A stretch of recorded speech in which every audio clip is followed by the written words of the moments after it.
This is Audible. Her Husband's Mistake, written by Daniel Hurst, narrated by Tamsin Kennard and Nathaniel Priestley. Prologue. I know the woman behind me still has her gun pointed at my back, so that's why I prefer to keep looking ahead whilst praying for a miracle. As I do, I see the murky waters of a large river flowing in front of me, and it's a river that has witnessed a miracle once before, though I fear there shall be no such repeat of any miracle here today. A skilled pilot was once able to land a large aircraft full of passengers on this river I stand in front of, after dozens of birds had been sucked into the engines shortly after takeoff, saving hundreds of lives and making himself a hero in the process. But I am no hero, or heroine, to use the correct term for my gender, and I'm not trying to save anywhere near as many lives as Captain Sully did. I am only trying to save 3. Those lives are mine, and my 2 children's.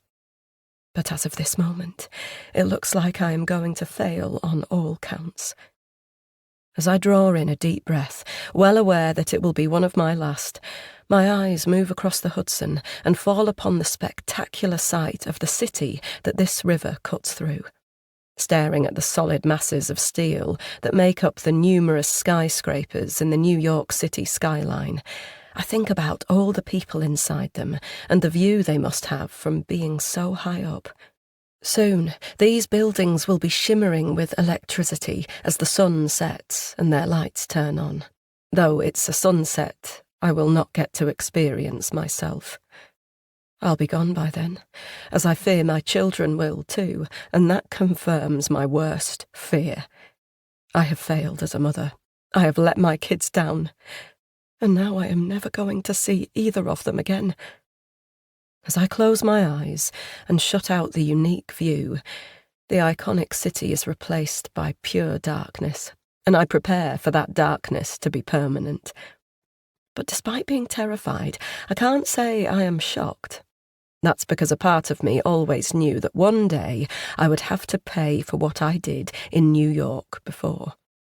I made a mistake here, and while it was a long time ago now, I always knew it would come back to haunt me.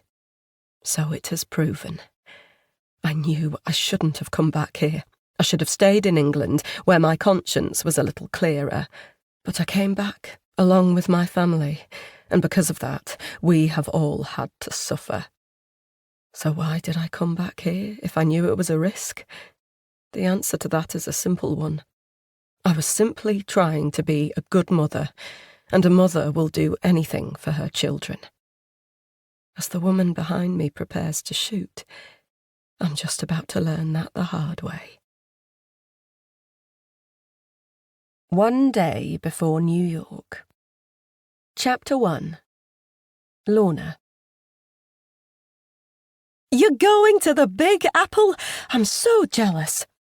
I have no choice but to move my phone away from my ear to lower the volume of the excited squeals coming from my friend, Beth. It's either that or hang up and end the call, but that would be very harsh, because my friend is simply excited for me and the holiday I'm about to take. As she put it so exuberantly, I am going to the Big Apple, the nickname of NYC, the city that never sleeps, which is apt because I've always been a terrible sleeper myself. It's been that way my whole life, from being an excitable child who hated going to bed, to being a young mother raising 2 noisy kids, and all the way to the present day, being a woman in her mid-40s with all the lessons of my life very much on my mind, even though I wish some of them could be forgotten. Are you all packed? Beth asks me, once I've put the phone back to my ear and braved her loud voice again. Not yet. That's one of the many things on my to-do list. What? Aren't you flying tomorrow? Yep. And you're not packed? What have you been doing? Beth's question is an innocent one, but also the kind only a person without children would ask. She and her partner David decided not to even try and go down the route of having offspring, meaning that Beth's life is now pretty much the same as it was when she was in her 20s. She goes where she pleases and does whatever she wants. She sleeps in until whatever time she likes on a weekend, and she doesn't really have to think about anybody other than herself, though I suppose occasionally she considers her partner. Even then, the biggest question they have to answer is which takeaway shall we order from tonight? She wants to know why I haven't packed yet. Here goes. Where do I start? I say with a sigh. I had to drive to the passport office in Liverpool to collect Maddie's new passport because her old one had almost expired and she hadn't noticed until the last minute. I've been driving Alex back and forth into Manchester all week because he started taking acting classes there. And I was up late last night trying to find an affordable travel insurance policy for us all because I remembered that I hadn't sorted our insurance yet. And the last thing I need is one of us breaking a leg in New York, leaving us having to pay extortionate medical bills. It was past midnight before that was done, and then I just collapsed into bed. I'm breathless at describing just a few of the many activities that have kept me occupied this week. And that's all on top of holding down a full-time job, trying to keep the house tidy, and making room for 5 minutes in my hectic schedule to greet my busy husband Jack and ask him how his day has been. "Oh, I see," Beth replies, now a little more understanding of why I've not put a single thing in my suitcase yet. Yeah, it's been a bit of a mad week so far, I confess, before I check the time and realise I have to leave the house in 10 minutes to go and pick up Alex again. "OK, I just wanted to call to wish you a nice holiday, and I can't wait to hear all about it when you get back," Beth cries, her exuberance returning. "Have fun and send me a few photos. Oh, and make sure you come back, please. I almost lost you to that city once before, and I'll be damned if it takes you away from me again." "Thank you.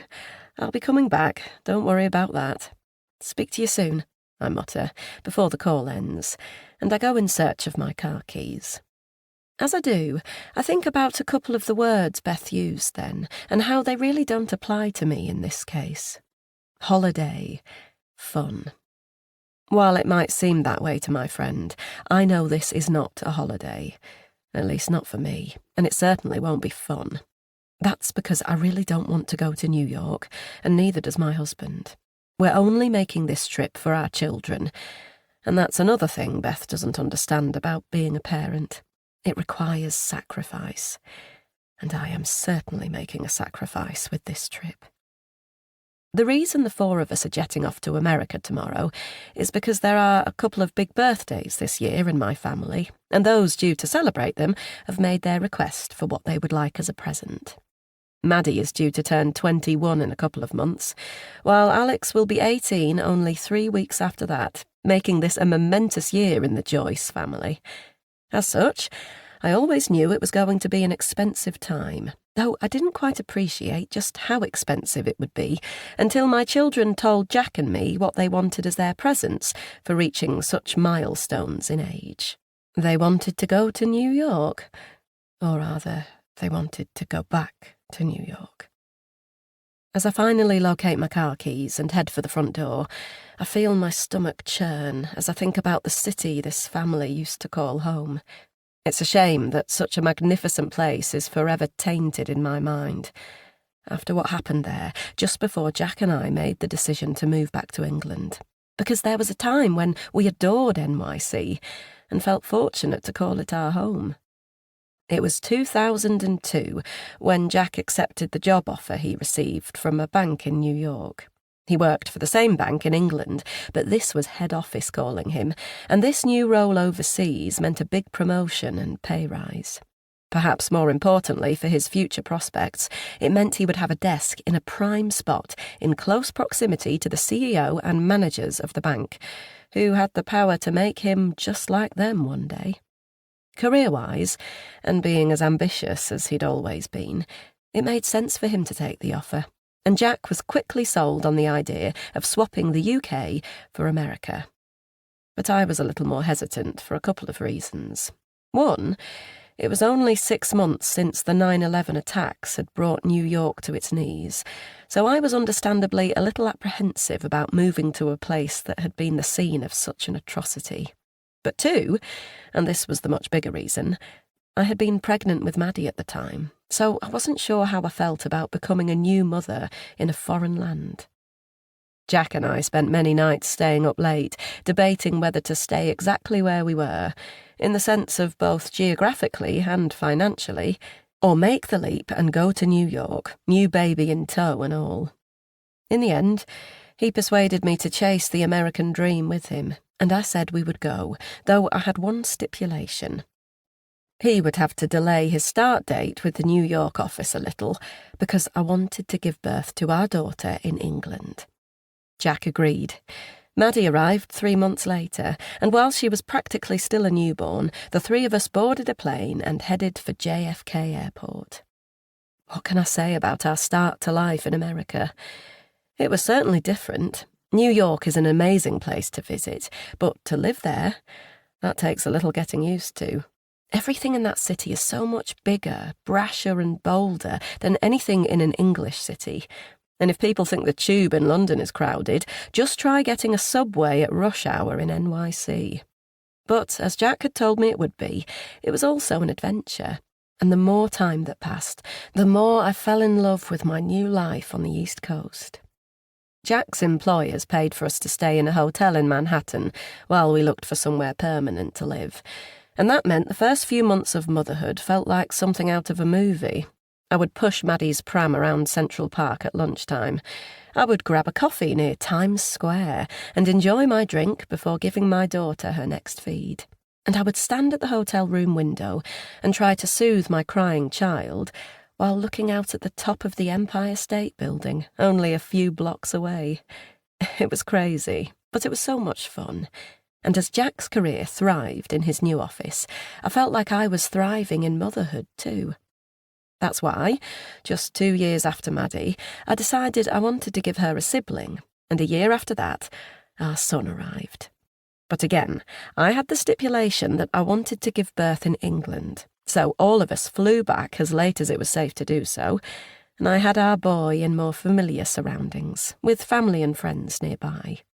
We called him Alex, a name inspired by the star player for the New York Yankees baseball team at the time, Alex Rodriguez, a team Jack had grown fond of after attending several games with his work colleagues. Then it wasn't long until we were back in New York as a family of 4, and things carried on as well as they had done, the years quickly rolling by, and life going so well that Jack and I often contemplated if we would ever move back to the UK permanently. But then we reached a pivotal year, in more ways than one. 2008. Most people, particularly Americans, would associate that year with the financial crisis that saw the US housing market collapse, several banks and institutions fail, and the beginning of a global recession that led to everybody suffering to some degree, no matter where they lived or what they did for work. Being at the epicenter of it all at the time was certainly a unique experience, and I'll never forget the sight of so many people in smart suits literally crying on the subway one day while I was with Alex and Maddie at elementary school. It was also brutal to see Jack come home from work every night and tell me some shocking stories about clients at his bank who had lost everything, as well as listen to him voicing fears about what might happen to the bank itself in the long run. But despite all that craziness, and it was a very worrying time, that is not the reason 2008 will always be a terrible year to reflect on for me. Something else happened that year, something that hit much closer to home and was much worse than overpaid, risk-taking investment managers losing everybody's money. It was something so bad that it caused Jack and me to leave New York and return home with our family as quickly as we could, while at the same time vowing never to go back. We made a mistake. It was a terrible one, and I still haven't forgiven myself for making it since. As I leave the house and get in my car, ready to face the traffic to get into Manchester city centre and pick up Alex from his acting class, I still feel that awful aching in the pit of my stomach. It's the one that I've had ever since my children told me what they really, really wanted for their big birthdays this year. Now that they were adults, they wanted to go back and see the city they had spent the first few years of their lives in. I said no at first. I said the same word again several more times, but my children were adamant. A trip to New York was all they wanted, and if Jack and I wanted to mark their big birthdays in the best way, we knew what we had to do. We had to take them back to that city. But while going there is unbelievably exciting for our children, going back is extremely daunting for their parents. I fear going back to New York may be the second mistake of our lives, and the first one was big enough. The first one almost ruined us. My kids still don't know it, but my husband and I certainly do. Chapter 2. Jack. Last night's football scores are currently being read out by the reporter on the radio, but I'm paying little attention to that as I drive along the motorway. I'm also paying little attention to the speedometer until I see a police car on the bridge up ahead, and suddenly realise I'm going 10 miles per hour over the limit and need to slow down. I do just that, before moving out of the fast lane and into the slower middle lane. And as I pass underneath the bridge, I'm confident I've avoided the attention of the police officer this time. I seem to have a habit of lucky escapes when it comes to the police. Not wishing to dwell on that fortunate but grim fact, I turn the radio up and try to lose myself in what the reporter is saying. But just like a moment ago when I was inadvertently speeding, I'm finding it incredibly hard to concentrate on anything other than my impending trip to America. As the football scores are concluded and the reporter moves on to talk about tennis, my mind flits to a sport I never thought I would be interested in until I spent some time living in New York. Baseball is huge there, and it became a big part of my life, so much so that I named my son after my favourite Yankees player at the time.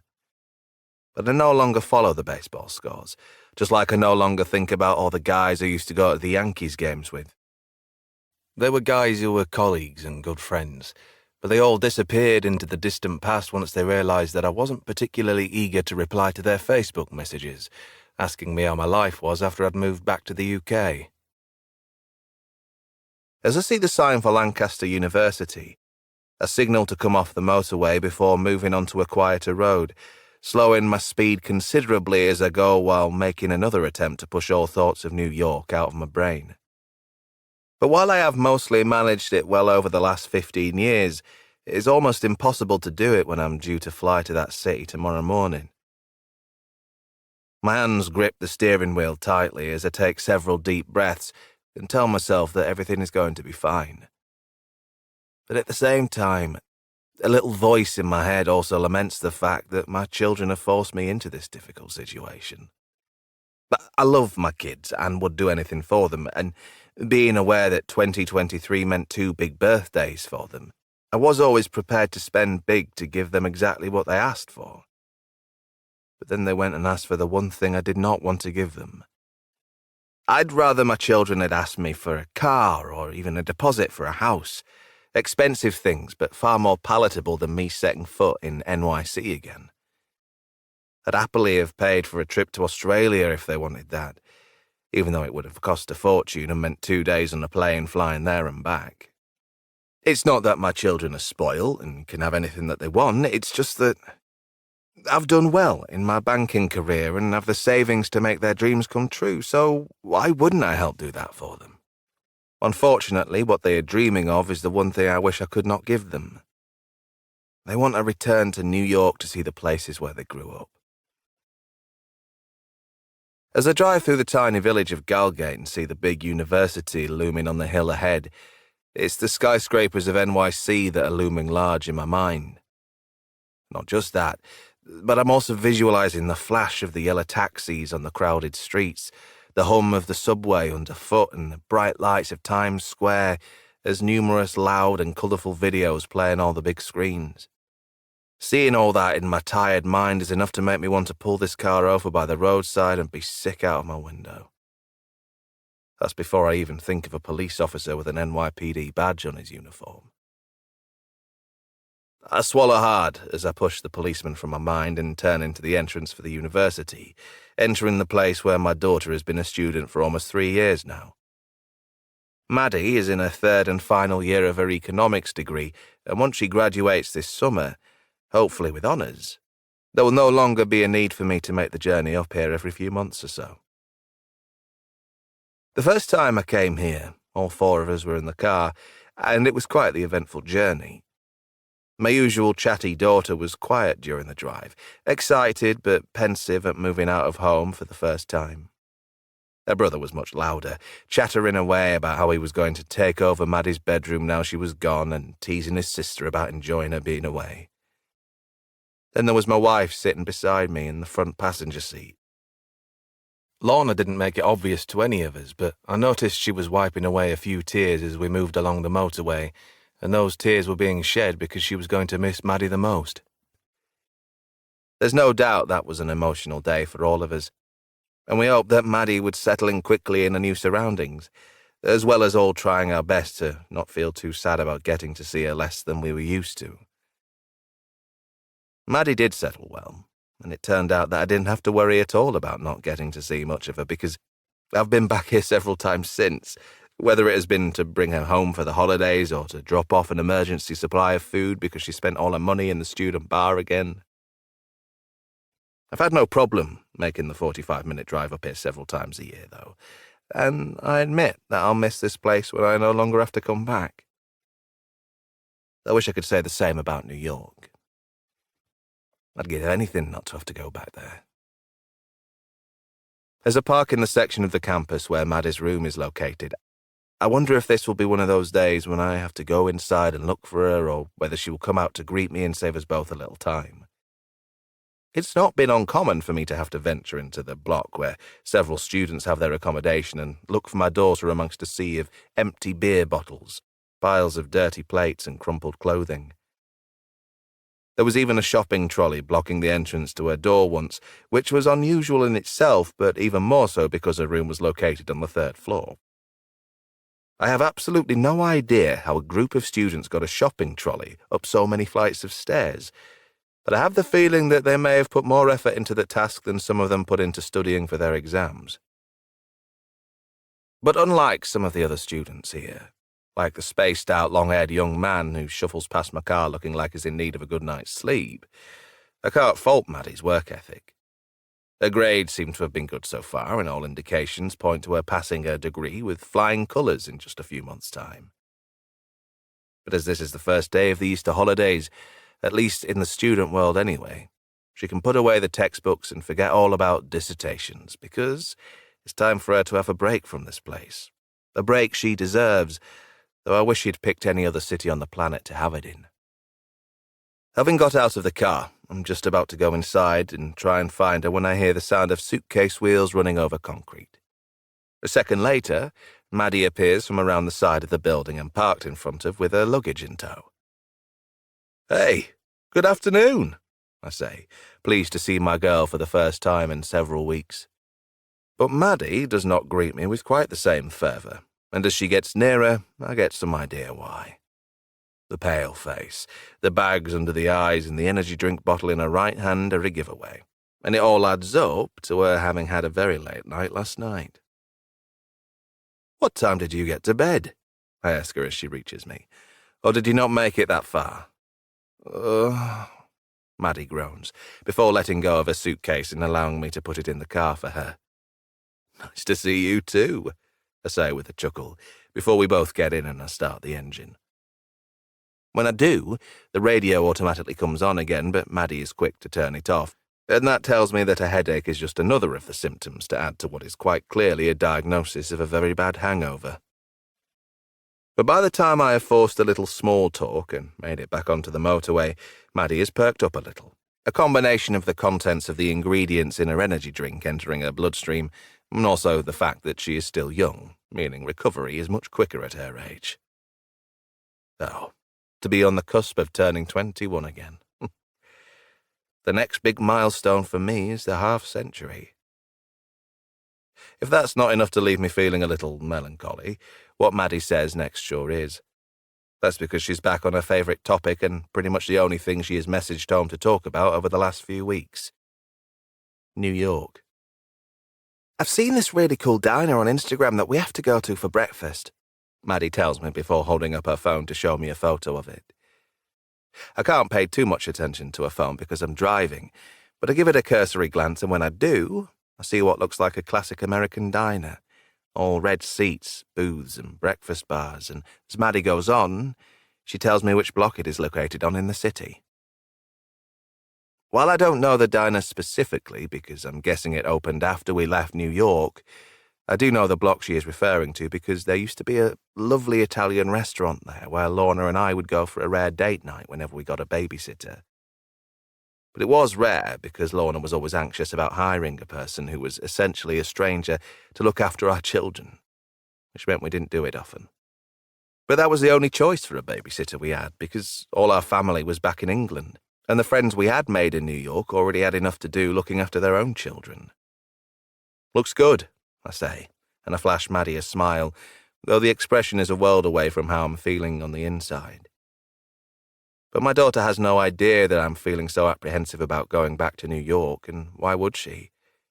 She was only 6 when we left, and she had no idea what the real reason was for her parents suddenly deciding to move. She has asked me several times as she got older, as has Alex, but I just give them the same answer I gave to everybody else who asked, be they people in America or England. Given the uncertain financial climate at that time, we decided it best to return home. That's right. I blamed our move home on the recession of 2008, which, to be fair, was a mighty good excuse because everyone in the world knew about the banking collapse and not many people could argue with it. But the truth is, it was just an excuse, because I left New York and brought my family home for a very different reason. I had to escape that city. If I'd stayed, I doubt I would have gotten away with what I did there. Chapter 3. Maddie. I'm not usually thrilled about going home because I'm having such a great time as a student at uni, and I would rather be in my own space on campus than in a house with Mum and Dad. But it's different this time because I'm super excited about the trip we are about to take. And as Dad steers us off the motorway, I check the time on my phone and get a thrill when I realise that this time tomorrow I'll finally be back in New York again. People always think it is cool when I tell them that I spent the first 6 years of my life in NYC, just like they think it is very uncool when I tell them that my parents made me move back to England instead of allowing me to stay there and grow up as a cool East Coast girl. I have to agree with them. If only my parents had stayed in America, then my whole life would have been very different. It's not that it's been terrible in the UK, but living in the northwest of England is very different to living in New York. It's nowhere near as glitzy and glamorous here as it is over there, and I've spent many a night, particularly through my teenage years, wondering what I would have been doing if I was still in the Big Apple. I used to watch episodes of Sex in the City and Friends, and then go and moan to Mum because I could have been like the characters of Carrie Bradshaw or Rachel Green, having a cool career in the city, going on dates with handsome men in glamorous places, and generally just having lots of adventures in such a famous place. But Mum used to tell me that the New York I saw on television is very different to the one that exists in real life. She really had fuel for her argument when she found out, much to her surprise as well as mine, that most of the scenes in Friends were actually filmed in LA, not New York. But I didn't care, because the way I saw it, I had been robbed of the chance to have a very different life in a very unique place. And while I don't resent my parents for moving us back to England, I have always maintained that I wanted to go back there, first for a holiday, and then one day, possibly to live. For some reason, Mum and Dad have never been too keen on that idea, and they have said that if I do want to move to an exciting new city, I should try London first, because that's not as far away, and they could help me much easier there if I was to get into any difficulties. But I don't want London. I want New York, and that's why I decided on it for my 21st birthday present. I know it's a very big present, and I'm extremely grateful because it must cost quite a lot of money to go there. But what was I supposed to say when Mum and Dad asked me what I wanted for my birthday? My brother is the same too.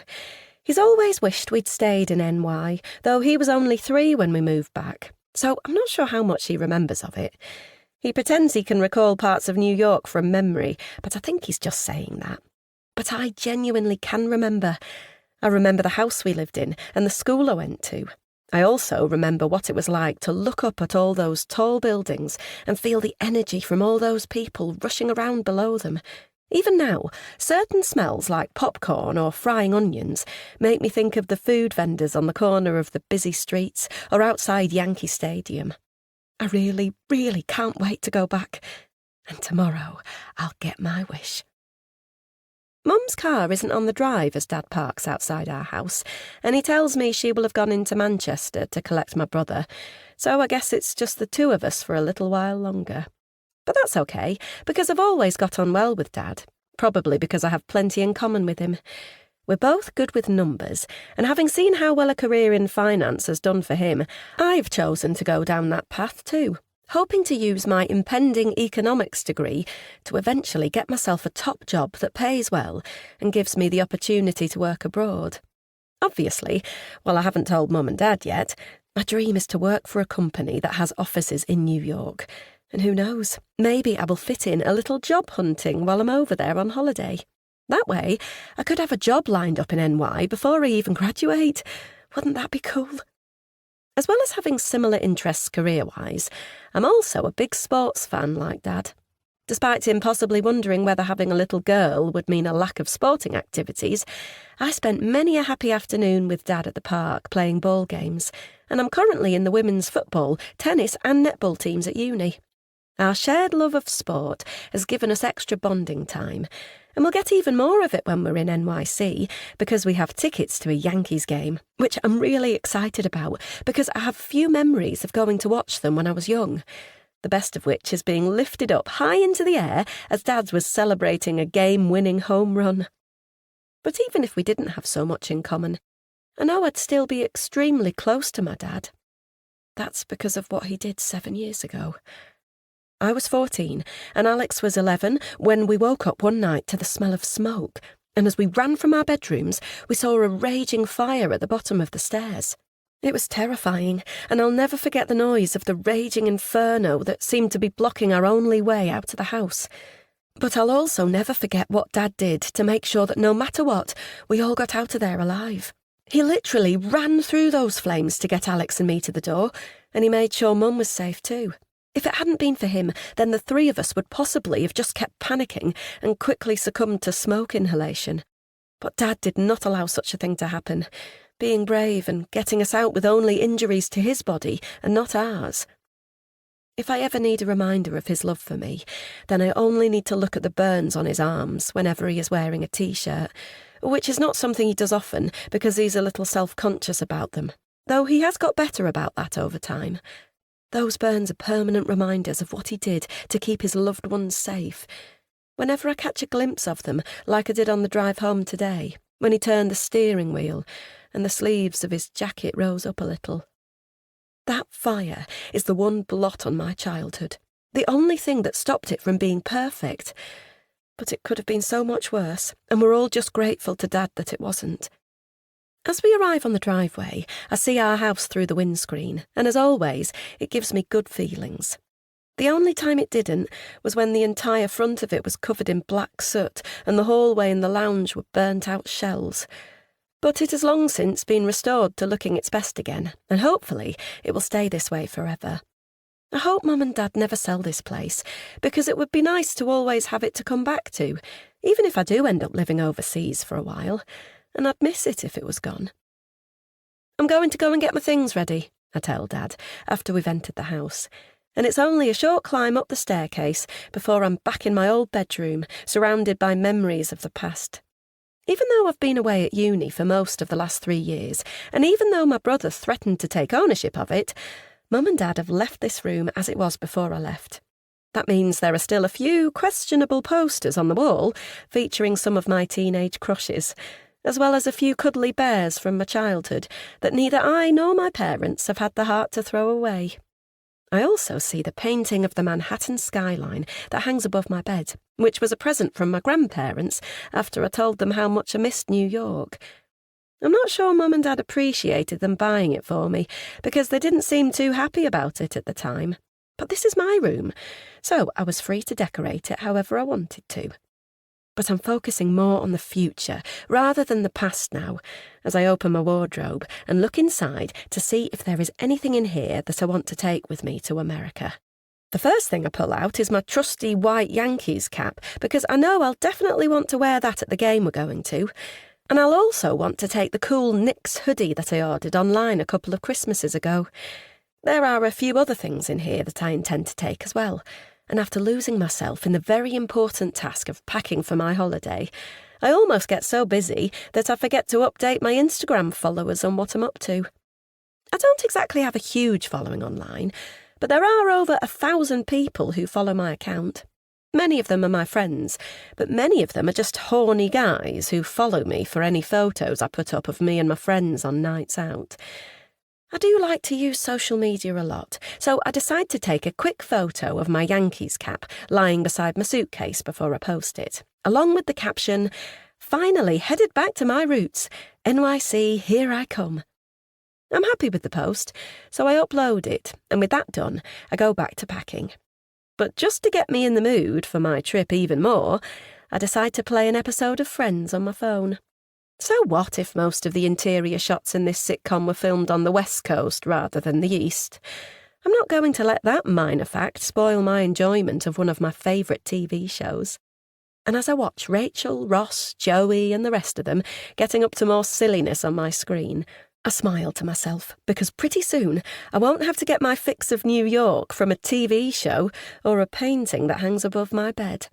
I'll be there for real, standing on the streets, right in the middle of it all.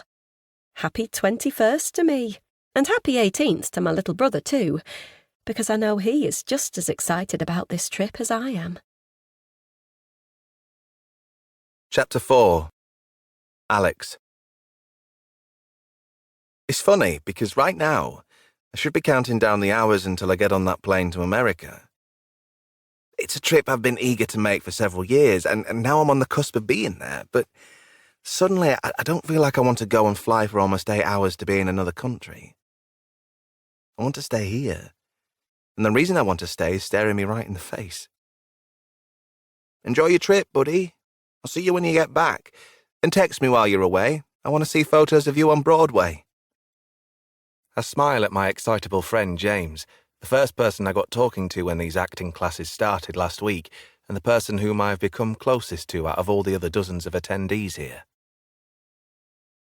But while I'm smiling on the outside, I'm feeling pain, confusion and despair on the inside, and that's because I have feelings for James, feelings that go well beyond what he or anyone else who knows me would expect me to be experiencing. I wouldn't say I'm in love with him yet, because I've not known him quite long enough. Who am I kidding? I can't stop thinking about him, even though we've only just met, and he is the reason why I would rather stay here than go to New York for the next 4 days. I will, I tell James as he heads away, the handsome man who is totally oblivious to the fact that I am enamoured with him far beyond the point of me being his friend. He's got it all. The good looks, the great sense of humour, the kind soul, and on top of that, he wants to be an actor just like me. We share the same dream, and that only makes me feel drawn to him more. But there is a problem, and it's quite a big one. James has a girlfriend. He's not interested in men, not in the same way as I am, anyway. Even more than that, not he nor anybody else knows what I'm feeling on the inside. As far as anyone would guess, I'm into girls too, not guys. Not even my family know my sexuality, and I'm not sure if and when I will tell them. I let out a sigh as I turn and walk away from the room where I've just spent the last 6 hours being put through various acting exercises by our teacher, Sam. He's an actor in his 50s who had a bit of television career a couple of decades ago, starring in a few episodes of British television staples like Casualty, The Bill, and 1990s soap opera Brookside, although that last one was a very minor role. But while he is now seemingly resigned to teaching the next generation how to act rather than still chasing the Hollywood dream himself, I have big plans and ambitions for my future. Or at least I did before I met James. As I leave the college building and step out onto a busy street in the heart of Manchester, I wonder how my life could have changed so quickly. Only a week ago, before James came into it, my entire focus was on not only trying to become an actor, but on making it big in America. I've always wanted to go and work there, and even though I'm still only 17, I don't want the years to pass by quickly. If I'm not careful, I'll end up just like Sam before I know it. Just another washed-up UK actor who nobody really recognises and who is more of a teacher than someone who stands in front of a camera or treads the boards on a big theatrical stage. But right now, my head is not filled with dizzying fantasies of starring in a Broadway play in New York or becoming the breakout star of a big-budget movie filmed in the studio in Los Angeles. Instead, it is filled with thoughts of James and how I'm going to miss him terribly until the next time I can see him again. Spotting Mum's car parked amongst the several that have ignored the double yellow lines on the road, I rush to the vehicle and get in so we can be on our way quickly. "Hey, love. How was class today?" Mum asks chirpily, totally unaware that my heart is aching terribly for a guy she doesn't even know exists. "Good," I say quietly as we drive away. When we join the traffic queuing at the red light, I think about how my life so far feels like one big series of red lights too. From being rejected from numerous auditions ever since I started trying to be an actor at the age of 12, to going through most of my teenage years failing to persuade my parents to take me back to America because I felt I'd like it there more than here, I'm used to hearing the word no, which is effectively another version of a red light. Now, as I sit here in this car and stare at that glowing red circle that we need to turn green before we can proceed, I feel like I am faced with yet another frustrating situation in which I can't possibly get what I want.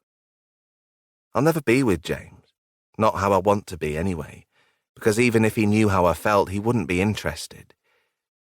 But he doesn't know, nobody does, because just like with James or any of the other guys I've had a crush on over the last few years, I've never told a single person. It's weird to keep such a secret from my family, but as far as they all know, I'm just a regular young man who will get a girlfriend one day, get married to her and have kids. I wonder what they would say if they knew the truth. They'd all be shocked, Dad especially. I guess they'd still love me and say it didn't bother them, and Mum and Maddie would probably mean it, but would Dad? I've always thought that he might be disappointed in me, even though he's never actually said so. It's just that after having a girl, I'm sure he was excited when he found out his second child was to be a boy, because then it meant he would get to do all the father-son activities. Dad is sports mad, so he must have dreamt about taking me to games with him, as well as the pair of us playing with the balls in the garden and having debates about our favourite teams and players. But I'm very different to Dad in more ways than one. I hate sport, despite him trying his best to get me to love it as much as he does. He even named me after a baseball player, a fact my sister told me one day and a fact that surprised me because I can't think of anything more boring than a game of baseball. While I like performing, I much prefer to do it on a stage rather than a field, and whatever gene he has that makes him love sport, I certainly didn't inherit it. But my sister did. She has always been a bit of a tomboy, and while she still does a few more typically girly things with Mum, she watches football games on TV with Dad and likes going to matches with him. That's why I've always felt like she's closer to him than I am. I feel distant from Dad, even though I know he loves me and just wants me to be happy. It's just that we've always found it harder to relate to each other than anyone else, and that's why the thought of him finding out that I'd rather marry a man than a woman makes me fear it might be the thing that really makes him wish I was more like him. "So, Maddie's home now," Mum tells me as we drive on again. "Your father picked her up earlier." "Cool," I mutter, but while normally I'd be thrilled to have my sister home again because I miss her when she's away, I just feel deflated today. Unfortunately, Mum notices. "Hey, what's wrong? We're going to New York tomorrow, or have you forgotten?" She asks me with a confused smirk. "You know, the place you've been pestering me about going back to for God knows how many years?" Mum's not wrong there. I have been pestering her about a return to NYC for a long time because even though I can't remember much about living there, I pretend like I do and therefore can pretend like my life would be a million times better if we were still there now. Maybe if we'd stayed there, then I'd already have had my big break in acting and have been a child star with multiple film and TV credits to my name. There is certainly more of a vibrant acting scene in New York than there is in Manchester, that's for sure. But that's not the only reason why I wish we'd stayed there instead of moving here. It's also because I wonder if my life would be easier in terms of my sexuality. Maybe I would have found it easier to come out there, or maybe I might not even need to at all. What if staying there might have meant I was attracted to women rather than men? I know that last thought is a stupid one, because I doubt where I lived would have much of an impact on my innate sexuality, but I still thought it and believed it several times in my past.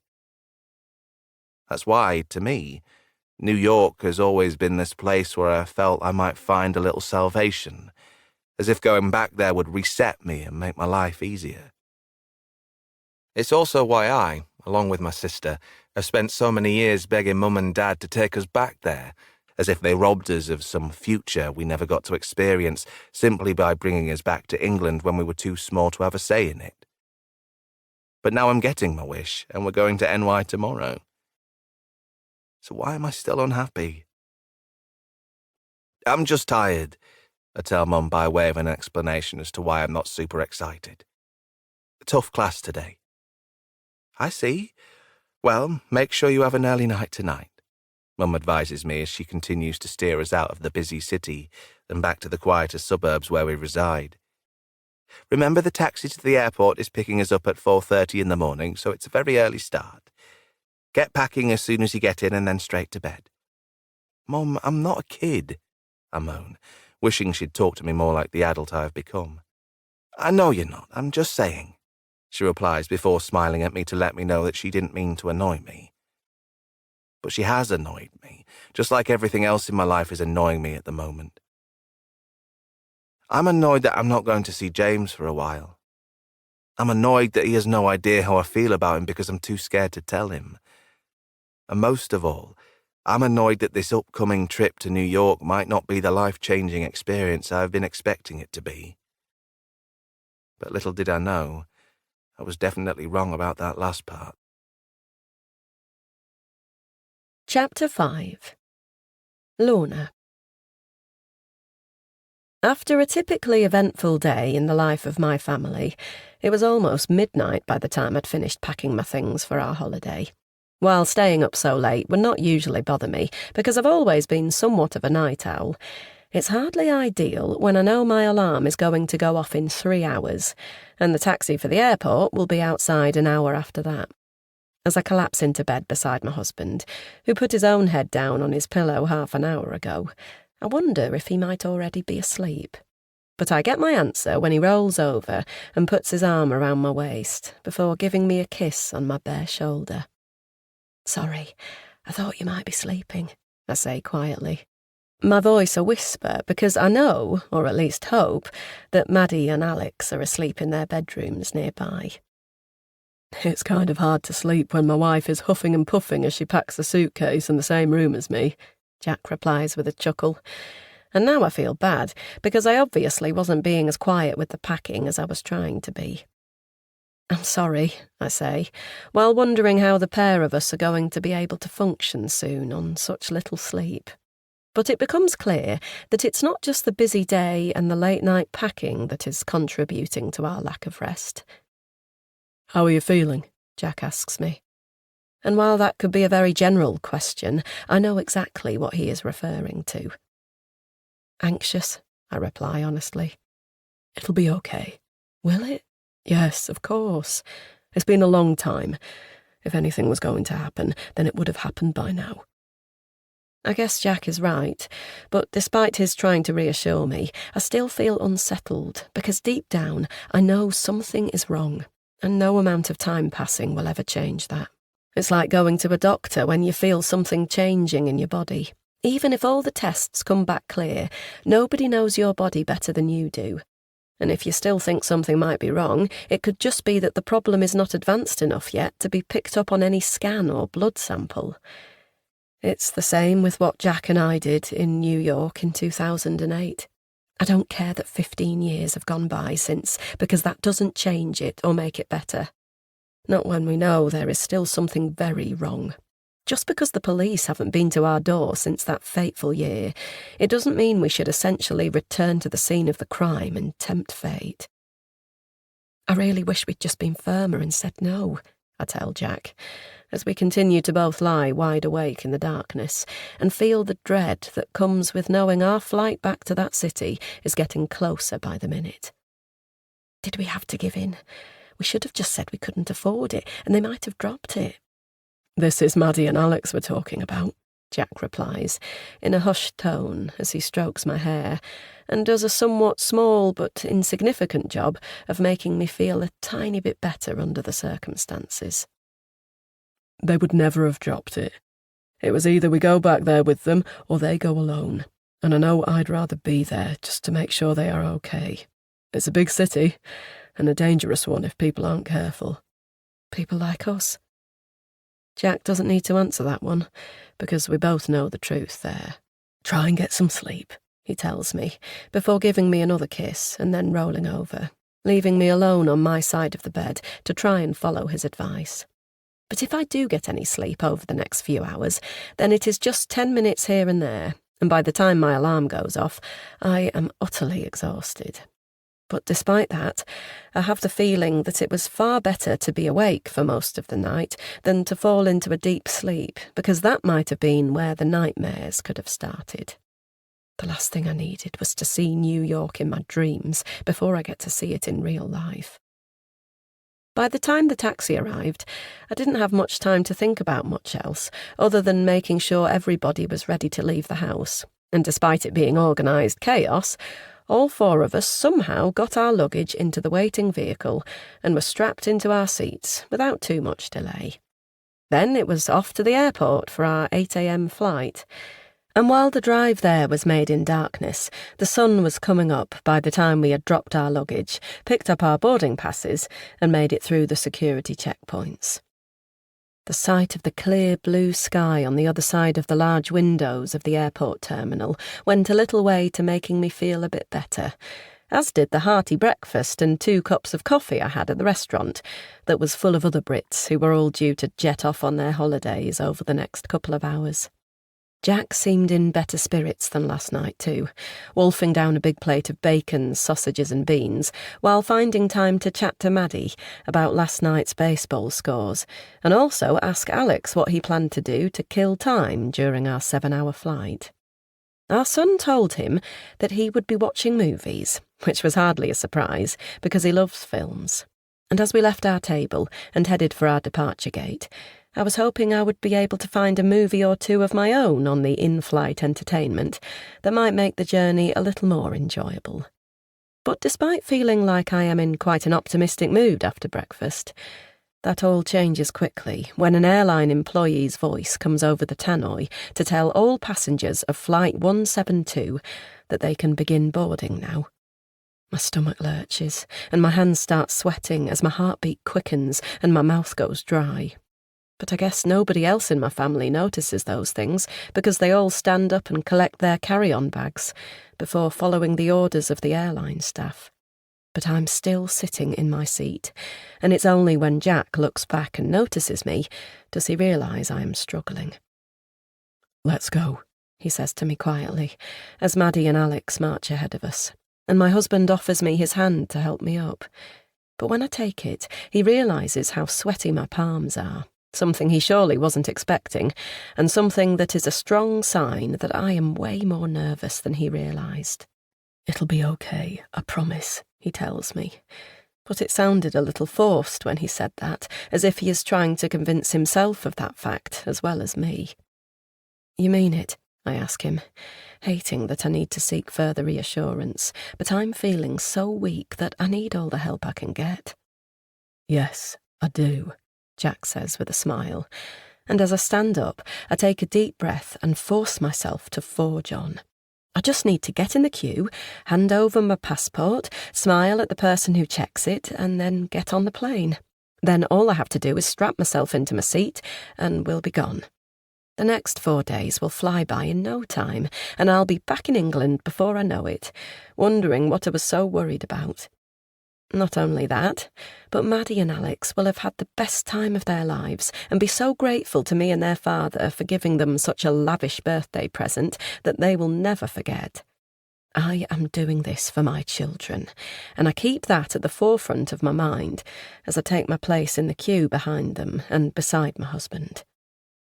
But despite being well aware that I am doing this for them, it doesn't soothe me quite as much as it should. That's because I've done lots of things in my life that have been for my children, and not all of them can be considered good. I'm going back to New York for them, but they are also the reason I left that city. I couldn't risk losing them, but to stay there would have meant increasing the chances of me and Jack being torn away from them.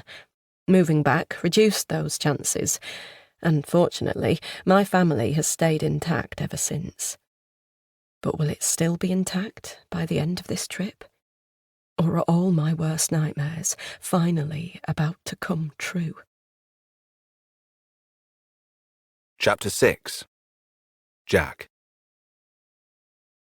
I've made this journey many times before, flying along this exact route over the Atlantic Ocean. I've sat on many a plane just like this one and stared out of the window at the tip of the wing cutting through the clear blue sky, and I've enjoyed my fair share of snacks from the trolley that the cabin crew wheeled past my seat from time to time. I know what it's like to see the colours below my window go from the green fields of Ireland to the blue expanse of the Atlantic Ocean and, finally, to the steel and concrete grey of New York. And I've spent many a moment looking down at what lies several miles beneath the cabin and marvelling at the beauty of it all. I've also watched my fair share of movies at 38,000 feet, as well as read plenty of books and flicked through the pages of dozens of glossy magazines as I passed the 7 hours 50-minute flight time as best I could. But never have I ever done it all with such a knot in my stomach and sense of impending doom hanging over me like I have now. Nervous flyer? The question is directed at me and comes from the elderly man who was getting back into his seat in front of me after he got up to make the short trip to the restroom. I guess this guy has noticed how apprehensively I have been staring out of the window and assumes I'm just somebody who gets anxious when I take to the skies. I'm also guessing he is a New York native because he speaks with a heavy Brooklyn accent. Oh, no, I'm fine, I tell him with an awkward smile, but he doesn't look like he believes that. My daughter used to get nervous when she went on planes, but as I always reminded her, this is the safest form of travel, the man says with a kind smile. You are much better being up here than down there on all those busy roads or whizzing around on those overcrowded trains. Sure, I say, nodding my head and letting the man know that he has successfully reassured me and can leave me in peace now. But he doesn't do that. Instead, he puts his arms on the top of his seat and leans forward a little before asking me if it will be my first time visiting New York. No, I used to work there, I tell him, before glancing at Maddie sitting beside me and Alex sitting on the other side of her. But neither of them is paying attention to my conversation because they both have their headphones on and are watching a movie on the in-flight entertainment. As for Lorna, she's sitting across the aisle, and while I see that she's looking at me, I give her a small smile to show that I'm fine, and she goes back to reading her book again. Oh, wow. What did you do for work? Comes the next question from the well-meaning but nosy passenger. I worked for a bank. I should have guessed. It had to be something to do with finance. My son works in Manhattan, and he tells me his workplace is full of Brits. I guess you all come over to chase the American dream, eh? I force a smile as he chuckles to himself. So, how did that work out for you? He asks me then. Excuse me? The American dream. Did you find it? Or did you go back home to England thinking it was all just an illusion? Oh, no, it was great. I just moved back for family reasons. I see, the man says before casting his eyes over the two people sitting beside me. These your kids? Yep. You're a lucky man. The man smiles at me one more time before retaking his seat and going back to minding his own business. But even though he has finally left me alone, I keep replaying that last thing he said over and over again in my mind. I'm a lucky man. If only he knew just what kind of luck I've had in my life, then he wouldn't have made such a throwaway remark. That's because I know exactly what it is like to be in the wrong place at the wrong time, and I certainly know what it's like to curse my luck and feel like I'm doomed. But on the other hand, I suppose I have to have had some good luck in my life. Otherwise, I wouldn't have managed to make it this long without suffering the consequences of the bad fortune I endured. Either way, call me anything. But lucky, I'm most certainly not. Alone again with my thoughts, I remind myself of my plan for this flight. I intend to spend the majority of this journey taking advantage of the free drinks included in the price of my ticket, and when I see a member of the cabin crew passing down the aisle, I signal to them to let them know I'm ready for another can of lager. This will be my third since takeoff, but who's counting? Besides, I'm on holiday. But as Lorna watches me accepting the new can and observes me pouring its contents into a small plastic cup, she gives me a look that lets me know she is aware that my indulging in alcohol on this plane has nothing to do with me being in the holiday mood. The reason we're sitting apart rather than next to each other is because Maddie and Alex wanted to sit beside each other so they could chat, and that meant Lorna and I would have to split because there are only 3 seats together. But we'll all be moving around and sitting in various seats throughout the flight, taking multiple chances to get up and stretch our legs, although Lorna told me as we boarded this plane that the one seat she did not want to sit in was the one by the window. She's never liked to see outside the plane in all the years I've known her because she always worries that she will see something that will scare her, like the engine catching fire or the wing breaking off. At one point, I was worried her anxiety over flying might be the thing that ruined the chances of me accepting the offer to go and work in America. But Lorna said she was okay to get on a plane as long as she didn't have to see how high up she was while on it. I smile at my wife and raise my plastic cup to her when I see her look at me again, as if to say cheers before I drink. I'm pleased when she smiles back, and she does look a little more relaxed than she did back at the gate when I thought she appeared on the verge of a nervous breakdown. It's a far cry from how she was the first time we made this flight together, after we had sold our home in England and embarked on an adventure with a very little Maddie in tow. My heart aches for that simpler time, the time when I had everything to look forward to. A new job, a new city to live in, a new baby to help nurture. I didn't realize it then, but things really were perfect. But that's the problem with a heavy conscience. You don't appreciate how peaceful life was before you had something to feel guilty about, and by the time you do, it's too late to ever go back to how you were before.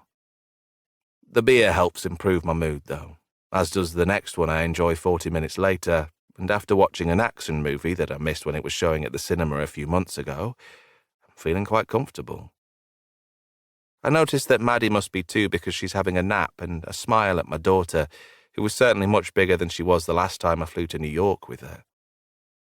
She's much quieter too because, from what I recall, she spent at least half that last flight crying, and landing was a nightmare because the change in cabin pressure played havoc with her little ears.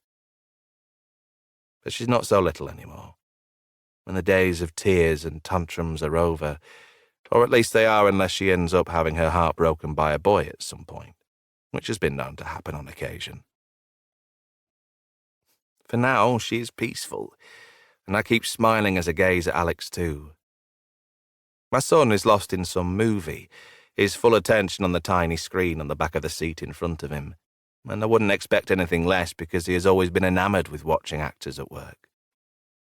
Some people his age have the attention span of a goldfish and wouldn't be able to watch a whole film without checking their phone dozens of times, but Alex has always given the performers on screen his full attention.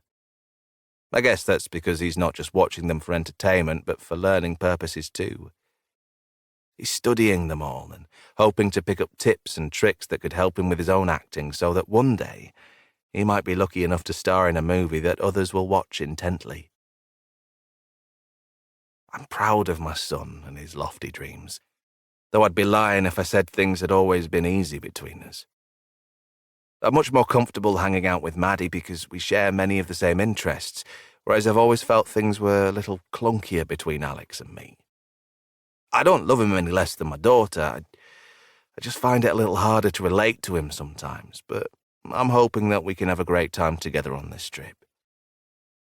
Just like Maddie, he has grown up unbelievably fast, and pretty soon he'll be spending a lot less time at home and will be disappearing into the world to find his own path, much like Maddie has already started to find her own. Then again, I doubt there'll ever be a time when either one of them doesn't phone me and tell me they need some quick cash to pay for something they can't afford. While I've worked in numerous banks over my career, I've realised that the only one that will never go out of demand is the bank of Mum and Dad. Like my son is doing, I decide to try and lose myself in another film, and it certainly does the trick because another couple of hours go by and before I know it, the captain has come over the intercom and is telling us that we will shortly be making our descent into New York. My eyes meet Lorna's and I mouth to her the words, "It'll be okay," which is something I've said to her numerous times since we booked this trip. And I'm sure it's something I'll have to keep saying to her until we're boarding the plane to fly back. Then I make a very quick dash to the toilets before switching seats with Alex so he can sit by the window because, as he has reminded us, he was the youngest when we left New York, so he remembers it the least and therefore deserves to see it first. That's fine by me.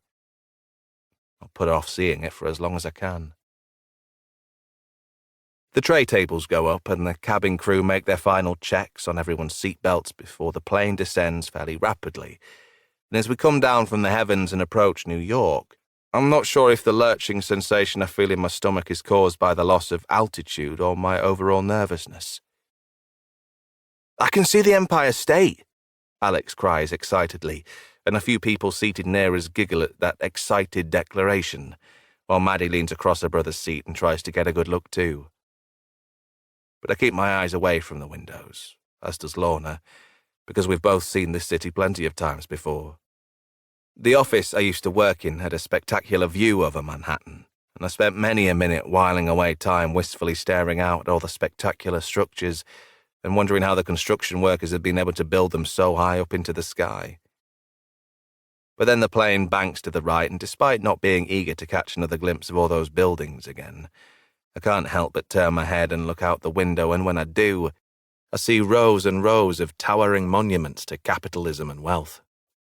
Then I hear the wheels emerging from underneath the plane, and a few moments later, we make contact with the runway, the cabin juddering a little before the pilot slows down and the plane completes its successful landing. As Maddie and Alex keep looking out of the window and several people around the plane talk excitedly about the first thing they're going to do now they are here, Lorna and I share a knowing look. It's a look that says both of us cannot wait to be on the plane home again. Chapter 7. Lorna. Everything I remember about this crazy place is passing by on the other side of my taxi's window as we move through the streets on our way from the airport to the hotel. The crowded sidewalks, the steam from the sewers, the noisy fire trucks, the street performers and the tourists who watch them, the long queue for half-price last-minute tickets to a Broadway show, the sun glinting against the side of metallic buildings, the never-ending flow of yellow cabs that seem to come from all directions. But it's not just what you can see and hear in this city, but what it makes you feel, the energy, the ambition, the potential. But even with all that, and despite being surrounded by millions and millions of people, there is a strange sense that this place can be incredibly lonely, because a person can easily fade into the background of such a fast-paced, cutthroat environment. I certainly had plenty of days when I felt lonely here in the past, even after I'd been in New York for a while and made new friends and found my way around. There's simply too much going on here all the time, and after the adrenaline rush of a journey into Midtown Manhattan had worn off, I often felt totally drained in a way that I never felt back home. "This is amazing," Maddie says, as she stares out of her window and gawks at all the sights she is seeing for the first time as an adult. Alex is also taking it all in a state of awe. But this is nothing new to Jack and me, though it once was, so we can appreciate how exhilarating this is for our kids. I'm shocked a moment later when we drive past a store that I used to go in years ago to buy children's clothes, and the fact it is still here is both comforting and stressful. Comforting because it's familiar. Stressful because I don't want things to be the same as they were when I was last here. I want things to have changed, progressed, moved on, and I want the past to have been forgotten, or if not forgotten, at least feel such a long time ago that nothing can be done about it. But then I see a few more places I remember, from certain restaurants and coffee shops to other stores too. And while there are plenty of new things lining the sidewalk, there are lots of blasts from the past as well. 15 years is a long time, but maybe not long enough. I turn away from the window then, wishing to have a brief respite from looking out at the city, and when I do, I see Maddie holding up her phone, seemingly capturing everything that is passing us by. "What are you doing?" I ask her, suddenly feeling very anxious. "Just filming a video," she replies, keeping her phone to the glass. "What for?" "My Instagram." I feel a shiver down my spine then, and while Maddie can never understand the real reason why I am about to ask her to do a certain thing, it is imperative that she listens to me and obeys me. "Don't be putting any photos or videos up online," I tell her, an instruction she looks absolutely mortified at. "What are you talking about?" she asks me, her phone still recording. "You can do it when we get home." "Are you serious?" "Yes, I am." Jack glances back at me then from his position in the front seat beside the driver, and he must know why I have just told Maddie what I have. But he doesn't pass comment, leaving me to fight this battle alone. "Mum, are you joking? I'm not going to come to New York and stay off social media. I want my friends to see what I'm doing." "They can see when you get back. I mean it, Maddie. I don't want you on your phone for the whole of this trip. Your father and I have spent a lot of money, and it would be nice if you were present with us while we are here. The same goes for you as well, Alex. No pictures on Instagram or TikTok or whatever you use these days." Maddie looks at me like I have lost my mind, while Alex looks confused too. And I am aware that telling my social media-obsessed children to not use social media while they are in New York seems absurd. But I've just given them a reason that might make my request seem a little more understandable. I've told them it's because their parents didn't bring them here so they could stare at their phones the whole time. We came here for quality family time, to celebrate their upcoming birthdays, and they should appreciate what we have done for them rather than bury their heads in their phones instead of talking to us. But it's a tough sell, not least because the reason I just gave is complete nonsense.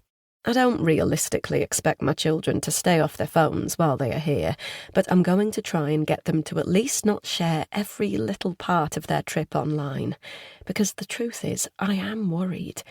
I am worried about who might see that they are here. The mistake Jack and I made just before we left this city, the one that has haunted the pair of us ever since, was not something that could easily be forgotten by those affected by it. While the wounds may no longer be raw, they still run deep, and ultimately are the kind a person never fully recovers from. And that is why I'm so anxious now about any of my children loudly announcing their arrival in this city for all of social media to see. I'd prefer it if we were discreet while we were here, slipping in and out of the city for a short, enjoyable stay. Minimal attention, minimal fuss. Nobody but us has to know we are here. But I can't explicitly explain that to Maddie or Alex without tipping them off to the fact that their parents did something bad here. So I just have to try and make my point under the guise of me wanting my kids to be more present. I'll need all the luck I can get with that. Thankfully, Maddie puts away her phone, and while it might only be a victory in the short term, it'll do for now.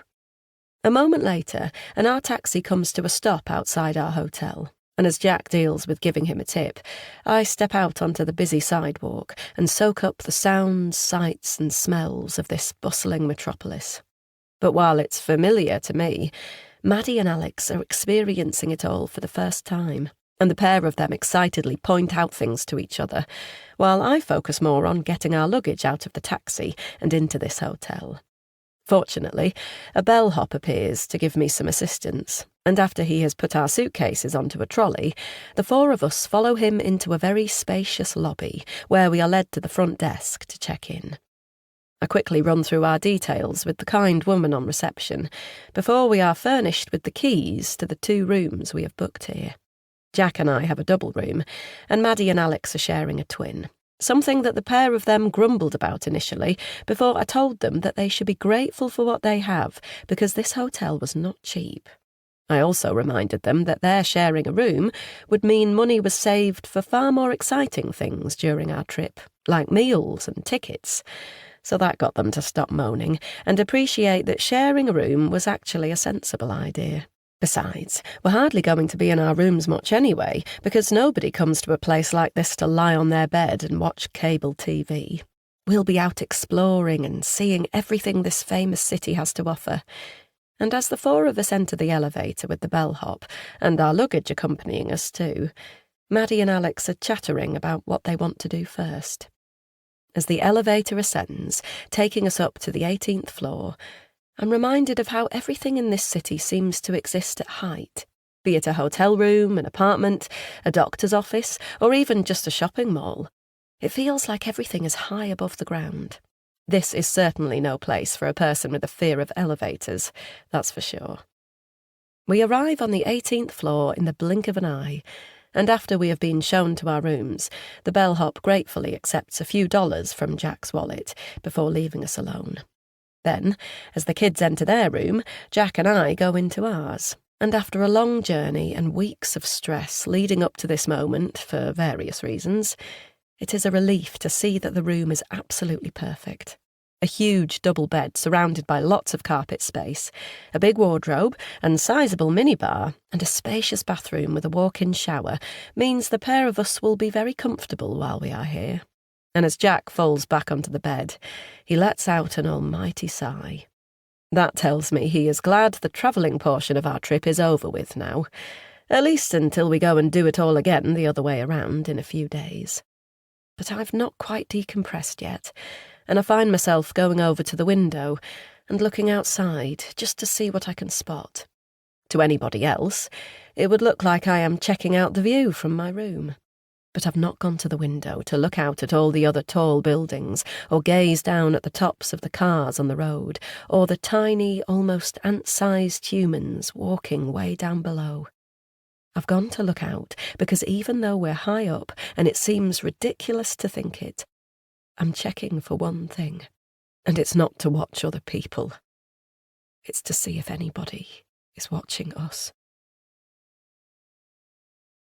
Chapter 8. Jack. Just as I told my wife several times before we got here, everything will be okay. And so far, it's been more than that. It's been great. Our first afternoon and evening in New York flew by in a whirlwind of bright lights and big meals.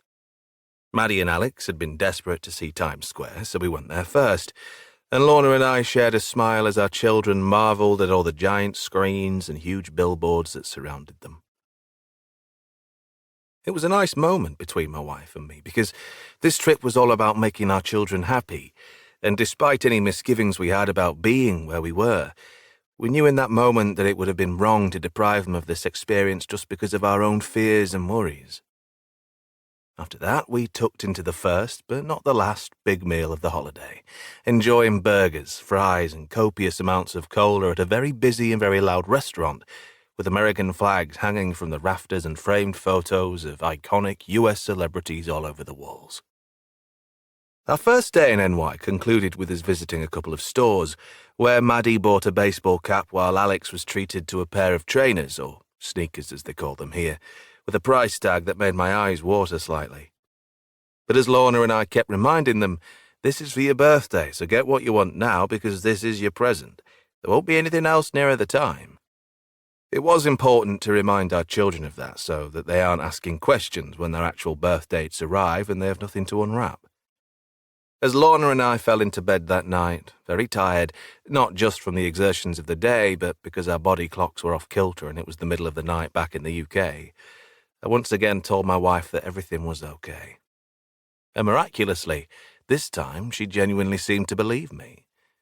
I know that because she slept like a baby, and by the time we got up to start our second day, Lorna was in a much better mood than she had been when we woke up in England yesterday. She was much chattier with me and also less hard on Maddie and Alex, her paranoia seemingly having subsided somewhat, leaving her loosened up enough to enjoy this experience. Day 2 began with a boat ride to see the Statue of Liberty, and while the wind that blew in our faces was freezing as we cut through the water, the views of the iconic sculpture were very special, and the 4 of us featured in many photos that I know Lorna and I will treasure forever. From there we paid a somber visit to One World Trade Center, formerly known as Freedom Tower, and the site of the former World Trade Towers. While Lorna and I had just missed being here during the dreadful events of that late summer's day in September 2001, we had felt the consequences of it in the years after.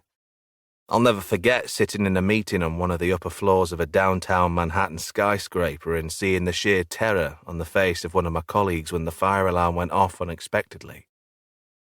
While I was preparing to stand and calmly make my way out of the room, he ran as if his life depended on it. And it was only after speaking to somebody else in that meeting that I understood it was because he had experienced a narrow escape on that fateful day a couple of years earlier and clearly still struggled when unexpected things happened in tall towers. I also remember seeing the nervous looks on people's faces as they looked to the skies whenever they heard an aircraft flying low over the city, and could only imagine how many of them had seen some terrible things that day too.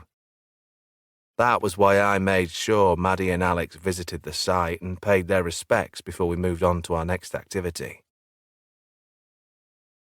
The Empire State Building was our next port of call, and after making it all the way to the observation deck on the 86th floor, the 4 of us marvelled at the stunning and slightly dizzying view of the city from a very high vantage point. It wasn't my first time up the Empire State, but seeing such a sight never gets old. There was also time for a quiet moment with Lorna while Maddie and Alex were busy taking photos. I told my wife that I was glad we were making another good memory in this city to go with all the other good ones we had made here, and the implication was that one negative memory shouldn't overpower all those positive ones. I'm not sure Lorna fully agreed with being able to cancel out the bad memory entirely, but she did agree that this place would always be part of our family's history, and it was nice that we got to experience it one more time before our kids fully grew up and flew the nest for good. After that, we managed to fit in one more very large meal that added a couple of extra inches to all of our waistlines before it was time for our group to separate for our second evening in the city. I was taking Maddie out of Manhattan and into the Bronx, another one of the 5 boroughs, to where Yankee Stadium was located. While we would be enjoying a ball game tonight, Lorna and Alex would be taking in a Broadway show, and with everybody suitably looking forward to their evening's entertainment, we said our goodbyes and split up.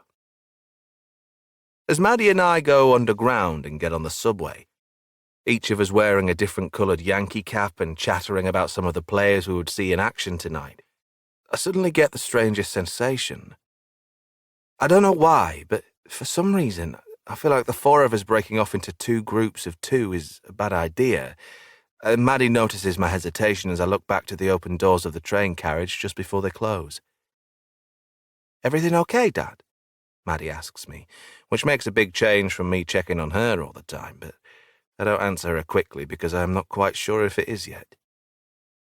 That was weird, I think to myself as the train starts moving, and we begin our journey below the city streets. I have no idea why I just felt as bad as I did. Telling myself it was nothing, I smile at my daughter before picking up the baseball-themed conversation when we left off. But while we keep talking and the train gets busier at each stop as more and more Yankee fans pile into the carriage, I still feel unsettled.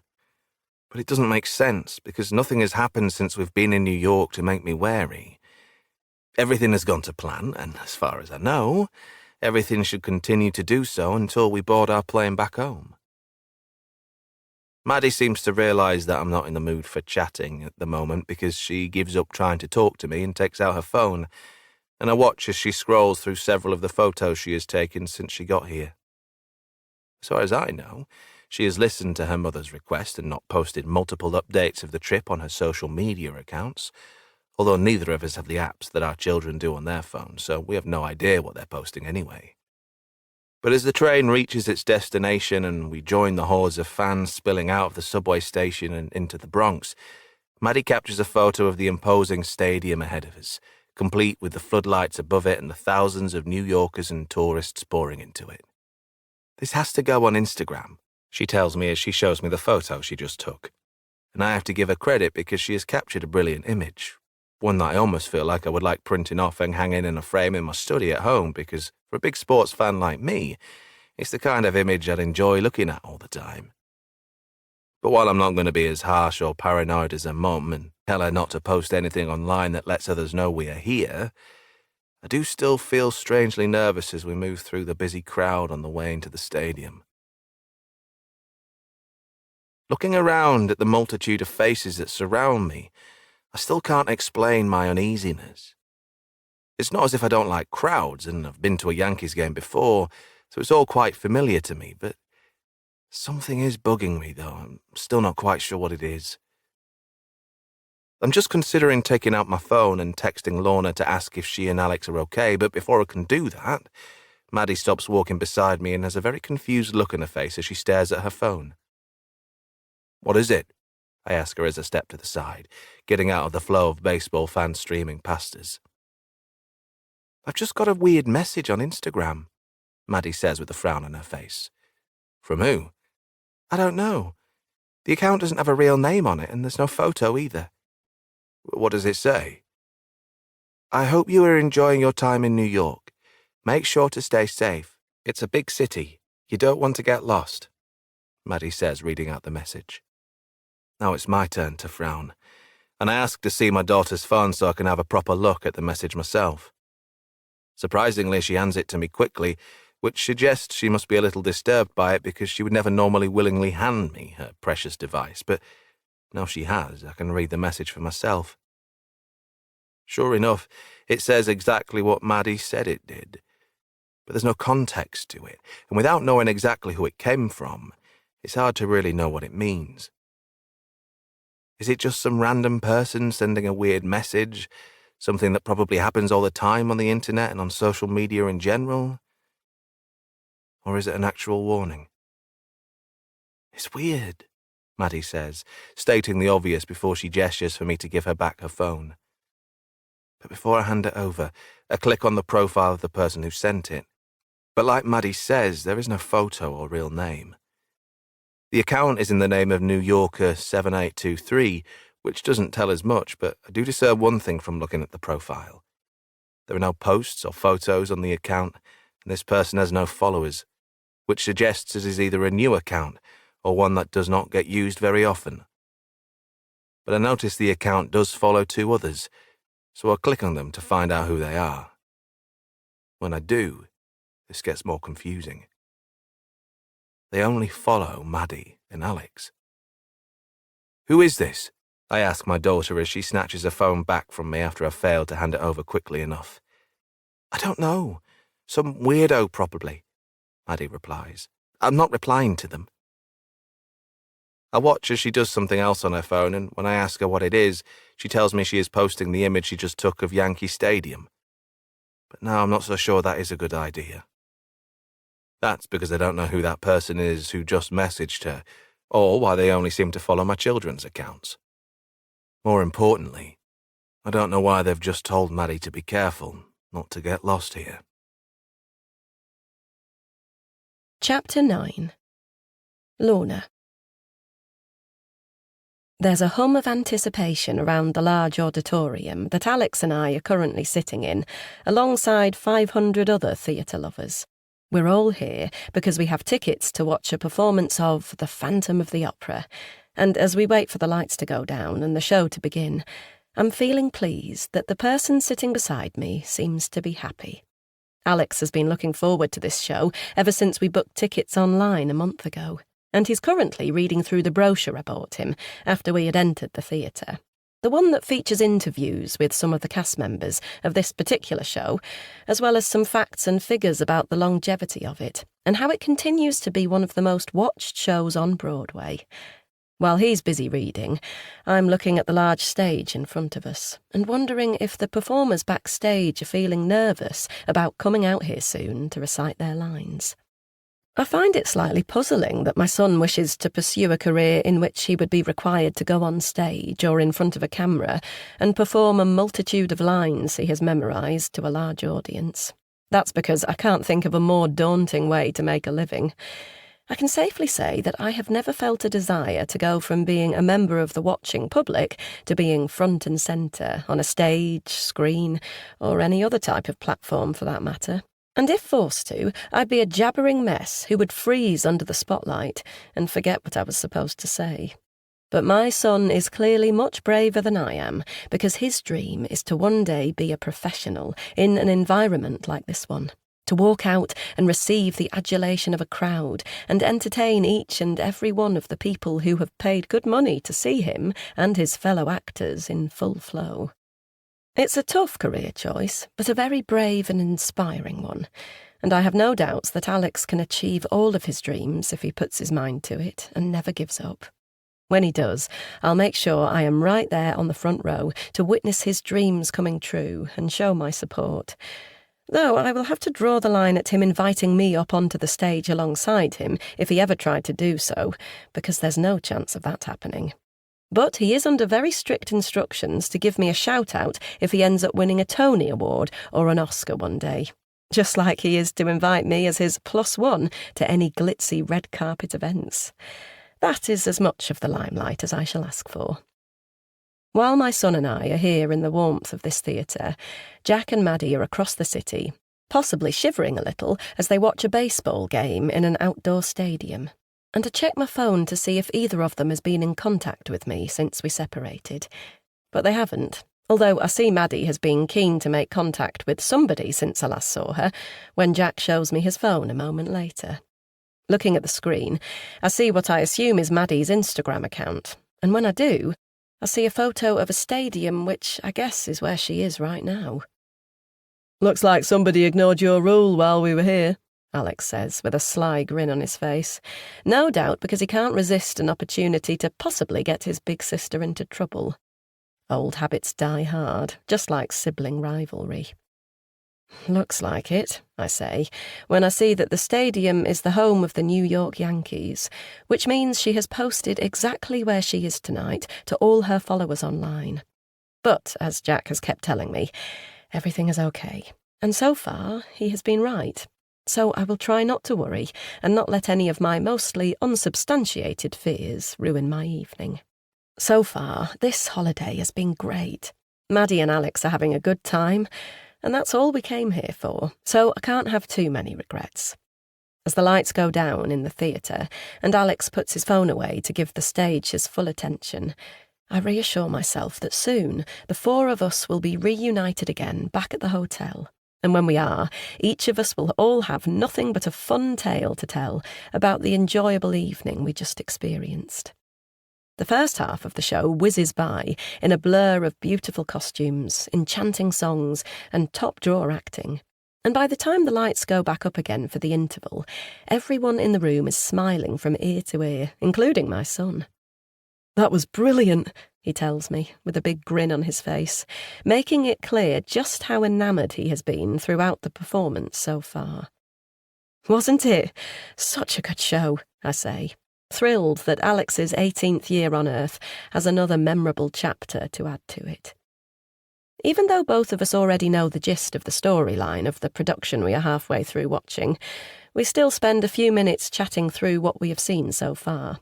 And I'm making the most of this quality time with my son, time that is only going to get more limited as he gets older. Alex has not seen Phantom before, but has read plenty about it online and studied it in one of his various drama lessons, whilst I have seen another version of it back in England, although this is a much grander stage, so we both have plenty to say. But before we spend the entire interval chatting, Alex tells me he is going to visit the toilet, a need, no doubt, caused by all the cola he has been slurping since we landed in America yesterday. As he leaves his seat and makes his way along the aisle to one of the doors at the back that leads out into the main foyer, I take out my phone and see if Jack has sent me anything. He hasn't, but I fire off a quick text to him, telling him that I hope he and Maddie are enjoying the game, before confirming that our son is loving his night so far. Then I put my phone away and contentedly gaze around the auditorium for a few minutes, looking at all the different faces in here belonging to the people who surely enjoyed the first half of the show as much as I did. But while most people are either looking at their phones, their brochures, or the person they have come here with, I notice one man standing up on the balcony above the section of the theatre I am in, and he is not looking at any of those things. He is looking right at me.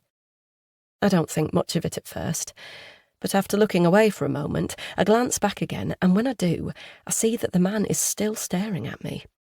It's a little disconcerting, but as I look back in his direction for a third time, I see his eyes are still very much on me, and while I don't recognise him, or know why he is looking this way so intently, I get a very bad feeling about it. That's why I turn around and look up the aisle to see if Alex is on his way back to his seat, because I feel like I'll feel much happier when he is back with me. But I can't see him, and he still isn't back a few minutes later as the doors at the back of the room are closed and everyone else retakes their seats for the second half of the show to begin. I glance up to the balcony to see if the man is still up there looking at me, but I can't see him anymore. And a moment later, the lights go out in the room, and we're back in total darkness. But I don't care about what is soon to start happening on the stage, because I just want to make sure Alex is okay. And after waiting another minute to see if he comes back, I leave my seat and go in search of him. It's not easy to make my way down the aisle without any lights to guide me, especially now the actors are back out on stage, and I am blocking a few people's view of the action, leading to several loud tuts and moans from members of the crowd, who are probably wondering why I have stayed in my seat all the way through the interval, only to get up just as the show is resuming. But I couldn't care less about any of them as I make it to one of the doors and push it open, stepping through into the bright foyer, where I see a steward collecting empty champagne glasses over by the bar. Looking around the foyer, I hope to see Alex, but all I actually see are a couple more employees here carrying out a few of their duties. There is no sign of my son, though I do see the sign for the men's restroom, so I make my way over there. While I know I can't go in there, I hang around outside the entrance and wait for Alex to come out. But as a few more minutes pass, there is still no sign of him. Now I'm starting to really worry, because knowing how much Alex enjoyed the first half of the show, I know there is no way he would want to be missing the second half, unless something very unexpected had happened to him. Is he ill? I have no way of knowing without going in there, but I'm the wrong gender to be walking through this door, so I politely ask one of the male stewards if they could possibly go into the restroom and see if my son is okay in there. The steward is very helpful and tells me he will do that, and after I've given him Alex's name and a brief description of his appearance, the steward goes inside to see if he can locate him. I wait nervously in the quiet foyer for him and Alex to reappear, and while I can hear the beginnings of a new song starting on the other side of the theatre doors, I don't care that I'm missing out on something fun. I just want to know that Alex is okay. "I'm sorry. I checked, but there isn't anybody in there," the steward says with a shrug when he comes back out of the restroom a moment later, as if the information he has just passed on to me is very inconsequential. But it's not, and to prove it, I push past him and enter the restroom myself, because I have to see if what he has just said is true. "Hey, you can't go in there," the steward calls after me, but I ignore him as I go into the men's toilets and start looking around, opening every cubicle door and calling out to Alex in the hopes of getting a response. But there is none. The only thing I'm getting back is the steward telling me that I can't be in here. Where the hell is Alex?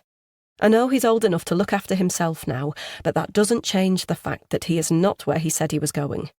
And after leaving the restroom and rushing back into the theatre, I double-check he is not back at our seats. But his seat is just as empty as mine is. He's not here. He's vanished. Where is my son? Chapter 10. Jack. The crack of the baseball as it hits the bat is met with a huge roar as Maddie and I join thousands of other fans in rising up out of our seats to watch the little white ball sailing away into the dark sky, beyond the field and into the stands, meaning a home run has just been scored for the Yankees. "Wow, did you see that?" Maddie cries, her voice only just audible over the deafening cheers around us. And as music begins pumping from the speakers, the decibel levels only increase in this very noisy section of the Bronx. "Are you kidding? I knew he was going to do that. He's already hit 12 home runs this season." I shout back as I clap my hands and watch the player in the iconic black and white pinstripe uniform jogging around the bases and receiving his adulation from the fans. As everyone retakes their seats, I glance up at the electronic scoreboard and see that it is now 3-0 to the Yankees in the 5th inning, making this a brilliant first half of the game. But it's not just the action on the field that has gone well. I've also been having a great time with my daughter in the stands over the last couple of hours. We've eaten a hot dog, we've had a few drinks, and we've chatted about all sorts of sports-related things as we've sat in our vantage point in the upper deck looking down at the players below. I've also made sure to take lots of photos too, as has Maddie, and I can't wait to show them all to Lorna when we get back to the hotel. Maybe Alex will be interested in having a look at them as well, and I'll be sure to ask to see the photos he has got from his time at the theatre. As the music cuts out, the crowd quietens down and the next batter takes his place at home plate. As that happens, I see a rather large man in an extremely oversized Yankees jersey making his way back to his seat carrying 2 trays of nachos. That's one thing about going to a baseball game in America. It's as much about eating as it is about watching sport, and now that I've seen the nachos, my taste buds are tingling again.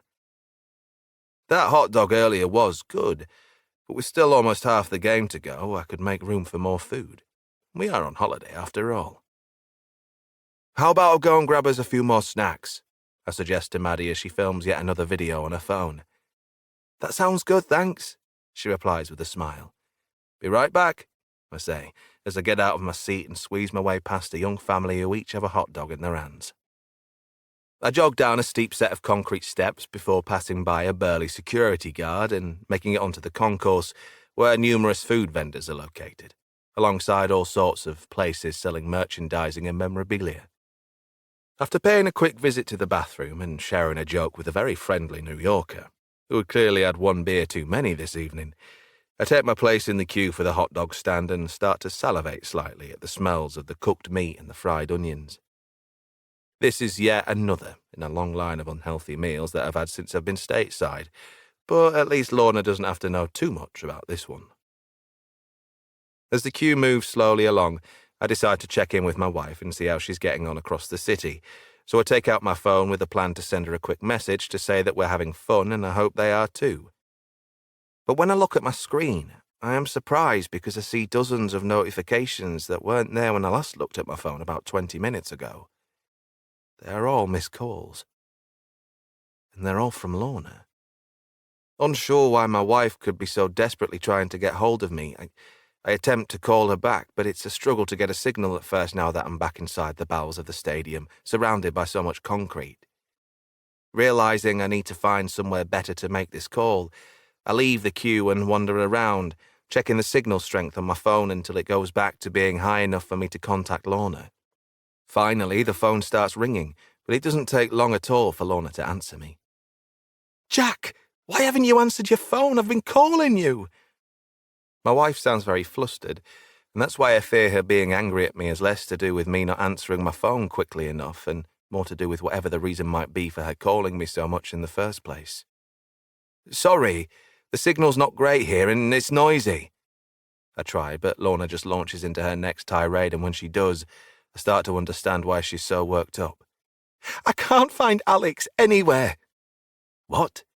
"I don't know where he is. I can't find him." "Wait, calm down. What's happened?" "He went to the toilet at the interval, but he didn't come back. And when I went to look for him, I couldn't find him anywhere. He's gone. I don't know what's happened to him." I'm trying not to panic as much as Lorna is for 2 reasons. 1, I don't know the full story yet, and 2, my wife is doing more than enough panicking for the pair of us. "Have you checked the toilets?" I ask her, but Lorna just snaps back at me to say that it was the first place she checked and he's definitely not in there. "Where are you now?" I ask her then. "Still in the theatre." "Okay, could he have got lost? Or be in a different part of the theatre? Maybe he went to a different toilet. He must be there somewhere." He's not here. I've looked everywhere and so have the stewards. This is what I'm trying to tell you. He's gone. He can't have just gone, Lorna. He wouldn't just wander off, would he? I'm getting slightly irritated by my wife's hysterics and really wish she would calm down a little and talk this through more sensibly, but that's not happening. Of course he wouldn't just wander off. He must have been taken, she cries, clearly convinced that that is the only possible explanation here.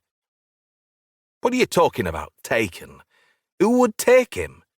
I don't know, but he was enjoying the show and he wouldn't just leave without telling me. So how else could he have gone unless somebody took him? Just relax. He's 18. Even if somebody did try something with him, he's big enough not to go with them. Aren't you listening to me? He's not here, Jack. He's missing, Lorna cries, sounding utterly terrified, and the more she gets scared, the more I feel the fear too. But as worried as I am about where my son might be, I really can't see how he would have been taken. There has to be a simpler explanation as to where he is. He must be there somewhere, I say, running a hand through my hair as nervous tension begins to take over my body. Have you called him? Yes, his phone is turned off. Could it just be on silent? You were watching a show. No, it's off, Jack. What part of that don't you understand? Calm down. I'm trying to help. But you're not helping. You're not here to help me look for him. I realise then that I'm going to have to go and get Maddie, and we're going to have to get over to where Lorna is as quickly as possible, whether that is via the subway or a taxicab. Right, text me your address and we'll come to you, I say as I head for the gap in the stadium wall that will take me back into the stands.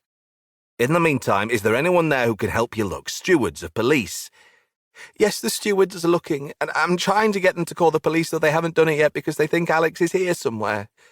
Right, well, if they're not panicking yet, then we should try not to, I say as I walk back out and catch a glimpse of the field below where a Yankees player is jogging to second base, and the pitcher for the opposing team is watching him go while shaking his head. But then Lorna says something that causes me to shake my head too. What if this is them? What if they've taken Alex because they know we're here and they want to get back at us? She says with utter terror in her voice. Lorna, stop it. This has nothing to do with what happened before, I say, but my wife is not listening and is now sobbing at the other end of the line. This is why I didn't want to come here. This is why I didn't want Maddie or Alex putting anything on social media. I think they know we're here, Jack, and I think they're trying to get revenge on us. Lorna, stop it. That is nonsense and you know it. Now calm down and keep looking for Alex and call me when you find him. We'll be on our way, okay? I jog up the steps towards my seats and wait for Lorna to reply to confirm that she agrees with that plan. When she does, I hang up and stuff my phone in my pocket before looking for the row in which I was sitting with Maddie. I spot the family of 4 with the hot dogs who was sitting next to us, so I know I'm in the right place, and then I look past them to where Maddie is. But her seat is empty. I look around, figuring I must be mixed up and standing beside the wrong row. But I'm not. This is where we were sitting. So why isn't Maddie here? Hey, have you seen my daughter? She was sitting right here, I say, asking the family who were sat beside us. They all look at me with blank expressions and hot dog meat in their mouths before shaking their heads. But that's not good enough because she was right here when I left her, so they must know where she has gone, and I don't have time for this because I need to get Maddie so we can go and help Lorna look for Alex.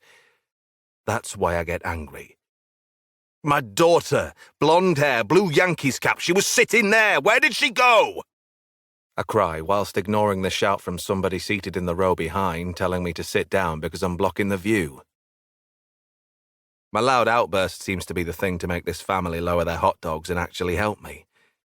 She went that way, the father of the family says to me once he's finished chewing his latest mouthful, and he points to the other end of the aisle to where another one of the many entrance exits in the stadium are.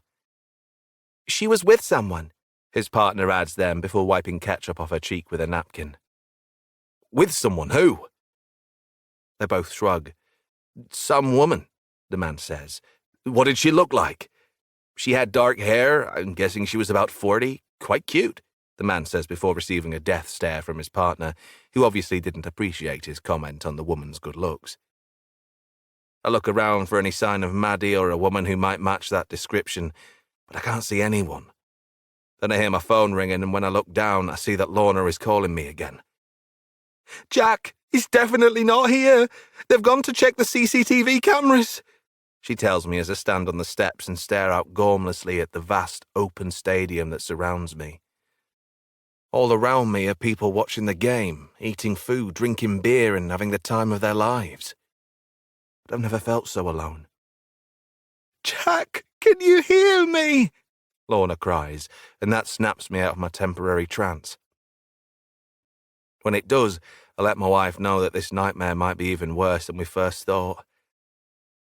"I can't find Maddie either," I confess, feeling a tightening in my chest as I speak. "Somebody came and took her away while I was out of my seat." I don't hear what Lorna says to that because the Yankees hit another home run then, and everyone starts screaming around me. But I don't make a sound. I simply watch the ball flying away into the distance, feeling just as helpless as the unfortunate pitcher who threw it. Chapter 11. Lorna. This has to be planned. This cannot be a coincidence. Both our children are missing. So why isn't this police officer taking my concerns seriously? "Relax, ma'am. We'll find your son," he says, with an accent as heavy as the sinking feeling in my stomach. "He might have got lost. It's happened here before. It's a big old theatre, and there are a lot of doors and corridors. Last month, there was a 10-year-old girl who managed to find herself backstage. One of the sound engineers found her wandering around beside a few of the props. She got herself totally lost, but we got her back to her mother, and we'll get your son back to you, too." "But my son is not 10, he's 18, and he wouldn't just wander around," I cry, the volume of my voice not at all matching the level of respect I probably should be paying this man with the NYPD badge on his shirt and the sizable firearm in the holster on his waist. "Ma'am, please, try and calm down. We'll find your boy," the New Yorker in his 60s tells me. But while he's probably been in plenty of situations far more dramatic than this one since he began serving this city many decades ago, to me, this is the worst possible thing that could have happened. It's made even worse now that I know Maddie is missing too. Jack telling me that he couldn't find our daughter means my worst fears are surely right. This has something to do with what happened here in 2008, just before Jack and I took our kids and moved home. It must be connected. We made a mistake back then, and now we are being punished for it, albeit 15 years later, but still punished all the same. I thought we'd got away with it, but I should have known better, and I'm angry because I did. I knew coming back here was not the right thing to do. I knew we should have never returned to the scene of the crime.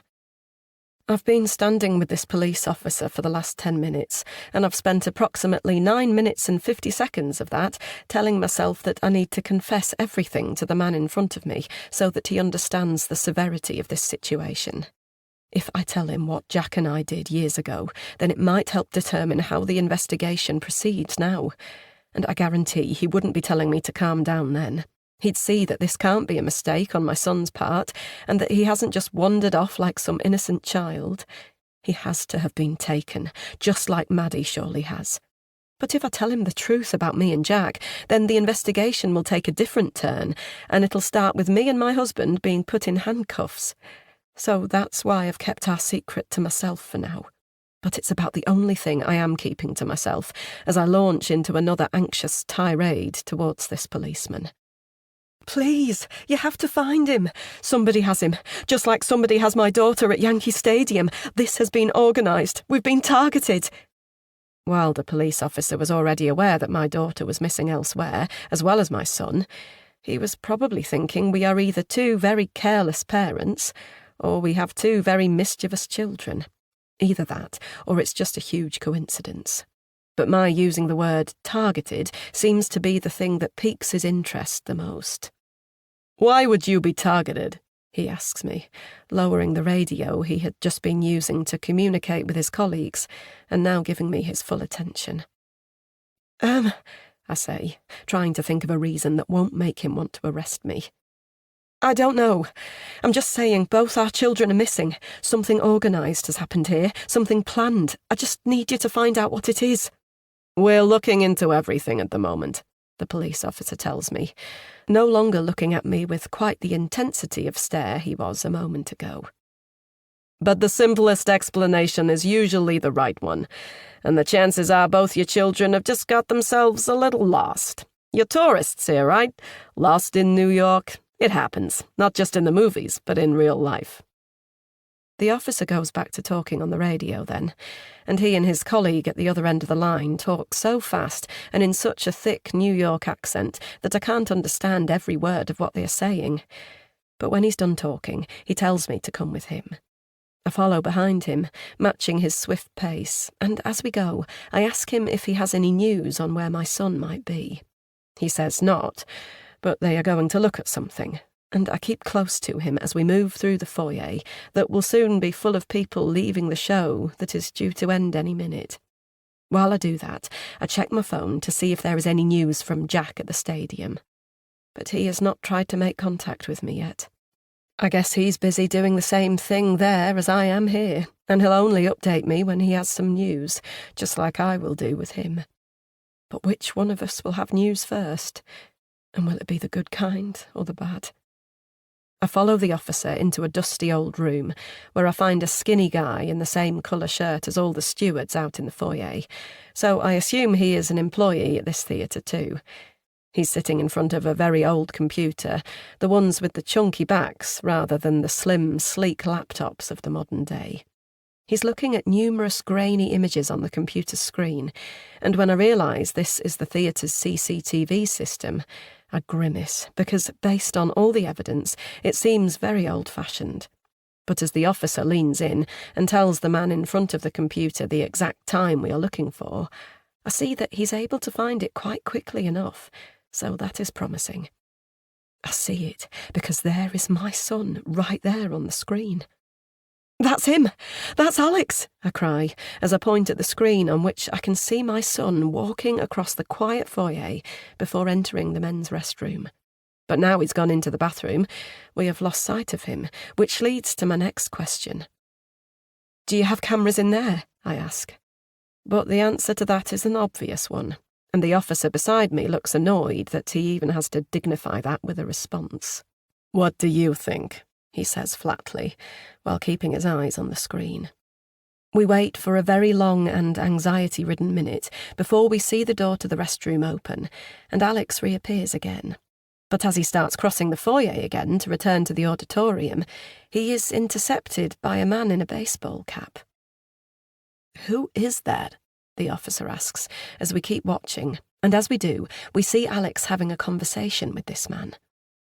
"Is there any sound?" I ask, desperate to hear what they might be talking about. But again, the officer almost finds that question insulting. My son is still talking to the man until a moment later, when they start walking away across the foyer together. "Where are they going?" I ask, but none of us will know the answer to that until we watch what happens next. And that's when we see the pair of them disappear through a door. "Where have they gone? Go to the next camera!" I cry, and the man at the computer taps a few keys before the image on the screen changes. Now I can see Alex following the guy in the cap down a set of stairs. "Why are you following him?" I ask my son out loud, even though he obviously can't hear me. But I want the police officer to know that this is very strange behaviour from Alex. He knows better than to just wander off with a complete stranger. He knew that when he was a child, so he certainly knows it now he is an adult.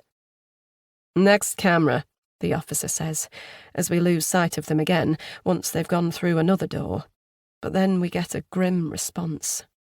"There are no cameras there," we are told. "What do you mean there are no cameras?" I cry, utterly aghast. "That's just a side entrance to the theatre. It's not covered by any camera." "Why not?" I'm furious, and for good reason, because if we can't see where they went, how are we ever going to find them? The police officer is back on his radio now, and I hear him say the word west, which I presume is the side of the building my son was taken out of. I also presume there are police officers on their way to that part of the theatre to see if they can locate Alex outside. But what if they can't? What if he's already gone? What if he's disappeared into the city? Those are all very frightening questions to consider. But there is one more that I really want an answer to. What on earth would cause my son to willingly walk out of the theatre with a man he had only just met? Chapter 12. Jack. We have about 5 minutes to find my daughter before the ball game ends and our task becomes infinitely more difficult. That will be when 50,000 people will leave their seats and pour towards all the exits around this stadium, and by the time that happens, we can kiss goodbye to being lucky enough to spot Maddie in the crowd. That is why, amongst many other reasons, I am imploring the police officer and the stadium liaison officer I am with to act quickly. But despite me telling them we have to find Maddie in the next few seconds, they seem to be far less concerned than I am.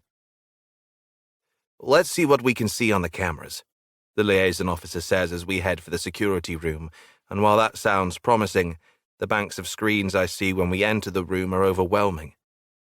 There must be over 50 monitors in here, all of them showing various angles of Yankee Stadium. And on each screen are thousands of baseball fans, most of whom look exactly the same as each other because they are all wearing Yankee caps and Yankee jerseys. Trying to spot my daughter in amongst them all is going to be a nightmare, if not impossible, because just like most of these people on camera, she was wearing a Yankees cap too. But we can at least narrow our search down, and after I have shown the officer my ticket, he can tell one of the security personnel in here which section of the stadium we were seated in. As I take a deep breath and wait for them to find the right camera, I check my phone, and when I do, I see that I've lost my phone signal again, meaning Lorna won't be able to contact me if she has any news. At a time like this, it is imperative that the pair of us keep a steady line of communication, but there's not much I can do about that at the moment, and I just have to hope that my wife is having success in her search for Alex in the city, while I'm searching for his sister here. "Okay, what time do you think she would have left her seat?" I'm asked, and I have to consult my watch before estimating that it must have been just after 9 o'clock. The footage is taken back to that time, and after zooming in on the row I was sitting at, we start watching. When we do, I see myself on screen and I realise I must have been a little early in my estimation of the time when Maddie might have been taken. But a second later, I see myself getting up out of my seat, so I tell everybody else in this room who is watching that this must be when it happened. As I disappear off screen, innocently on my way to go and get snacks that I would not ultimately get a chance to buy, I see Maddie sitting by herself in her seat, her full attention on the game in front of her. As I watch her intently staring at the field, my heart aches because she looks so happy just sitting there being entertained by the baseball players.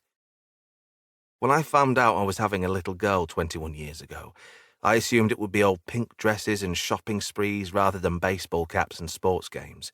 But my daughter turned out to be way more like me than I could ever have imagined.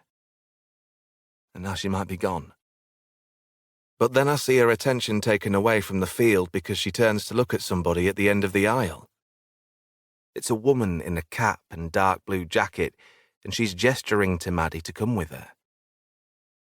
I watch as my daughter gets out of her seat and goes to the end of the aisle before the woman says something to her, and then Maddie quickly follows her down the steps and out of an exit which is one along from the exit I went out of on my way to get the hot dog. "Who the hell is that?" I cry, stunned my daughter would just leave with a stranger. "You don't know who that woman is?" the liaison officer asks me. "No, I do not." "She seemed to know Maddie, and Maddie must have known her to go with her." "My daughter does not know who that is. We're on holiday here. We're tourists. She doesn't have friends here." I've quickly shot down the assumption that Maddie knew the person she went with. But the first assumption is not so easy to debunk. She seemed to know Maddie. Yes, she did. Whoever that is, she waited until Maddie was on her own before she made her move, I say, pointing at the screen and the empty seat where I was once sat happily with my child. She appeared as soon as I'd gone to get food, so she must have been watching us.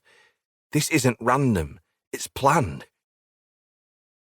The evidence seems to back my claims up, And along with me telling everyone here that not only is my daughter missing, but my son is too, it's obvious that a very sinister plot seems to be unfolding as we speak. But how will it end?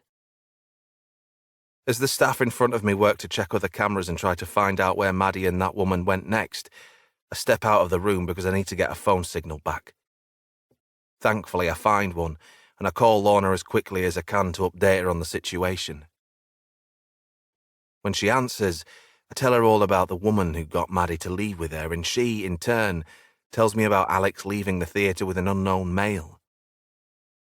This doesn't make sense. Why would both of them just walk away from us with some stranger without telling us where they were going? I ask, even though I know my wife is just as clueless as I am on that. I'm so mad at them, Lorna tells me a little surprisingly. Why have they been so stupid? Why would they just go with these people? But I get where her frustration is coming from.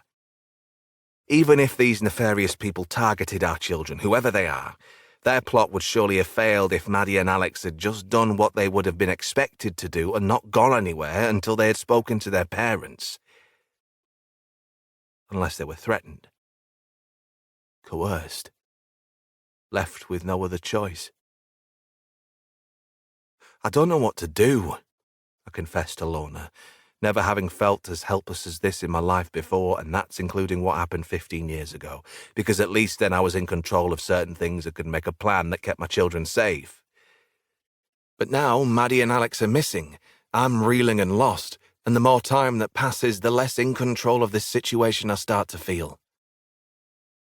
I do, Lorna says just as I hear a roar go up around the stadium, and I guess that means the game has just finished and the Yankees have won. No, Lorna, don't you dare. That will make things worse, can't you see that? I don't care, Jack. Our children are missing, and it is all our fault. We don't know where they are or what's being done to them, but this isn't their fault, it's ours. They don't deserve this. Lorna, please, just wait for a second. Hundreds of people are now pouring onto the concourse, and within seconds it is thousands, and now I'm completely surrounded by delighted baseball fans who have just had a very enjoyable evening at the ballpark. As they all chat and cheer, I put one finger in my ear while pressing my phone tightly to the other one so that I stand a chance of hearing what Lorna is saying at the other end of the line. If we tell them the truth, then they might be able to find them faster, Lorna says. I'll tell the police here and you tell them there, and maybe they can get Maddie and Alex back quicker. No, Lorna, do not say a word to the police about what happened. I mean it. If you do, we are finished. Jack, it's our children, and this is our family, I cry, my voice loud, but nobody around even looks at me because of the overall noise in this packed concourse. We stick together, and at the moment, with Maddie and Alex missing, each other is all we have.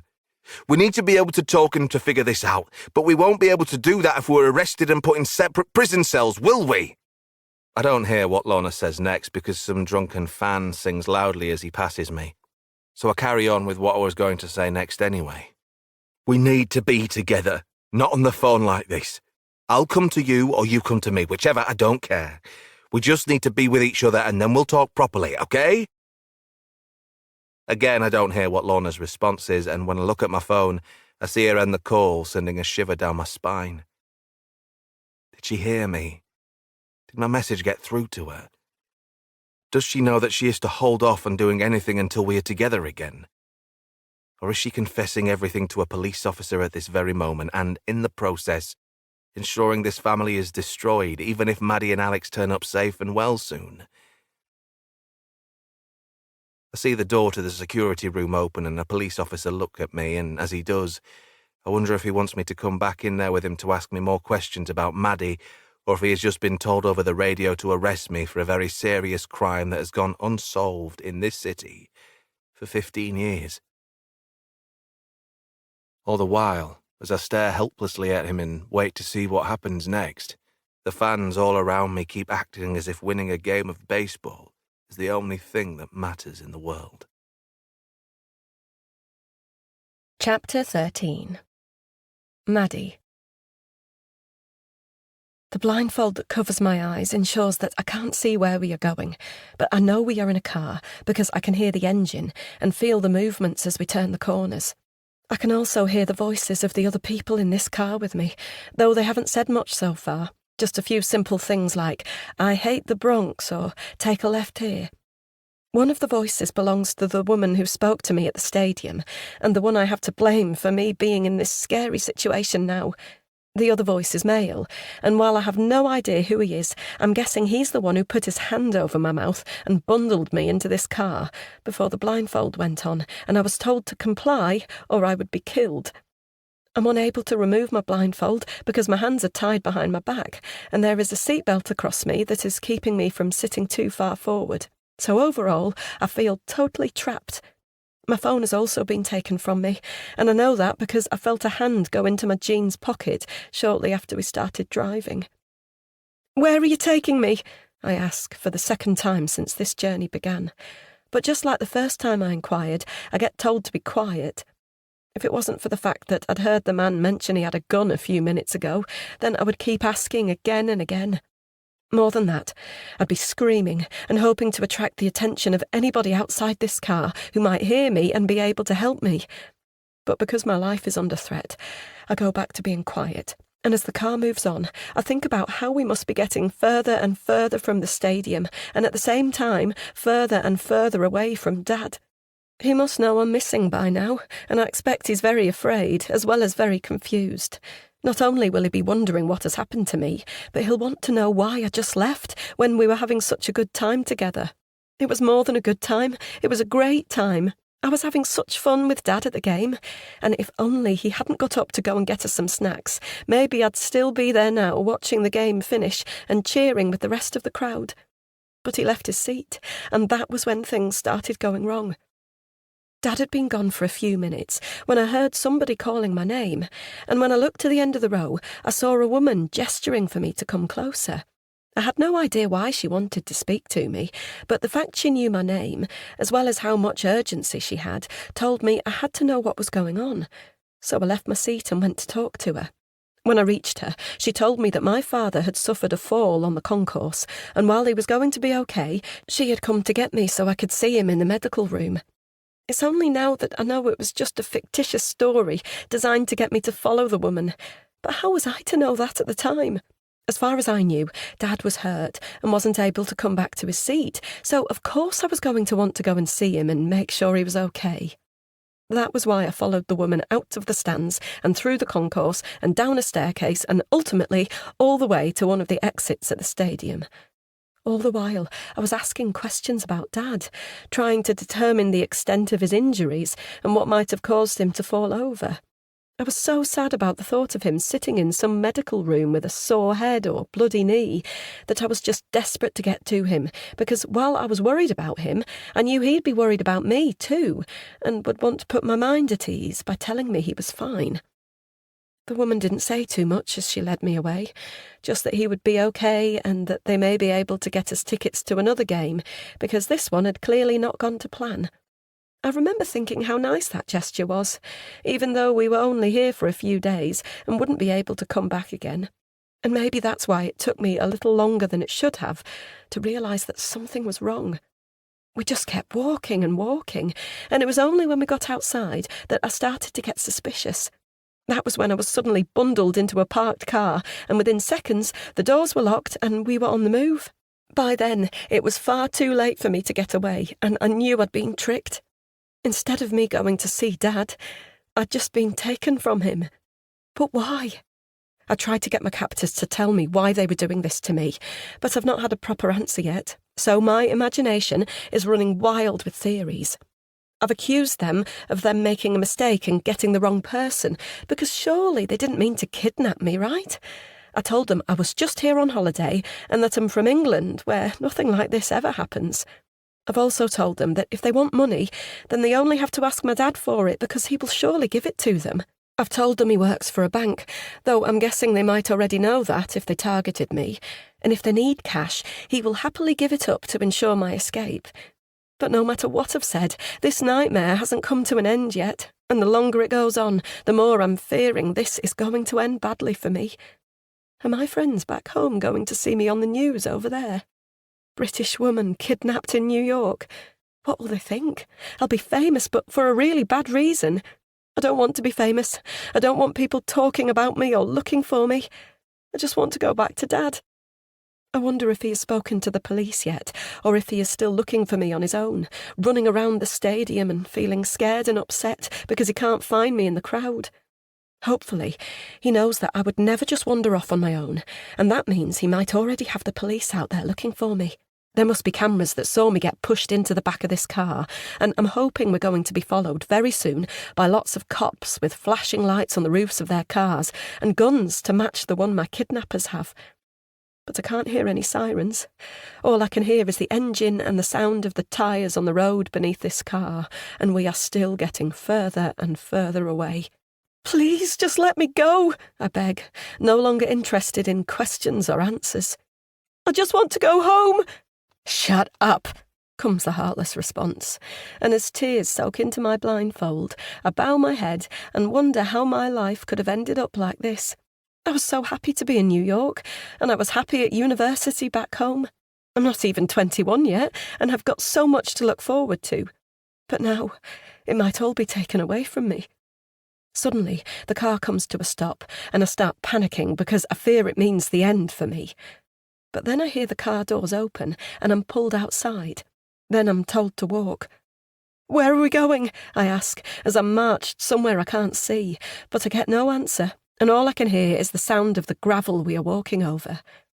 Then the noise ceases, and I feel warmer, suggesting I've gone indoors again. But where am I? Staircase, I'm told, before I'm led down a set of steps, but it's hard when I can't see, and I almost lose my balance a couple of times, only kept upright by the man holding tightly onto my arm.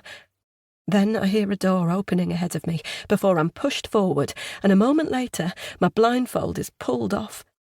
When it is, the first thing I see is shocking. It's my brother. Whoever these people are, they have Alex too. Chapter 14. Alex. While it was shocking to see my sister pushed into the same room I'd just been put in, it did at least give me some comfort to realise that I wasn't alone in this. But it's a small comfort because now I know I'm not the only one who's in danger here. Are you okay?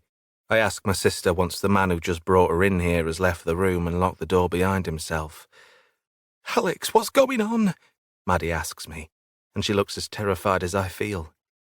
I don't know, I tell her, and while I'd love to give her a hug, it's impossible with my hands tied behind my back. Hers are tied too, meaning all we can really do is stand opposite each other and look around at this place we now found ourselves in. We're in what appears to be some kind of a basement, or maybe it's a small room in an old abandoned building or warehouse. I have no idea because all I can see are bare brick walls and there is a strong musty smell in here. There are no windows to help us either, and while we have enough space to stand up straight and walk around a little, there's absolutely nothing else in here we can do. There's no food or drink or any way to call for help. Just the two of us, locked in this place somewhere in New York, far away from where our parents are probably looking for us. What happened to you? I asked Maddie, eager to know how she came to be in this room because, while I have my own crazy story, she must have hers too. I'm right because she tells me all about the woman at the baseball game who told her that Dad had suffered a fall and she had followed her believing she was being taken to see him. After that, she was blindfolded and driven away from the stadium until she got here. Then she asks me how I got here. I went to the bathroom during the interval at the theatre, I begin, thinking back on how such a simple decision led my captors to have the chance to take me. When I came back out, there was a man there waiting to speak to me. He asked me if I did any acting, and when I said yes, he said he was a casting director who kept an eye out at shows like this for any talent. I'm already shaking my head as I tell the story because I can't believe that I fell for such a stupid lie. I was so gullible and got far too excited at hearing the words casting director that I lost all of my common sense. Everyone always says if it sounds too good to be true, then it probably is. But I completely forgot that as I listened to the man ask me if I could spare 2 minutes to go and meet a colleague of his who was responsible for putting together the cast for an upcoming production in the city. I did think about asking if I could run back into the auditorium and tell Mum where I was going, but then I was afraid I might miss my chance. And the last thing I wanted to do was be the actor who missed his big break because he was too worried about telling his mummy where he was. I knew that sometimes actors got the role that changed their life not because they did well at an audition, but because of a chance encounter in a random place, and maybe, after so many failed auditions through my teenage years, it was going to be a chance encounter that got me into the acting world. Who knew? It could be the story I was one day telling on a late-night chat show on TV after the host had asked me how I got started. I figured we'd be quick, and once I got back to Mum, even if she was a little annoyed that I'd been gone a while, she'd have not only understood once I'd told her what happened, but she would have been delighted for me too. That's why I didn't bother going to her and just went with the man instead. With my head filled with dreams about how I was just about to be plucked from obscurity in England and given a juicy role in a star-filled New York production, I followed the man through a side door and we left the foyer behind. As we went down a set of stairs, I was already visualizing the conversations I was having with my friends back home. How I would tell them that dreams come true and that they would have to fly out to be at the opening night of the show that I was going to be starring in. I was even thinking about James and how even though I would miss him terribly, maybe one day when I was rich and famous, he might realise he felt the same way about me as I did about him. With so much on my mind, I guess that was why I didn't realise something was wrong until it was far too late. By that point, I'd been pushed into a car, handcuffed and blindfolded, and then driven away to the end of my sorry story matching the end of my sister's. Now here we are together, both guilty of being gullible and falling for a lie. But just how bad is our situation? Why is somebody doing this to us? Maddie asks as we move away from the door and stand closer to the back wall opposite it, both of us eager to put a little more distance between us and the next person to potentially come in here. Unless those people are going to be Mum and Dad. I didn't expect my sister to join me here, so maybe our parents will be here next. I don't know, I reply, watching the door, but so far it's not opening again. What do you think they want? Money? Maybe. Do you think they've hurt Mum and Dad? What? No. Maddie looks upset and like she's about to cry, so I tell her everything is going to be okay, even though I don't know if that is true. It's different to when we were younger and she would look after me in her role as the older sibling, but at the moment, I seem to be handling this situation slightly better than she is. But only just. The truth is, I am as scared as her, if not more. And while I'm not on the verge of tears, I'm trying my best not to panic. My head is filled with all sorts of questions. Questions like, what if nobody finds us? What if this door doesn't open again? What if we're just left in here to die? Did they say anything to you when you were in the car? Maddie asks me whilst just about managing to keep her tears at bay for the time being. Not really. They just kept telling me to be quiet or they'd hurt me, I reply.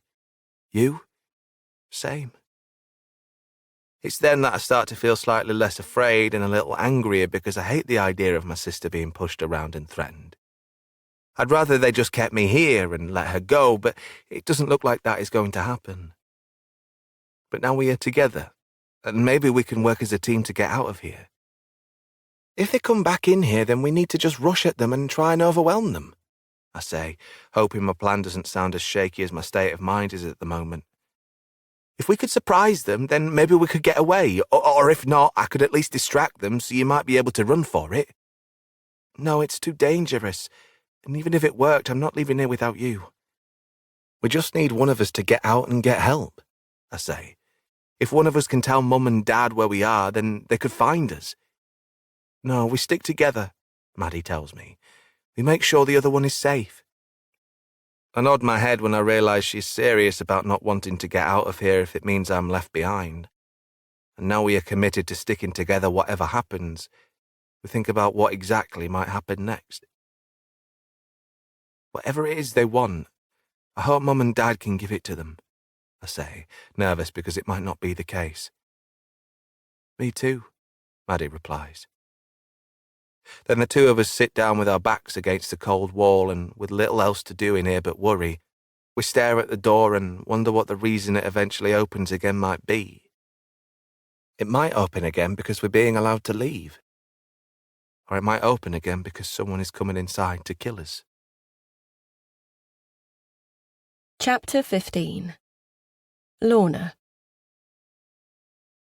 I spent another hour at the theatre before it was decided that I should accompany an officer to a police station where I would link up with Jack, and we would assess what had happened tonight from there. By that point, the show had finished, and the theatre was empty, barring everyone but me, a couple of police officers, and the theatre's employees, who quietly swept up in the auditorium and looked a little sheepish whenever they saw me standing in the foyer looking bereft. I'm not sure if they were feeling guilty that a theatre-goer could have lost their son here, or whether they were thinking this was a big overreaction, because my son was 18 and was probably big enough to look after himself. Either way, they didn't say anything to me, besides the one kind lady who asked if she could get me some water. I was initially reluctant at the idea of leaving the theatre, with it being the last place I'd seen Alex, and wondered if it was the best place to be in case he appeared again. But as time went by, it seemed less likely Alex would show up, and with Maddie missing too, it was considered best if both parents got together at the station, where we could be spoken to by a person with a little more authority than the officers who had been helping us so far. That person was a detective. The first thing I noticed when I entered the inner-city police station, after being driven here from the theatre, is the energy inside this building. If I thought it was busy outside, then in here is almost just as chaotic.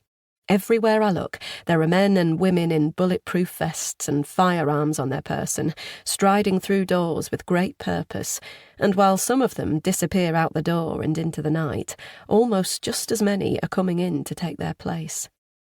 I have one experience of being in a police station back in England, but that was a very different experience to this. That time, when I entered the station, it was almost more like I was turning up for an appointment with my doctor or dentist, and after speaking with the person sitting behind the desk, I took a seat in a waiting area until someone was ready to see me. But this place does not quite have the same vibe, and as I hear lots of boisterous shouting and watch as 4 swaggering officers stride past me and leave the building, I guess it's just another reminder of how far from home I am now. Even though I lived in New York before, one thing that I never got accustomed to was the crime rate here.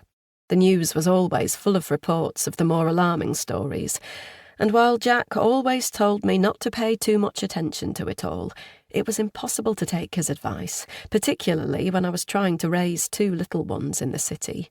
It wasn't just the vests and the guns and screeching sirens that filled me with anxiety, but how there were different words for certain crimes in America. And those words always seemed scarier somehow. Serious crime is called a felony, burglary is grand larceny, and murder becomes homicide. I don't know why, but to me, those words always seemed more frightening. Now I'm standing in one of the many hubs of the NYPD, but unlike all those times in the past when I heard about crimes in this city that affected people other than me, this time I'm right in the middle of it all. But at least I'm no longer alone. "Hey," Jack says when he enters the big and busy waiting room and sees me, rushing over and trying to take me in a hug. But I pull away from him before he can embrace me, and even though this is surely not the time or the place, I tell him exactly why I am not ready to accept his welcome. "This is your fault," I say, pointing a finger at his chest. "This is happening because of what you did." "Lorna, calm down," Jack says, whilst looking nervously around at all the other people in here to see if any of them have just heard me. Between all the mobile police officers and the stationary civilians sitting in chairs, There are plenty of folks around who could easily eavesdrop on our conversation and then pass on what they just heard to somebody who might be very interested in learning more about what I mean. But if Jack thinks that is my biggest concern at this moment in time, then he is sadly mistaken. "You know it's the truth," I say, my voice still louder than my husband would like it to be. "We're here because a detective is going to speak to us, and when they're ready, I'm going to start at the beginning with them." "The beginning? Lorna, wait, we'll be arrested." "Don't you see? Maybe that's what the kidnappers want." "Kidnappers? We don't know for sure that they are kidnappers." "What world are you living in? Maddie and Alex have been taken, and we've got the CCTV evidence to prove it." "No, all we know is that they were led away, but not by force. They willingly went with these people, so I'm not sure that qualifies as kidnapping." "Are you insane? They were obviously tricked, and once they fell for it, they were taken. If they weren't, then we wouldn't be here right now, would we? All four of us would be back at the hotel." "Lorna, just try and—" "Mr. and Mrs. Thompson?" We are both interrupted then by the sound of a female voice to our right, and when we look, we see an African-American woman in a blue suit and white blouse standing beside us. Despite having plenty to say to Jack a second ago, I've suddenly lost my voice, so it's my husband who answers for the both of us. "Yes," he says. "I'm Detective Davis. Come with me." Jack and I share a nervous glance before we follow the confident woman who is already striding away from us, and as we follow her through a couple of sets of double doors, I feel Jack take hold of my hand, and when he does, he leans in towards me. "Please, just stay quiet until we hear what she has to say," he urges me, but I don't make him any assurances as we reach the room we are to be spoken to in, and Detective Davis invites us to take a seat. The sound of the chair legs scraping across the hard, uncovered floor in here is loud, but not quite as loud as the door closing when the detective shuts it. Then things go very quiet as she takes a seat opposite us and puts her hands on the table. "I have some news on your daughter, Mary," Davis says, and as the words leave her mouth, I feel utterly helpless to stop what might be the worst thing I'm ever about to hear. Is she dead? Or have they found her alive and well? "A camera near Yankee Stadium picked her up in the back of a car, leaving the scene around the time she was reported to have been taken," Davis says. "A car?" Jack asks. "Whose car?" "We don't know yet, but we're assuming the plates have been changed, and while we're doing our best to try and track its route across the city, it's difficult." "Why was she in a car?" I ask. "Again, we don't know, but we will find out," Davis says, her words matching the confidence her posture already carries. When she says that, I see Jack's own posture stiffen beside me. "What we need to know at this moment in time is whether or not the two of you can think of any reason why your children may have been targeted," Davis asks. "Because it's clear both of them were specifically approached and led away from each of you, and finding them is going to come down to figuring out why that might have happened." I guess this is the perfect point for me to jump in and tell the detective what she is hoping to hear, which is that I do have a very specific reason why I think Maddie and Alex were approached and led away from us.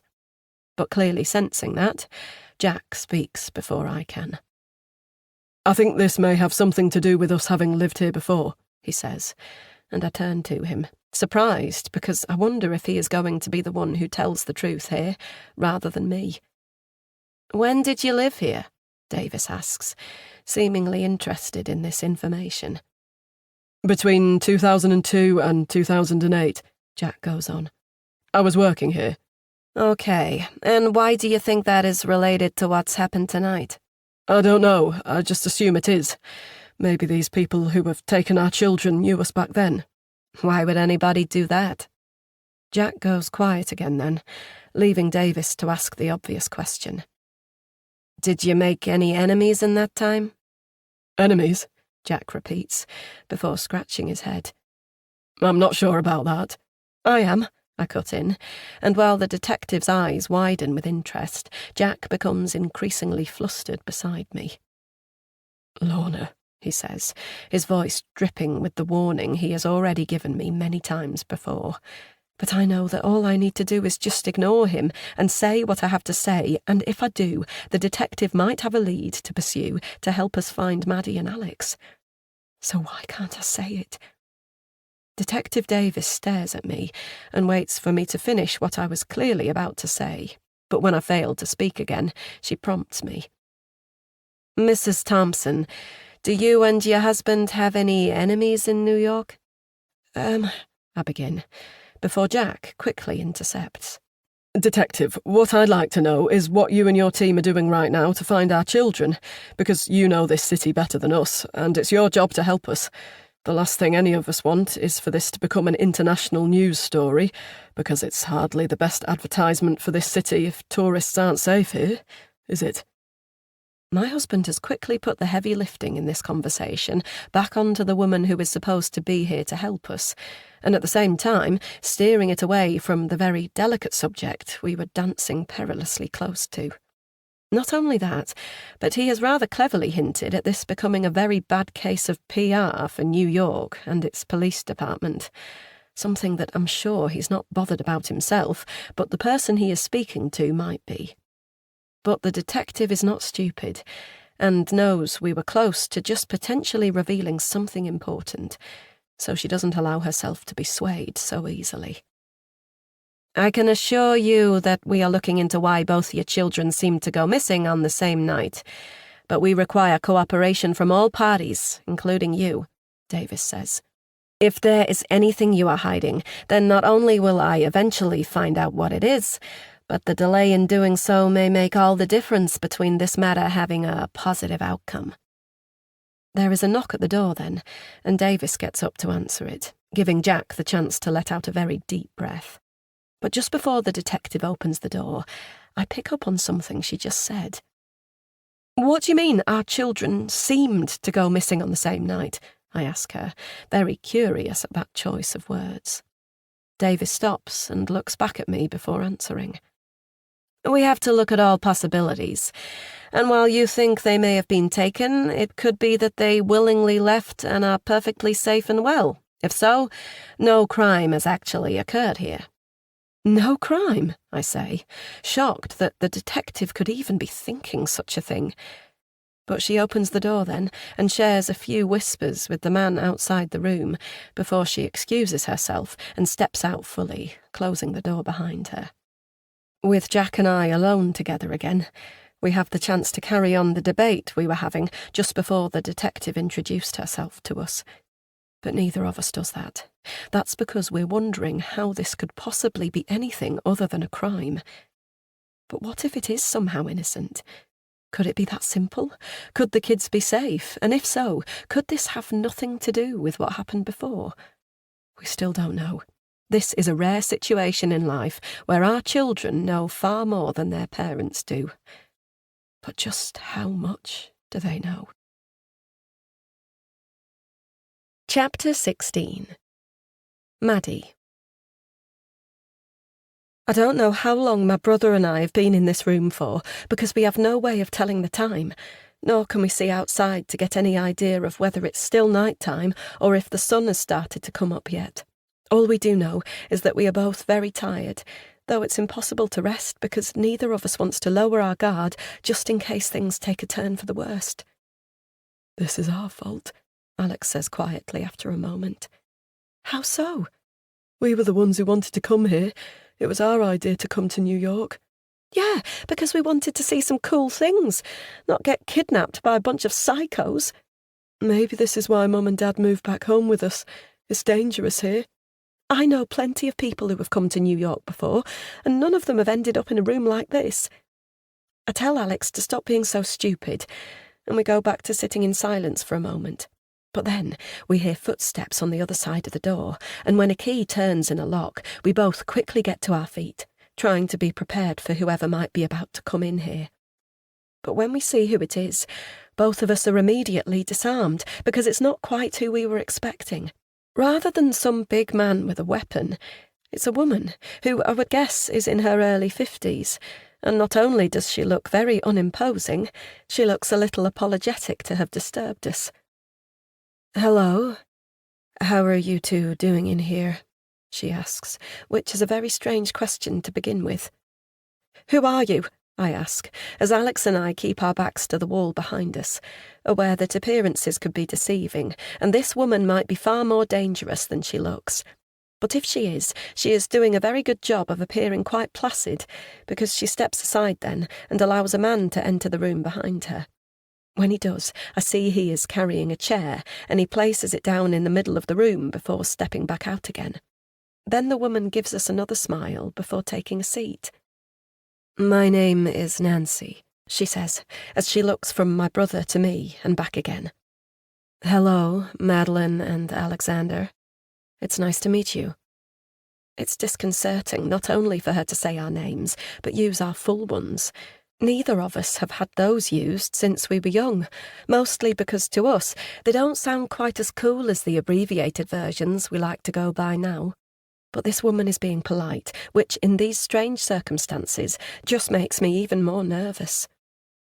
How do you know who we are? Alex asks her, as I study the woman's calm demeanour. She is wearing a stylish jacket and dark trousers, along with a pair of shoes that I know are expensive because I've seen them on a reality TV show before. She also has a thin gold watch around her left wrist, and I get a better look at it when she lifts her hand to tuck back a strand of her dark hair behind her ear. I know who you are, because I know who your parents are, comes the simple response, and that is the first strong clue that this has more to do with them than us. Our parents? What about them? I ask, eager for more information. What do you know about them? Nancy asks us, which sounds like another very unusual thing to say. I know they're going to kill you if you don't let us go, I snap back, feeling quite pleased with myself for about a second at how fiery I have just been. But if I was hoping to make this woman think twice about what she is doing, then I guess it hasn't worked because she doesn't look flustered at all. You think they're capable of killing a person? Nancy asks. Yes, I say, doubling down on my threat to her because I want her to be afraid and fear what she has done. That way, she might let us go before this gets any worse. But what she says next leaves Alex and me stunned. I guess you know them even better than I thought then. What do you mean? My brother asks her. The thing is, Nancy says, crossing her legs and letting her hands rest on her lap. Your parents are not quite who you think they are. They did something very bad in this city, and until today, they have escaped punishment for that. But now they have come back, things are changing. What did they do? I ask, as I notice Nancy looking sombre. They took something from me, she says quietly. Something I cared about more than anything else in the world.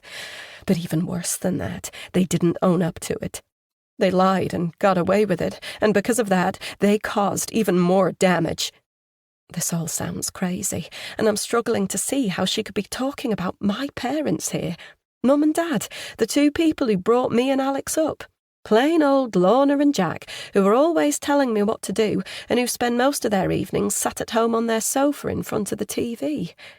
They've done something wrong. Look, I don't know what you think you're doing here, but there's obviously been a mistake, I say. Just let us go, and we won't say anything to anybody. We just want to go back to our hotel and get some sleep, and we're going home soon. We'll probably go home on the next flight once we get back to Mum and Dad. Whatever happens, you don't have to get in trouble for this if you just let us leave. Isn't that right, Alex? I look at my brother to make sure he is in agreement with me, because I need him to help convince this woman that she can avoid prison if she does the right thing now. But while he doesn't say anything to disagree with my plan, he doesn't do what I want him to. What did Mum and Dad do? He asks. I just told you, Nancy replies. They took something very dear to me, and after they lied, they took something else too. There's a reason I am sitting in this room alone, rather than beside my husband. I frown then, because the mention of her husband has me confused. Who is he, and what has he got to do with this? That is what I'm thinking. But the longer Nancy is here, still looking very calm, the more I'm wary of asking her questions, because the things she comes back with are very troubling. My husband is not here because he took his own life, Nancy goes on, and Alex and I share a nervous glance. Yes, if you're wondering, he did so because of what your parents did. Our parents haven't done anything wrong, I try again, but Nancy just shakes her head dismissively. Sadly, that's what you and everyone else thinks, but I know the truth, as do Lorna and Jack. Then why have you waited so long to do something about it? Alex asks, making a good point.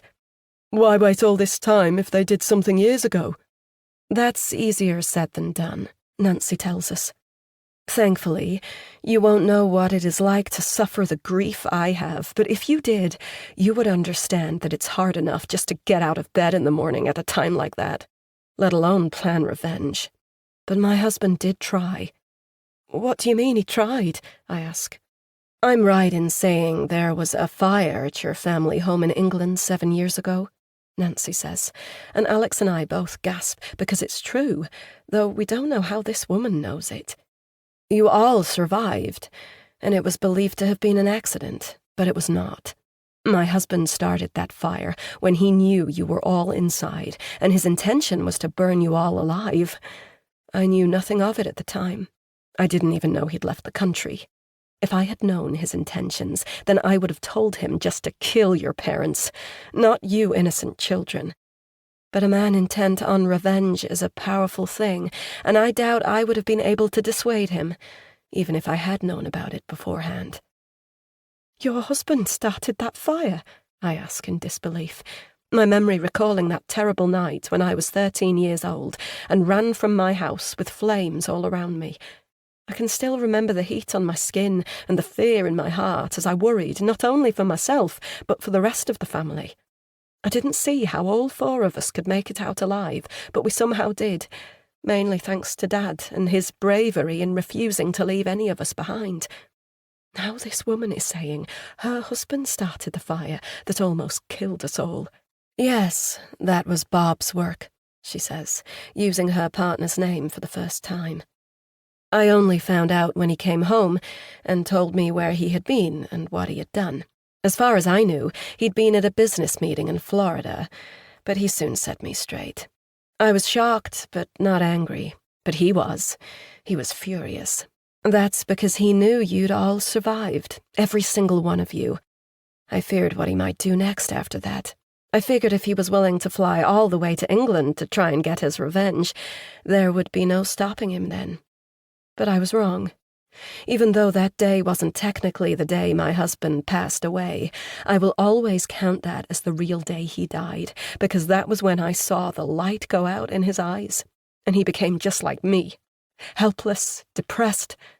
Ultimately, he did not see the point in going on because he felt your parents would never pay the price for what they did.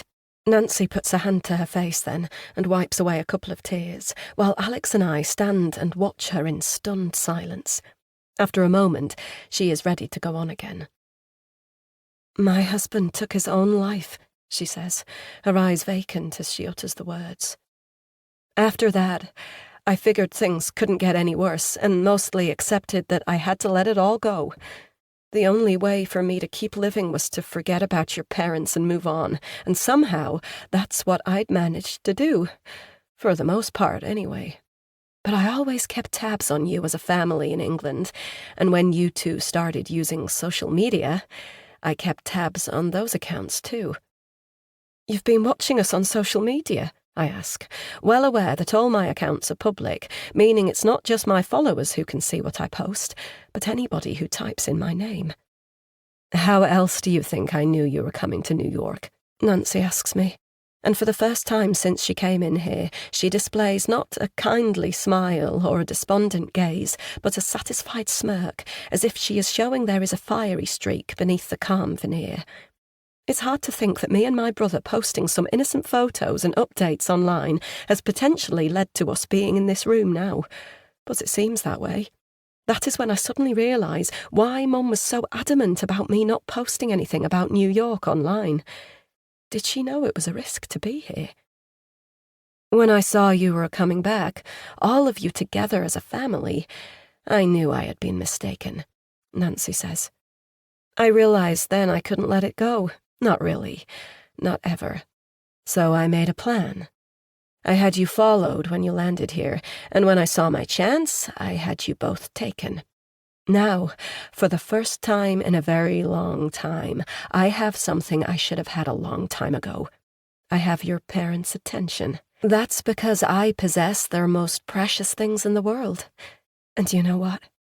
It feels good.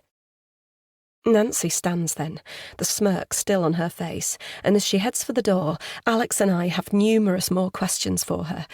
But she ignores all of them, and as she walks out, I know she only came in here to let us know the truth. We're not in here because of her. We're in here because of Mum and Dad. Chapter 17. Lorna. It's a little disconcerting to see that the sun has risen over New York as I make my way out of the police station to begin my journey back to the hotel. As far as I knew, it was still dark outside, but that's mainly because there were no windows in the police station. But now I've seen that a new day has dawned, it only makes my situation seem worse. Maddie and Alex have been missing for a whole night now, and with a new day beginning, I'm left wondering how many sunsets and sunrises I will have to go through before I see them again, if ever. "Thank you," Jack says, as the police officer who will be driving us back to our hotel opens the door for us to allow us into his vehicle. I follow Jack into the back of the car, and once the door is shut and the driver is in position, we begin our route back to the hotel. It's that time of the morning when it's early enough for the buzz of the city to have begun, but not quite late enough for the roads to be snarled up with traffic. And I'm grateful for that, because I want this journey to be quick. The longer I'm cooped up in this car, the more I'm going to be trapped with my thoughts, and that cannot be a good thing. "Everything will be okay," Jack says to me, as he takes my hand and gives it a squeeze. But I don't even look at him as he speaks. I just keep my eyes on the window and on the people we are passing on the sidewalk. I'm so envious of them all because they are unburdened by the woes I have. Their hearts haven't been ripped out by losing their children in a vast city, and they aren't waiting to be alone so they can start crying. They're just on their way to work, probably thinking about that TV show they watched last night, or which restaurant to try and make a reservation at this weekend. Such simple things, and things I used to be occupied with too. But now my concerns run far deeper, and as the car travels on, I find myself hating these people for how easy their lives are compared to mine. Without really thinking about what I'm doing, I remove my hand from Jack's grip, separating myself physically from him, which is hardly a supportive thing for a wife to do, but it's just what I felt like doing. He says my name in an attempt to get me to look at him then, but I ignore that too and keep my head turned away from him, my eyes on the streets outside, and not on the man who is suffering just as much as I am. Jack rather sensibly doesn't try to talk or touch me again until we have got to where we are going, no doubt aware that to do so may result in a dangerous argument that the police officer in the front could hear. We sit in silence until we reach our hotel, and as Jack thanks the driver, I just stare at the bellhop at the entrance doors and feel like crying right here. The bellhop himself looks puzzled at the appearance of the police car outside this expensive property, and whilst normally he would be rushing to open the doors of any vehicle that had parked outside here, he is understandably hesitant to do so this time. I guess it's not every day a police car comes to the hotel, and he can hardly be expecting anybody on the back seat to be a paying guest here. That's why Jack and I are left to open our own car doors. Not that it's a huge problem, because we're used to having to do things for ourselves. But as we walk towards the door, the bellhop still seems unsure about our presence here, until Jack shows him our room card, and he suddenly breaks into a big smile and welcomes us back. The lobby is quiet when we go inside. Not too many guests are up and about at this early hour, and I'm glad we are not going to have to share the elevator with anybody on the way up. The last thing I need is some other tourist making small talk with us in between floors, wishing me a good morning and saying that New York sure is a fun place, isn't it? Jack and I leave the elevator in the same manner we left the police car, and that is in total silence. We stay that way as we walk along the carpeted corridor to our hotel room door, but just before we go in, I pause and stare at the door beside it. It's the door belonging to the room Maddie and Alex share, and I'm thinking about how they should be in there now, still asleep, exhausted from a fun day yesterday, and getting the final rest before another day of fun today. But they aren't in there, or at least I assume they aren't. But suddenly, I'm desperate for a possible chance at escaping hell, and I wonder if this horrible situation might end up having a very simple solution. What if Maddie and Alex are in their room? What if they did somehow end up coming back here, and despite all my worrying, they are actually safe and well in their beds? Could it be that easy? We need to get a room key for their room, I tell Jack, and even though he doesn't share my level of optimism that it will lead to anything, he sees I am serious, so has no choice but to follow me back downstairs to the lobby, where I ask the man on the desk for a room key. It takes some explaining on our part as to who we are and why we need the key, but once the employee has seen that it is our name on the booking for both rooms, as well as having heard the exceptional circumstances in which we're in, he gives us the key we require. I rush back up to our floor, and while Jack continues to tell me that it's unlikely they will be in their room and that I shouldn't get my hopes up, I'm still praying this will all be over in a moment. Tapping the room card on the door, I hear the electronic click to tell me that it has unlocked before I push the door open and burst in, calling out to Maddie and Alex and telling them to get up because whatever prank they have just pulled is over, and they should apologise to their parents now. I also make sure to say out loud that I am not even going to be mad at them because I just want them to be okay. But all Jack does is keep saying my name as he scurries behind me and tries to get me to slow down. Then I see them. The two empty beds, both unslept in. No signs that either one of my children have laid their heads on their pillow overnight. As if that's not quite enough, I rush into the bathroom to check in there, as if I'm going to find one of them in the shower and the other in front of the mirror brushing their teeth. But that room is empty too, barring the toiletries that both my children have, where they left them, of course. It's stupid, but the sight of both their toothbrushes by the sink is the thing that sets me off crying. And even though Jack tries to hug me, I push past him and escape the bathroom, only to be back in the bedroom looking at their suitcases and the clothes they were saving to wear for later in the holiday. The tears are uncontrollable now, and as I let out a very loud and very primal cry of pain, I feel Jack's arms envelop me, and he squeezes me tightly, preventing me from rushing around this hotel room any more, while at the same time shushing me and trying to soothe my cries of pain. I completely give in to him then, allowing him to hold my body weight as I sink down and let all my emotions flood out of me. Now we're both on the floor, and while I'm still crying, he just looks ashen. We stay right there on the floor for 10 minutes, until we are interrupted by a knock on the door. And when Jack goes to answer it, I hear somebody ask him if everything is all right. I also hear the words, "Reports of a loud noise coming from this room," and "I'm required to check if everything is okay in here." The next thing I know, Jack has opened the door a little wider to allow the hotel employee to see inside, and when he does, he spots me curled up on the floor sobbing. That will take a little explaining, but I leave that job to Jack. And as he talks to the concerned employee and explains to him exactly why I am in such a mess on the carpet, I close my eyes and give in to my exhaustion. But it's not just the exhaustion of a sleepless night and extreme anxiety about the well-being of my two children. It's the exhaustion of mentally carrying the memory of what Jack and I did 15 years ago, a secret I feel I am finally ready to share with someone else now, and will do just as soon as I can get myself up off this floor and away from my husband long enough to do so. It's time I told my story.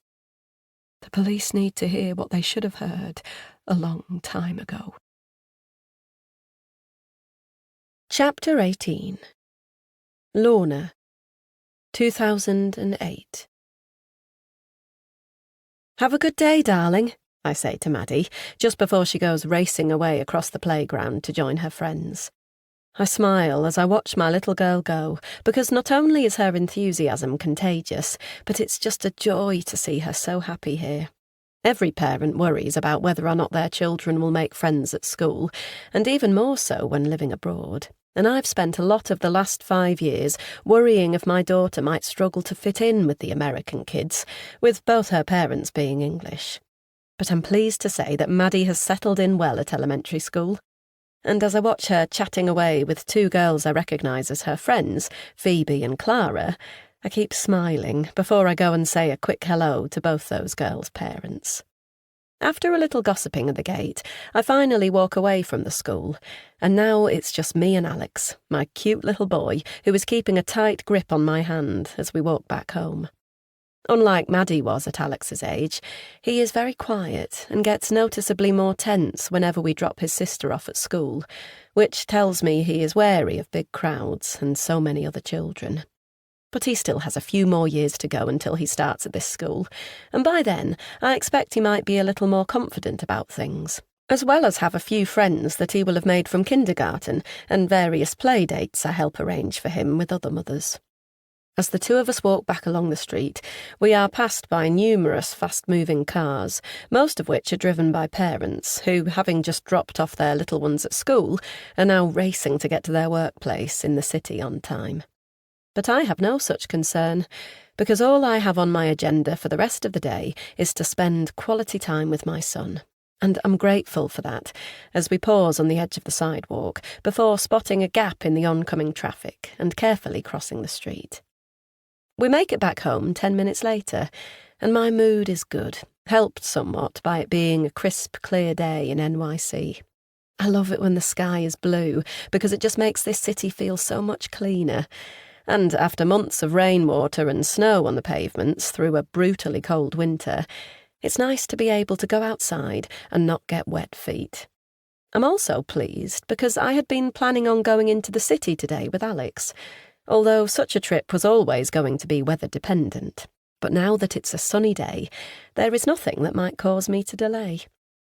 After getting home and giving Alex a snack, I gather up everything I'll need today and put it into my handbag before we're ready to leave the house again.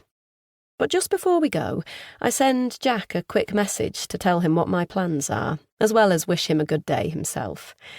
I know he won't reply because he'll still be driving, but he'll see my message when he gets to where he is going, and it'll make him smile when he does. He's at a work conference in Greenwich today, which I believe is a suburb in Connecticut, our neighbouring state, and the place he is going is about 50 minutes or so outside the centre of New York.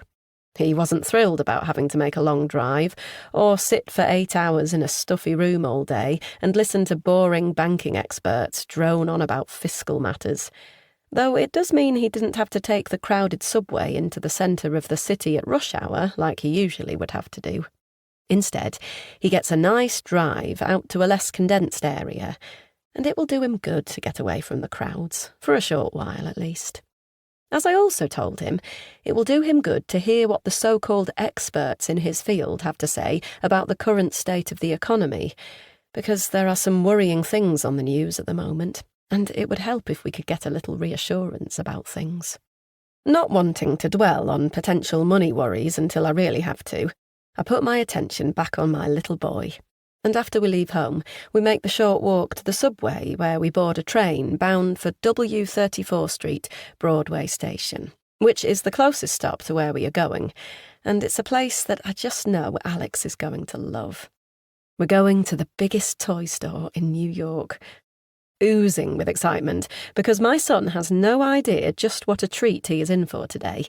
We sit together on the swaying subway as we move beneath the depths of the city.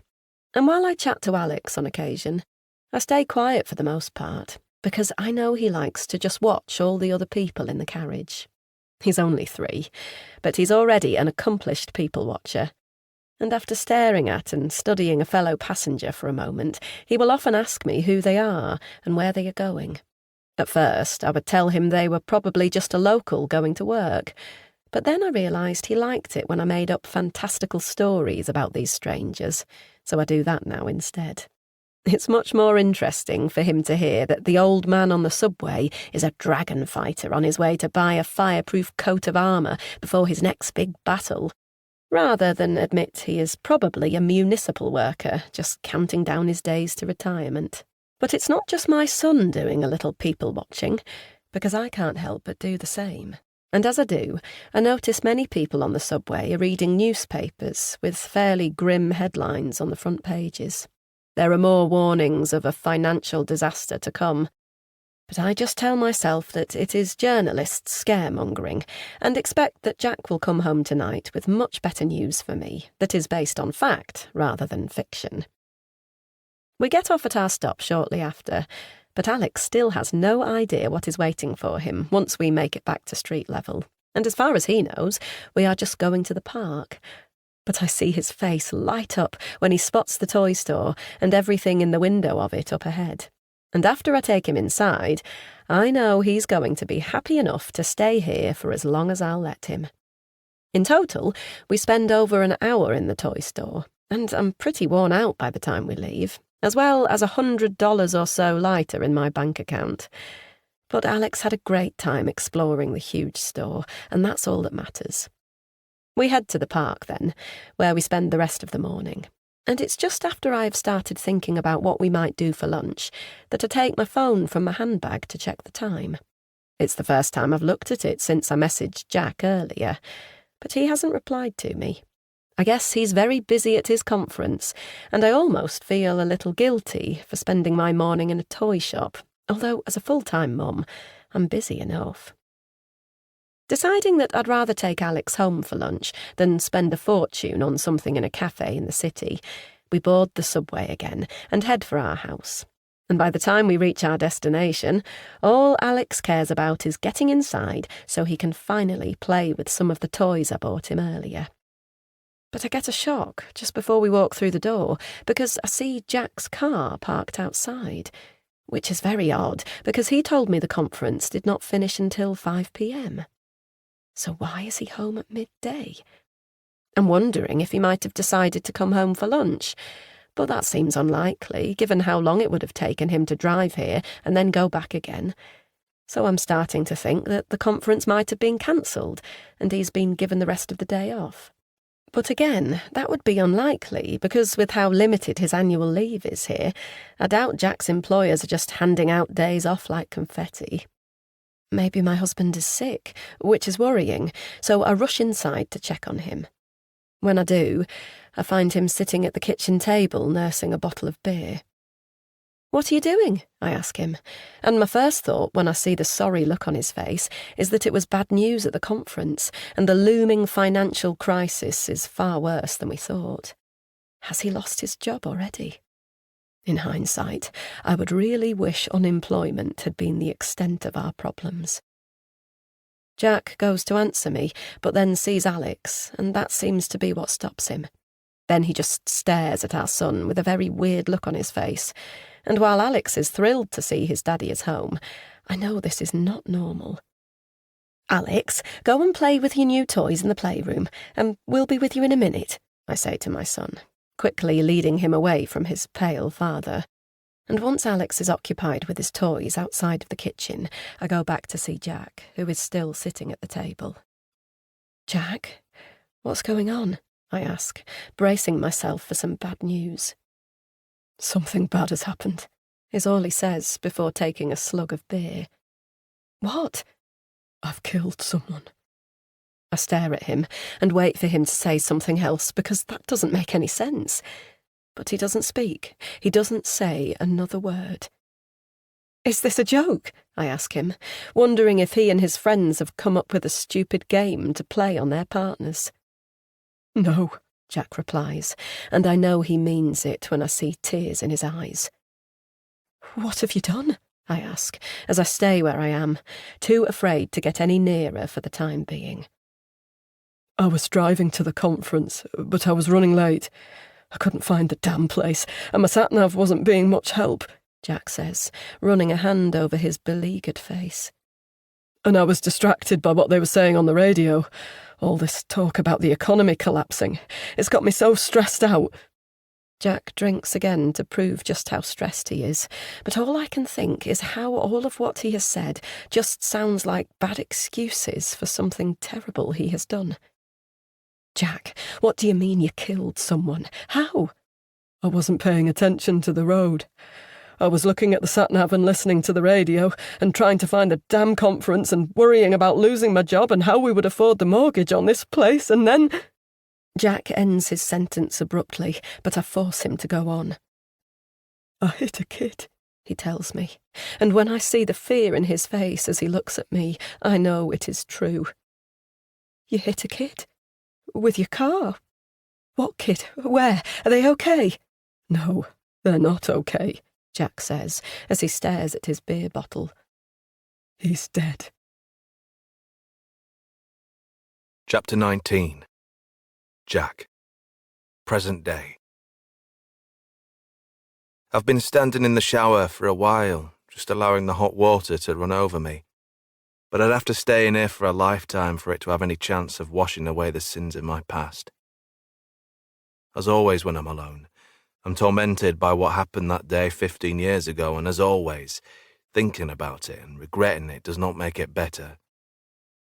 Now my kids are missing, and regardless of whether or not their disappearance is linked to what I did in 2008, I know that either way, I deserve to be in this hell. Call it karma or whatever. All I know is that I deserve to suffer. As this bathroom steams up, I think about Conrad, the 13-year-old boy who I struck with my car and then left by the roadside after I'd got out to check on him and found him without a pulse. I know his name because it was on the news that night after another driver had done what I should have done and reported the body lying in the road. All that time I'd been praying for some other news story to dominate the headlines beyond the constant reporting of the dire economic situation, but when it happened, it was not the story I needed. Son of millionaire businessman dead in hit and run. While the term hit and run is frightening enough, the news also used another term common in Connecticut where the accident took place, and that was evading responsibility. That was exactly what I had done, and well aware of how guilty I would be found if I was brought to justice, I had gone online not long after the incident to see what the possible maximum jail term would be for causing death and leaving the scene. 20 years. That awful number had been running round and round in my head as I'd made my way home from the scene of the crime after I'd decided to forego the conference and return to safer ground. I knew the house would be empty when I got back because Lorna had told me she was taking Alex into the city, and it was, which had been some relief because it gave me a little time to process it all in peace. But the silence had become unnerving, and it was almost even more of a relief when Lorna got back because then I had someone to share my burden with. But needless to say, my wife was stunned by my admission. As I remained beneath the hot water, I grit my teeth and feel like punching this tiled wall beside me because I would give anything to be able to go back in time and change so many things about that day. While it would be obvious to say that I would have been paying more attention to the road so that I would have seen Conrad when he stepped off the pavement, that's not the only thing I wish was different. Going further back than that moment my car hit him, I would change the fact that I'd stayed up extremely late the night before, drinking downstairs and worrying about the prospect of losing my job in the impending recession while Lorna slept in our bed, completely unaware that I was awake. If I'd only tried to get some sleep instead of sitting up worrying, then I would have been in a better state of mind to focus on the road that next morning. I also wouldn't have potentially been over the drink-drive limit from all the beers I consumed while sitting by myself through the dark hours of the night.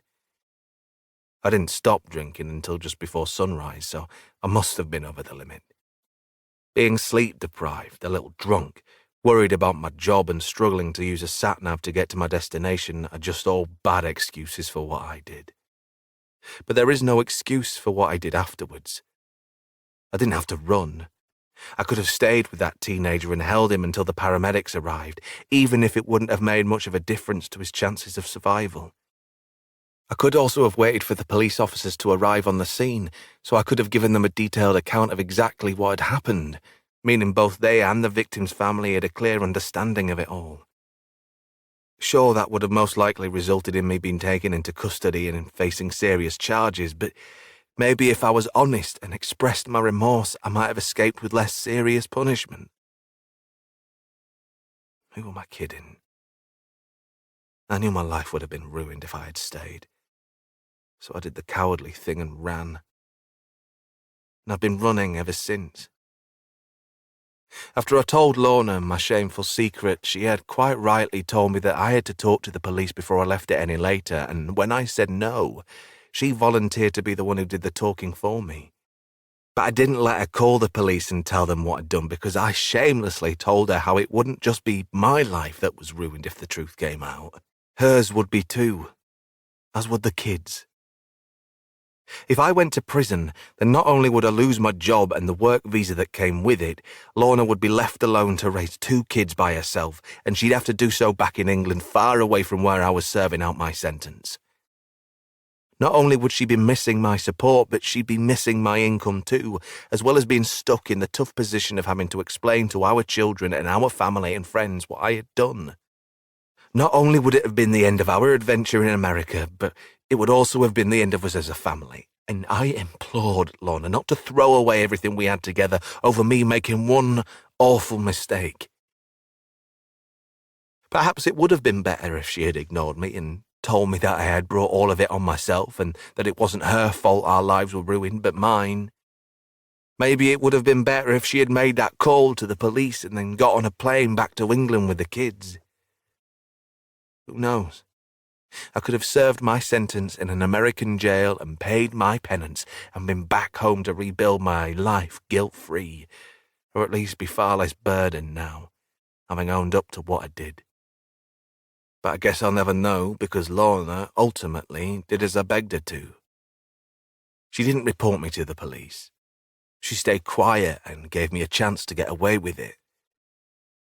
And get away with it I did. The water is starting to scald my skin, but I don't turn off the faucet and give myself any relief because I don't deserve it. Nor do I deserve my wife's support or the 2 wonderful children I raised. I don't deserve it after robbing 2 parents of the wonderful child they had. Bob and Nancy Williamson. Those are the names of Conrad's parents, and they are the poor souls who not only had to identify their son's body, but go on national television and appeal for information about who might have killed him. As the media was quick to report, this was no ordinary crime against an ordinary family. The Williamsons were famous in Connecticut for being one of the wealthiest families in the state, and they proved it when they offered a $1 million reward to anybody who gave them information that could result in the guilty party's arrest. But nobody came forward in those early days after the incident. And I guess that was because nobody saw me, meaning Lorna and I were the only 2 people in the world who knew what had happened. But after both deciding to keep quiet about it, we were not keen to tempt fate and stick around to see if we got caught. So I made the decision to quit my job and take us all back to England. I told my employer that I was worried about the upcoming recession, while Lorna packed the bags and took Maddie out of school, and before long, we were almost ready to go. I'd already sold my car as quickly as I could, but selling the house would take much longer. And while the latter stages of that could be completed with us overseas, the beginnings of it required us to be in New York so that we could find a realtor and get the paperwork in order. That delay in things meant we were still in America when Conrad's funeral took place. Not that I planned on being anywhere near it. But my wife had other ideas. I could scarcely believe what I was hearing when Lorna told me that she'd gone to the cemetery where Conrad was being laid to rest and watched from a distance as his loved ones had paid their respects. I told her it had been incredibly risky of her to go there, but she assured me that she had kept a distance and nobody had seen her, and that she had only done it because her guilty conscience needed her to complete some form of a kind act to make it feel slightly better about the whole thing. But while I still thought she had been mad for going there, it was too late to change it, Just like it was too late to change everything I had set in motion in terms of us moving back to the UK, and precisely 2 weeks after the incident, I boarded a plane at JFK Airport with my family. We flew back to England, intent on never returning again. From what felt like a safer distance, I followed the news online and read all about Bob and Nancy Williamson and how their marriage fell apart after the loss of their son. They divorced, seemingly unable to stay together once they were bonded not by love but by a shared grief so horrible that the only way to get over it was to create a distance between them. But while I felt incredibly guilty about that, I felt even worse when I saw a news story a year later in which it was reported that Bob Williamson had died in an apparent suicide after taking one of his small sailing boats out into the ocean and slipping into the water, leaving behind on deck only a short letter to his ex-wife, beside a photo of their beloved late son. I turn off the shower just as I finish running through the whole sorry story in my mind, and as I stand and allow the water to drip off my body before I speed up the drying off process with a towel, I contemplate whether my wife could be right. Could this be the Williamson family, or what is left of it, somehow taking their revenge on us? Did Nancy figure out it was me who killed Conrad and after waiting for us to return to America has seized her chance to make me suffer? But it can't be. How would she know I was behind the wheel of the car that day? This has to be about something else, but what? Where the hell are Maddie and Alex? And am I going to ever find out? Or will I be left in limbo like Bob Williamson was just before he couldn't bear it anymore and took his life? I quickly dry myself with one of the soft and fluffy hotel towels before unlocking the bathroom door and stepping out, allowing plenty of the trapped steam to escape into the cooler room beyond. I'm expecting to find Lorna lying on the bed where I left her napping just before I went to take my very long shower, and while I plan to let her rest, I will get changed before heading back to the police station to seek an update on my kids. But then I see the bed is empty. Lorna is not here. She can't have gone far, so I get dressed as quickly as I can before running out of the room and rushing to the elevator before taking it down to the lobby. I'm hoping to find my wife down there, perhaps talking to somebody at the reception desk or possibly standing outside beside the bellhop, getting a little fresh air, but I don't find her in the lobby or at the hotel entrance, and after trying and failing to reach her on her phone, I find myself looking at all the people on the sidewalk and wondering how I've ended up losing my wife as well as my children. More than that, I'm wondering why Lorna is left without saying a word. But the more I think about it, the more it makes sense. She's gone to tell the police the truth, and she didn't want me to stop her. Chapter 20. Lorna. I had to get out of that hotel room. I'm not exactly proud of the way I did it by pretending to be asleep and waiting until Jack was busy in the bathroom before I snuck out. But at least I got out of there, and now that I'm alone, I have some space to think. It's still early, but the city has fully come to life, and all around me are people busily beginning their day. This is the New York I know, the New York I used to love.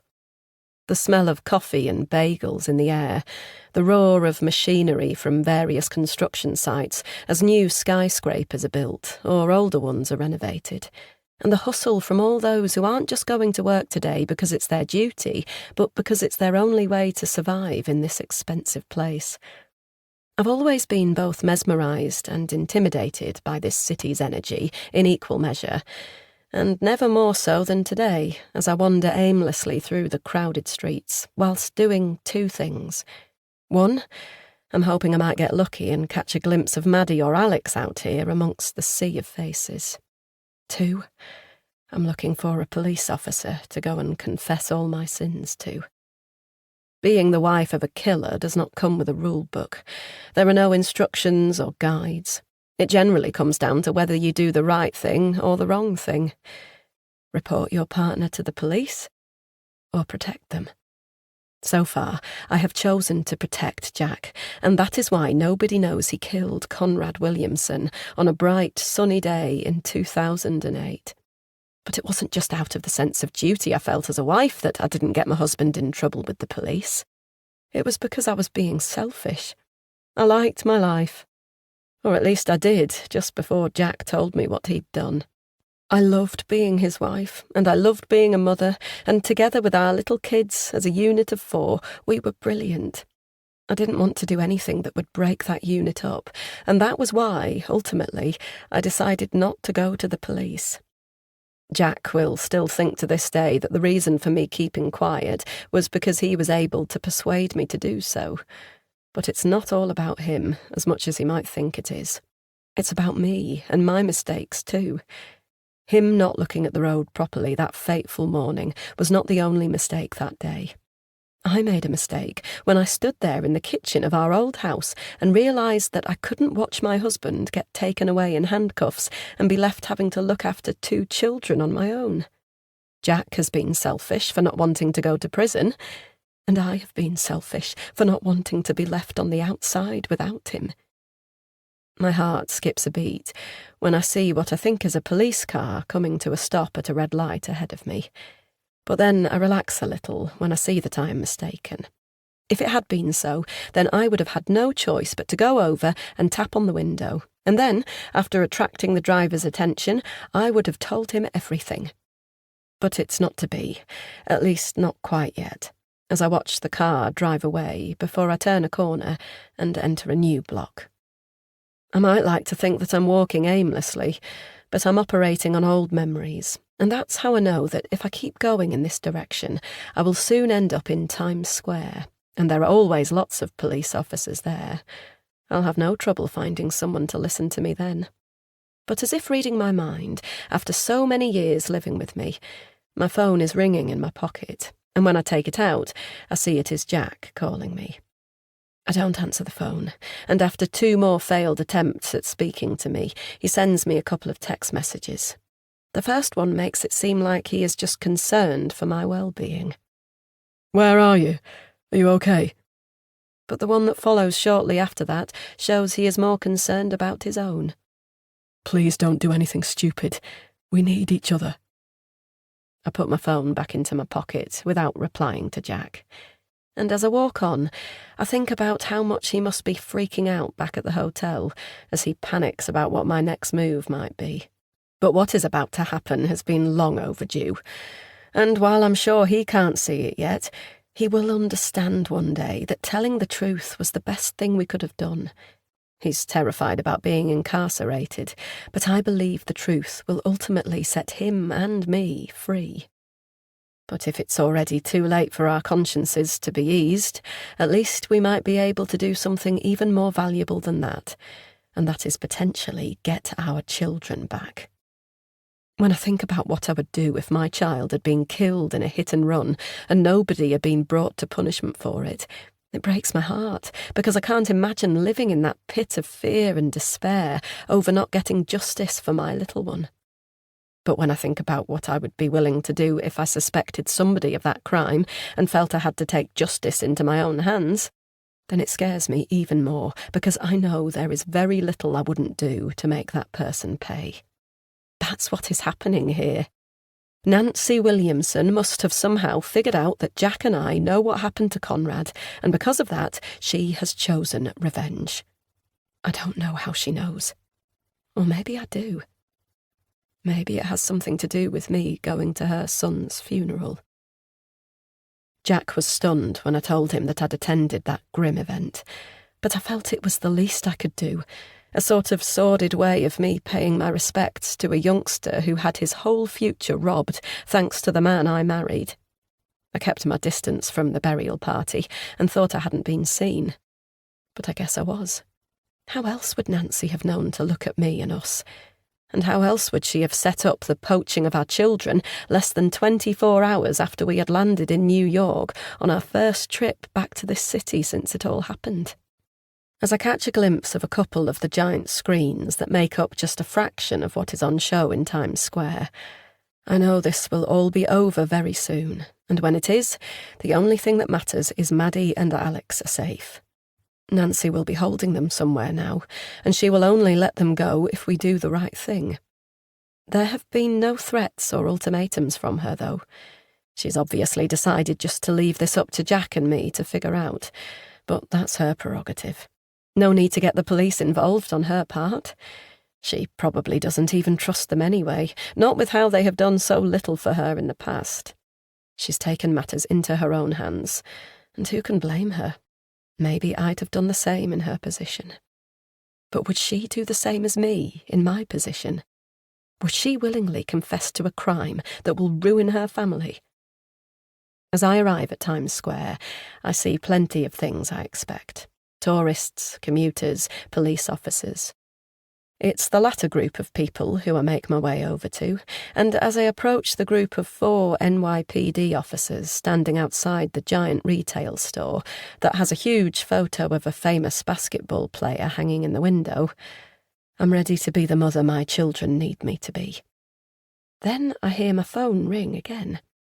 Assuming it's Jack, I almost leave it, but some weird sixth sense makes me check anyway, as if there is a chance it could be Maddie or Alex, telling me they are actually okay after all, and I don't need to confess to the police officers standing right in front of me. A couple of them have noticed me approaching them, and turn to listen to what I have to say, probably assuming I'm just a lost tourist about to ask them for directions, rather than a tormented woman about to tell them that her husband killed a young boy. And now I want my children back from his mum. But when I look at my phone, I see it is an unknown number calling me, and as I answer, I take a deep breath because I have a feeling I might know who this could be. It turns out that I am right. Hello, Lorna. Nancy Williamson here. Chapter 21. Lorna. Are you okay, ma'am? The question from the NYPD cop is a friendly one, but I don't answer him. I just stay standing, frozen in front of him, with my phone pressed to my ear and the whole of New York swirling around me. Ma'am? Walk away from the police officer, Nancy tells me through the phone, so I do as she wishes, smiling politely at the cop to let him know that I am fine before leaving him behind and scurrying away down the sidewalk. Well done, Lorna, Nancy says, as I look in every direction to try and spot her, because it's obvious that she is watching me, and she must be in Times Square with me somewhere. But I can't see her, not that I have much chance with so many other people in this part of the city, though I guess Nancy prefers it that way anyway. Were you just about to do what I think you were about to do? Nancy asks me, and there is almost a devilish lilt to her voice, as if she is taking some pleasure in knowing just how difficult such a thing would have been for me. Do you have my children? I ask her, firing a question back at her, though I have no idea if she will answer it, because she may wish to keep leading this conversation. But she does. Yes, she replies calmly. Wow, there it is. Confirmation that the nightmare is as bad as I feared. Are they okay? There's a brief pause this time, and I start to panic. Nancy! Your children are safe, she tells me. For now, at least. I feel a huge weight lift off my chest and shoulders, because while I don't have Maddie and Alex back yet, at least I know they are still alive. That tells me I'm not too late to save them, and the fact Nancy has called me must mean she is going to give me a chance to do so as well. What do you want? I demand to know. Aren't you going to ask me why I have your children? Isn't the answer to that question troubling you so? I don't say anything to that, and that allows Nancy to scoff. No, of course you don't need to ask me, because you know why, don't you? You know exactly what you and your husband did, and you know exactly why I have done this to you both now. How? How do I know you killed my son? Again, I choose to say nothing to that. Besides the fact that you haven't said anything to make me think otherwise since this phone call began, I have known it was you ever since I had you followed after Conrad's funeral. There it is. The confirmation that I made a huge mistake in going to the funeral that day, because, as Jack feared after the fact, I had been seen, and I had made myself into a suspect by being there. But just because I was present, It doesn't necessarily have to mean I was guilty. How do you not know I was just in the area, or had seen the story in the news and had stopped to pay my respects? I try. Well, that may have been so, but I thought it prudent to look into you all the same, just in case. And I'm glad I did, because what I found out was very telling. I keep walking slowly through the heaving square as Nancy speaks, occasionally having to put one finger in my other ear whenever a loud New Yorker starts shouting nearby, or a taxi blares its horn as it drives past. But other than that, I can hear her clearly enough, which is not necessarily a good thing for me. After I had you followed and looked into, I learned that you and your husband seemed to be cutting all ties with the city and attempting to move back to England as quickly as possible. The house went up for sale, the car was sold, and if I didn't know any better, I'd say you were running from something. Nancy has us all figured out, but I don't go ahead and confirm it for her quite yet. But of course, it could have all just been a coincidence that you were at the funeral and that you were moving back to England shortly after. I didn't have any proof, but I thought I might as well see if my suspicions led anywhere. So I did some more digging, and was interested to learn that your husband had been due to attend a conference in Greenwich on the day Conrad died. In fact, the venue the conference was being held at was only 5 minutes away from the location where Conrad was hit. Another car horn, another loud shout. A finger goes back into my ear again. What was even more interesting was that I learnt your husband had not actually attended that conference after all. I wonder what could have happened for him to unexpectedly not be able to make it. Traffic problems, perhaps? Car trouble? A diary clash? Or maybe it was because he had struck and killed an innocent teenager and fled the scene before anybody could catch him. Nancy, listen. No, you listen to me, you cold, callous bitch. I know what your husband did, and I know that you knew about it at the time, too. Did you really think you could get away with it? You took my son! Nancy's change of tone from calm and collected to furious is extremely unsettling. Almost as unsettling as trying to have a conversation like this in the middle of one of the busiest places on earth. I'm sorry, I say, not even denying it, because there's no point in doing that. Not if I want to see my children again. I'm so sorry. I bet you are, now that I have Maddie and Alex, Nancy snarls back. But you weren't so sorry before that, were you? I don't understand. If you were convinced it was Jack, why didn't you go to the police? Nobody ever came and spoke to us. You could have had them question us before we even left. Don't you think I tried that? I spoke to the police and gave them your names, and I thought they would question you. But they didn't. They were too busy looking into other leads and theories, things that ultimately didn't amount to anything. And by that time, you'd already gone. The police were even less interested in looking into you once they found out you were in England. I don't get it. Why didn't they try and help you? There wasn't a lot of sympathy for me and my family at that time, Nancy tells me. We'd donated quite a large sum of money to a politician who had got into power and made several large budget cuts in the NYPD. Once that was common knowledge, I had a feeling the police weren't going to be as eager to solve the case as they could have been. I shake my head at what I'm hearing, but it doesn't change my predicament, nor does it alter Nancy's train of thought. I kept tabs on you, and you seemed happy enough back in England. I figured you'd never a chance coming back here again. But I was wrong. You did. Once I knew you were in New York, I wasn't going to miss my chance. You've been watching me all this time, I ask. You best believe I've had eyes on you ever since you landed at JFK, Nancy tells me. Before that, when you were in England, I was mainly keeping tabs. I've never had you watched in England, though my late husband did. The mention of Bob Williamson, Conrad's father, and the man who tragically took his own life after failing to deal with the loss of his son, shuts me up, as Nancy goes on, seemingly hitting her stride now. Bob did much more than keep tabs. He actually went to England, and he went to your house. What? I'm stunned, because I had no idea he had been anywhere near us. That's right. He stood right outside your front door. He looked into your windows.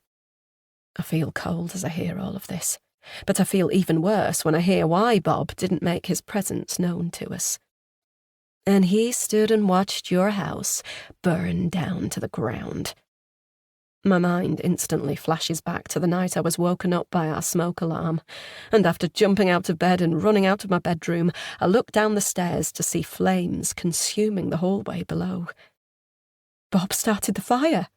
Yes, he did, Nancy confirms. He wanted to see you all burn. My children were in that house, I cry, as I startle a passerby who unluckily happened to walk past me at that moment. Yes, and his child was already dead. He didn't care about you or your family, not after what you had done to ours. I can't believe what I'm hearing, and as my mind takes me back to that awful night when I thought all 4 of us were going to die, I can't fathom how Bob could have just stood out on the street with a grin on his face, watching it all happen. Alas, he didn't get what he wanted that night. Nobody died, meaning he was still left in a world of pain while you got to continue enjoying your family. There was a big change in my ex-husband when he got back to New York after that.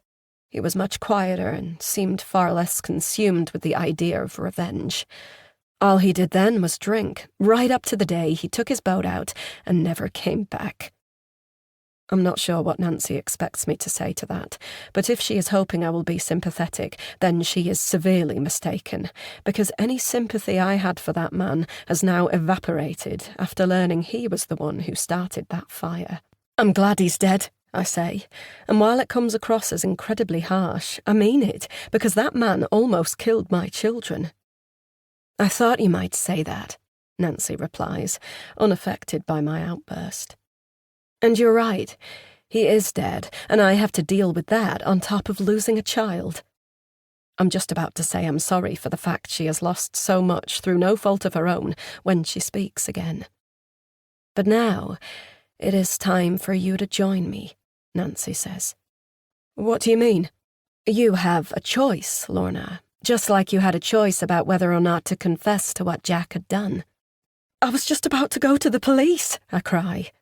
I know you were, but I stopped you, and let me tell you why, Nancy goes on, as New York grows ever busier around me. You can become a widow, or you can lose your children.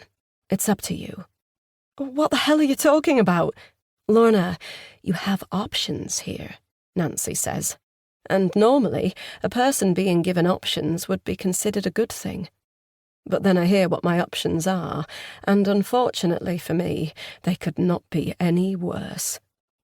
Either you kill your husband for me, or I kill your children for you. Chapter 22. Lorna.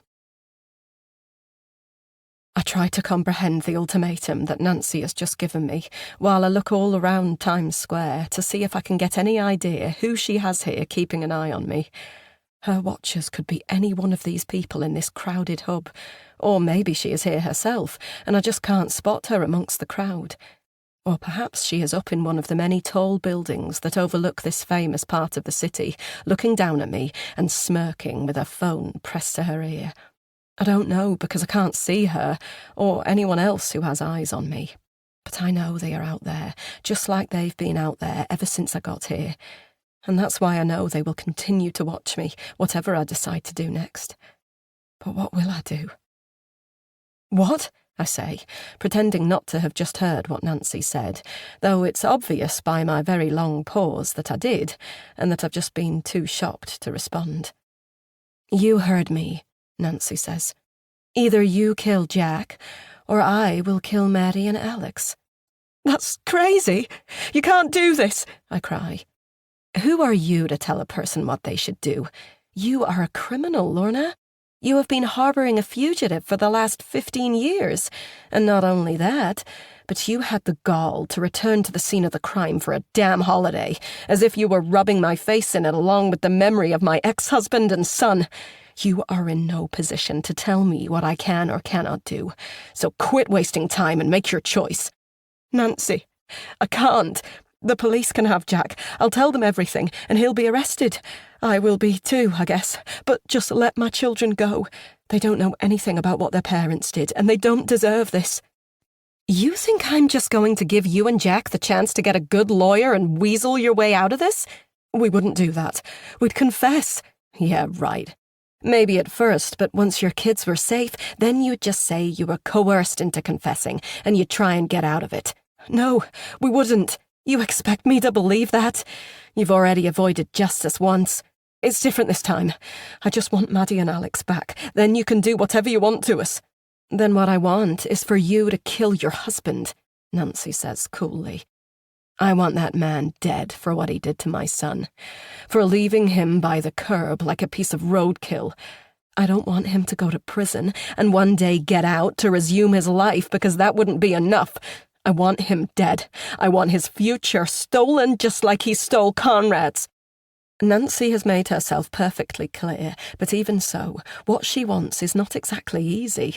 In fact, it's downright impossible. I can't kill Jack, and even if I did, I'd never get away with it.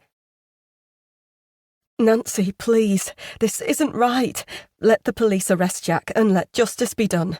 I know it's far too late, but he is willing to pay for what he did, and so am I. Nobody else needs to die. You mean nobody who you care about needs to die? No, I know exactly what you mean.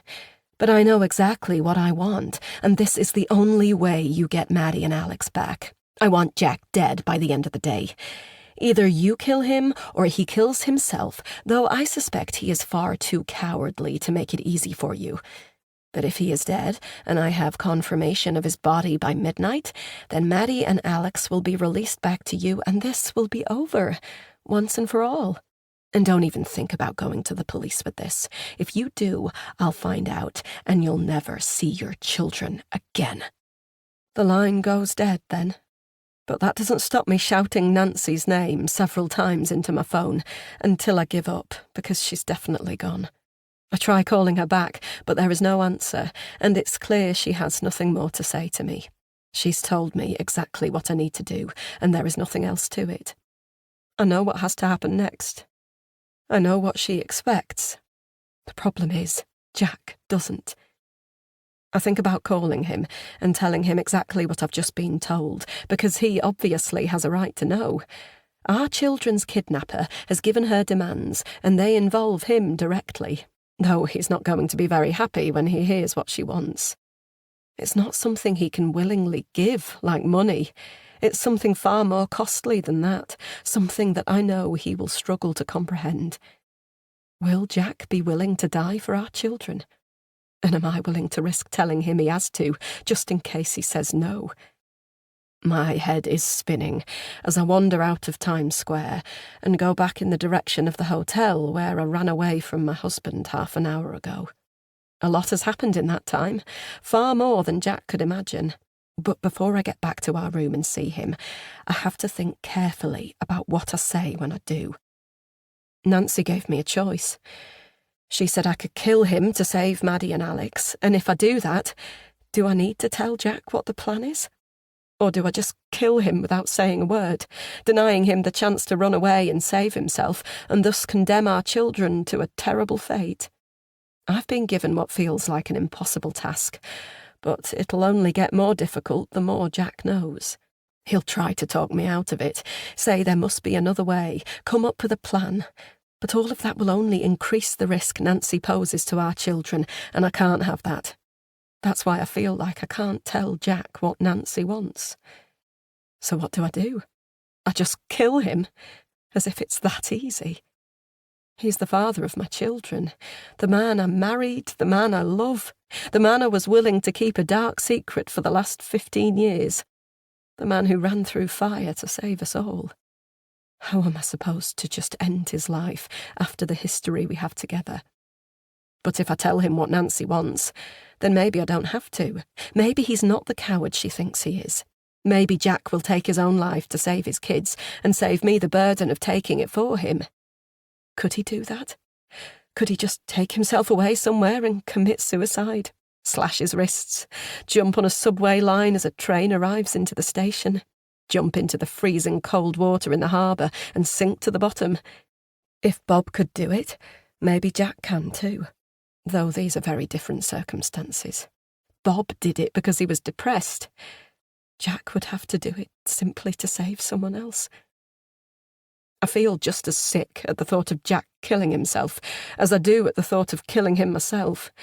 And by the time I make it back to the hotel, I feel like I could collapse into the bellhop's arms and start weeping.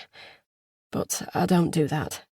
I just walk straight past him, and after he has held the door open for me, I enter the lobby and make my way to the elevators. Pushing the button for my floor and watching it light up as the lift shaft whirs into life, I think about how Jack will probably be pleased to see me when I walk into our room in just a few moments' time. He'll ask where I have been, but without the presence of any police officers with me, he will feel reassured that I haven't gone and told anybody what he did to Conrad in 2008. But he'll surely detect that all is not well with me. And while he might put my low mood down to my worries over Maddie and Alex, he won't really know what I'm thinking about. He won't know that all I have to do is end his life, and our children will be sent back to me. I get off the elevator and slowly walk towards my hotel room door, my legs feeling heavier with each step I take. My arms are like dead weights too, and it's actually an effort to use my keycard to access the room. But once the door opens, I step inside and take a deep breath, because this is the moment of truth. I'm about to see Jack, and then I'll know for sure whether or not I can tell him what Nancy wants, or whether I'll keep it to myself and wait for my perfect moment to strike. But there's one more unexpected thing to happen to me this morning. The room is empty. Jack is not here. And if he's not here, how can I do what Nancy wants me to do before it's too late? Chapter 23. Jack. The taxi I'm in is struggling just as much as every other vehicle on this road to get to its destination, but slowly, but surely, the traffic ahead of us moves forward when we get a little closer. The man at the wheel stinks of cigarettes and has spent the last 10 minutes telling me all about what he would do to improve the roads in this city if he was mayor.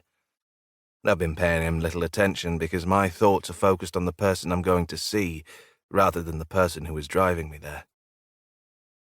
After realizing that Lorna had fled the hotel and was refusing to answer my calls to tell me where she had gone or what she was doing, I had a sinking feeling in my stomach that what I did to Conrad was soon going to become public knowledge. But if that was the case and there was little I could do to stop it, I had to do something other than sit around at the hotel and wait for the police to turn up with their handcuffs and questions.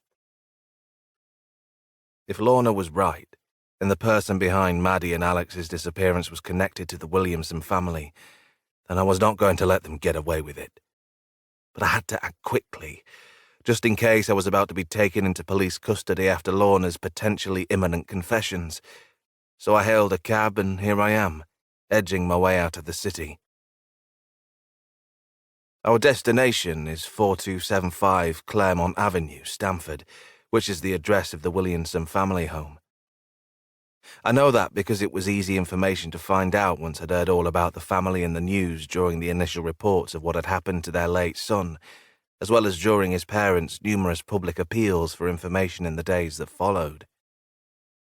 I know they still live there now, or at least Nancy does, thanks to a quick Google search just before I hopped in this cab.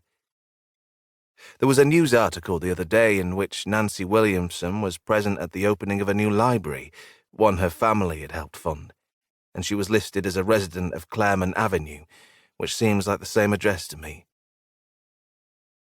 While I've never been in any way tempted to go to their house before, things have changed now because if that family have taken revenge by kidnapping the children belonging to who they think hurt Conrad, there is a good chance they might be at that house. Or if not, there might at least be somebody there who knows where they are. My driver warned me that it was going to cost me over $100 to take me to Stamford, but I told him that wasn't a problem, and it's true. The money is not the problem.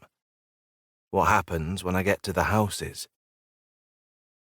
I'm not exactly sure how I'm going to approach things when I arrive, But with time of the essence and Maddie and Alex needing somebody to help them, if they are even still alive, then I have no choice but to be bold and get straight to the point. I'll knock on the door and ask whoever answers it if they know anything about what is going on with my kids, and depending on what answer I get, I should be able to at least get a good idea whether I am on the right track or if I've just made another huge mistake.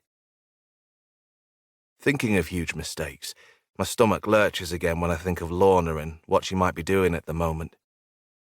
For all I know, she could be 30 minutes into a very serious discussion with a detective, and there may already be police officers taking the elevator up to our floor, hoping to find me in our room and catch me completely unaware as they make their arrest. But then I hear my phone ringing, and when I see that it is my wife calling me, I suddenly get hope that she might not have gone to the police yet. "Lorna?" I say as my driver glances in his rearview mirror at me on the phone in the back seat and has no choice but to stop his chunnering about the state of New York. "Jack, where are you?" "Where are you? Why did you leave the room without telling me?" "I had to go for a walk. I needed to clear my head. I was worried about you. I didn't know what you were doing. I'm fine." It's funny because while Lorna says that, I can detect in her voice that it is not true. "Where are you?" she asks me again. "I'm in a taxi." "What? Where are you going?" I pause because I'm not sure if telling her is a good idea. But then I decide to go ahead and do so because it might help me if she knows I'm looking into her theory that the Williamson family have Maddie and Alex. If she thinks I have a chance of finding them, she may be less likely to speak to the police about Conrad. "I'm going to see Nancy Williamson," I say. "What?" "If she has anything to do with Maddie and Alex being taken, then I'm going to find out and get them back." "Wait, you can't do that." "Why not? What else can we do? Sit around and wait for the police to find something? That doesn't seem to be working." "No, Jack, do not go there." "Why not? You're the one who told me you think they're getting their revenge, so why wouldn't I go?" "Because I just spoke to Nancy." I pause because I'm not quite sure I just heard Lorna correctly. "What?" "I spoke to her. She phoned me." "When?" "Just now, while I was out walking. How the hell did she get your number?" "I guess from Maddie or Alex's phone." My heart skips a beat. So she does have them? "Yes," comes the chilling reply. "Speed up," I say to the driver as I lean forward in my seat. "I'll give you another $100 if you get me there quicker." "I'd love to take your money, ma'am, but I'm going as quick as I can in this traffic," he replies, throwing up his hands in exasperation as we hit yet another wall of stationary vehicles ahead of us. "Just try," I say, as I sit back in my seat before putting the phone back to my ear. "Lorna, I'll be at Nancy's house soon." "No, Jack, you can't go there. That's not what she wants." "I don't care what she wants. She's got Maddie and Alex. Who the hell does she think she is taking our kids like this?" My driver looks very confused now, and I should probably try and calm down a little in case he parks up and tells me to get out. But it must take a lot more than this to dissuade him from making hundreds of dollars because he carries on, leaving me to continue my conversation behind him. "Have you called the police?" I ask Lorna as we start moving again. "No, she told me no police." "What else did she say?" There's a pause then. "Lorna." "She said it was Bob who started that fire at our house." "What?"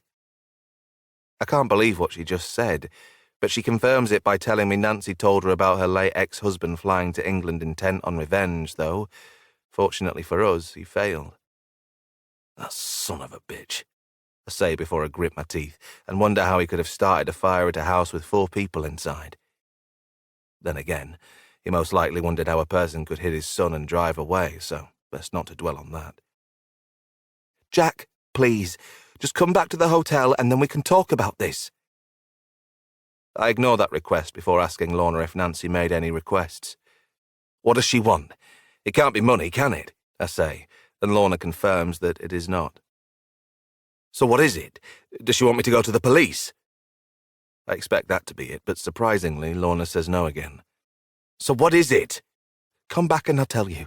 "Are you kidding? I am not coming back. That woman has our kids. I'm going to get them." "Jack!"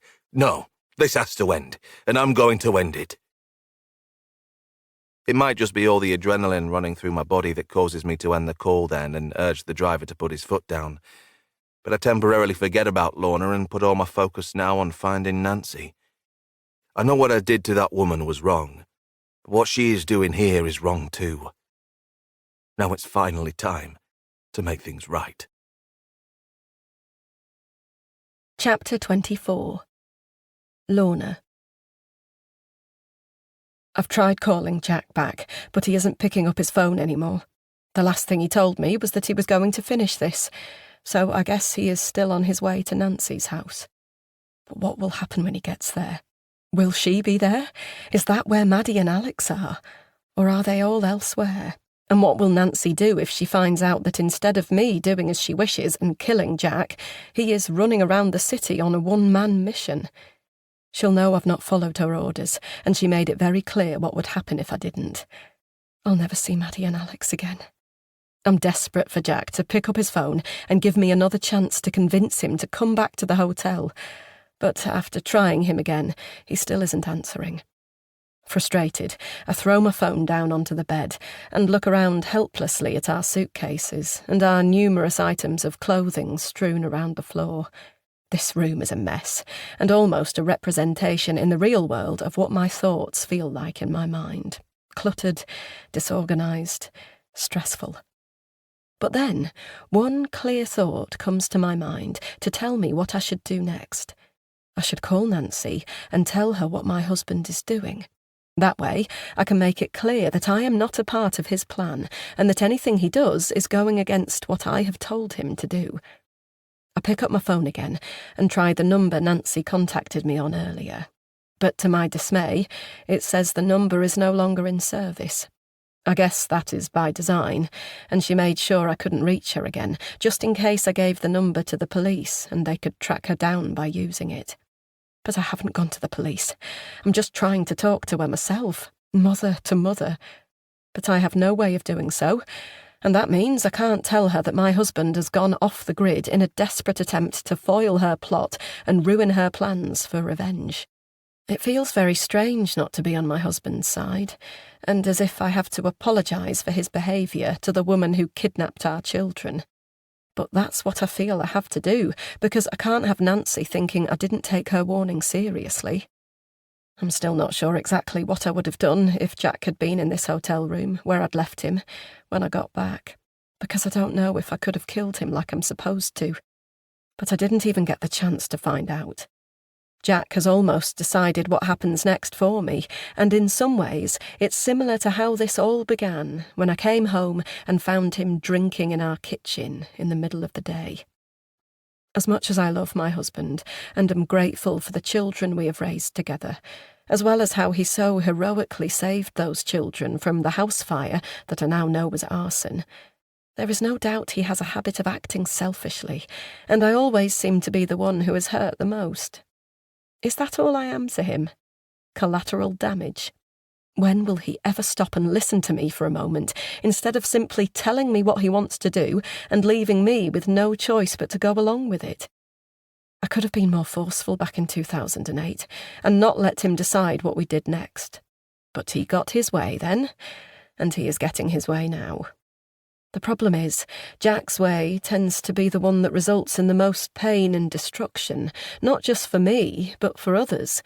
And while last time it was me, Conrad, and his poor family who suffered, now things have gone up a notch because Maddie and Alex are in the line of fire too.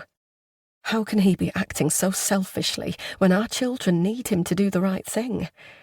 I shouldn't have even had to tell him about going to the police and confessing, because he should have been the one suggesting it. He should be taking the simplest course of action to get our kids back, but instead, he is taking the selfish course once again. And in this case, it means him thinking he can somehow swoop into Nancy's residence and rescue the kids and leave without anybody knowing why they were taken in the first place. It's funny, but the longer I stand here in this messy hotel room and think about my husband's self-centred ways, the more I get angry at him. And the angrier I get, the more I feel like I could do what Nancy told me to do. If I was with him right now, maybe I could hurt him. Not just because it's what Nancy wants, but because it would mean he can't go on and hurt any more people. But I'm not with him, and while he's running around the city, there is no limit to what bad things might happen next. But I know one thing for sure. Whatever happens, it won't be him who suffers the most. It'll be me. That's why I have to get to him and stop him before he makes this a whole lot worse.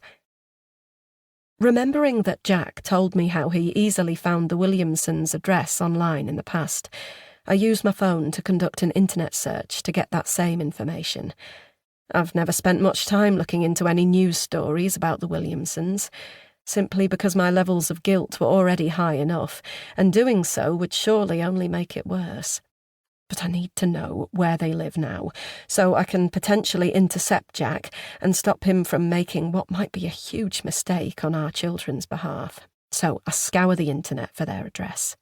It takes me a little while, but I eventually find a few references to a Claremont Avenue in Stamford, and assume that is where Jack has gone.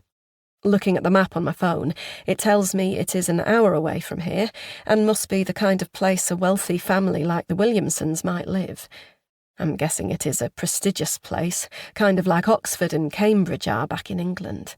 I can also see on this map that it is very close to Greenwich, the place where Jack hit Conrad with his car, so it makes sense that his family would have lived near there.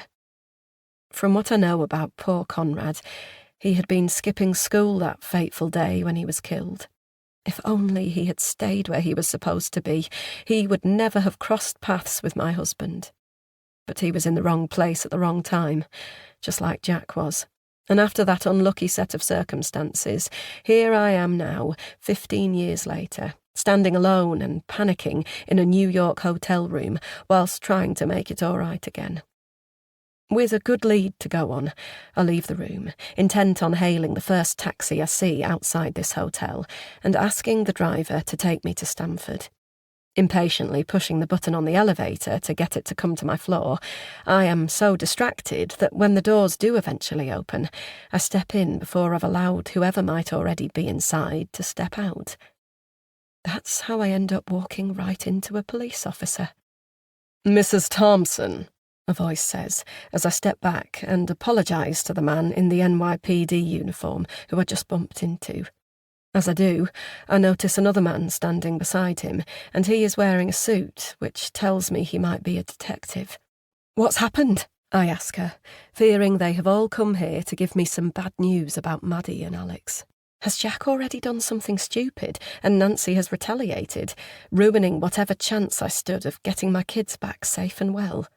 "We've had a report of a possible sighting of Maddie and Alex," the man in the suit tells me. "We need you to come with us right away." "Are they okay? Where are they?" I ask. "Where's Detective Davis?" The cop pushes the button for the ground floor, while the detective addresses me. "Davis is off shift. I'm Detective Freeman. Where is your husband?" "I don't know," I reply, lying, but deciding to withhold what I do know for the time being, in case I only end up making things worse. He seems puzzled that my partner and I would split up at a time like this, but I don't give him a chance to query that further, because I keep bombarding him with questions of my own. Questions about Maddie and Alex and whether or not they are all right. "There has been a report of activity at a warehouse on the outskirts of the city. 2 people matching your children's description have been reported being taken inside." "So you can get them back?" I cry, hope filling every fibre of my body. But by the time we make it to the ground floor and step out into the lobby, the detective is being vague with his answers, and that worries me. What does he know that I don't? Are Maddie and Alex already dead? Chapter 25. Jack. As the taxi driver parks up outside the house I've made him drive to, he lets out a loud whistle followed by a couple of comments about how the other half live and how no amount of taxi fares would ever give him the kind of money to be able to afford a place in this neighbourhood. I quickly pay him what I owe, as well as a little extra for him trying his best to get me here as quickly as the traffic allowed, and then I step out on the sidewalk. Unlike many of the streets in New York, this one is clean. There are no steaming vents, no bags of rubbish, no graffiti markings, and there are certainly no potholes in the road surface.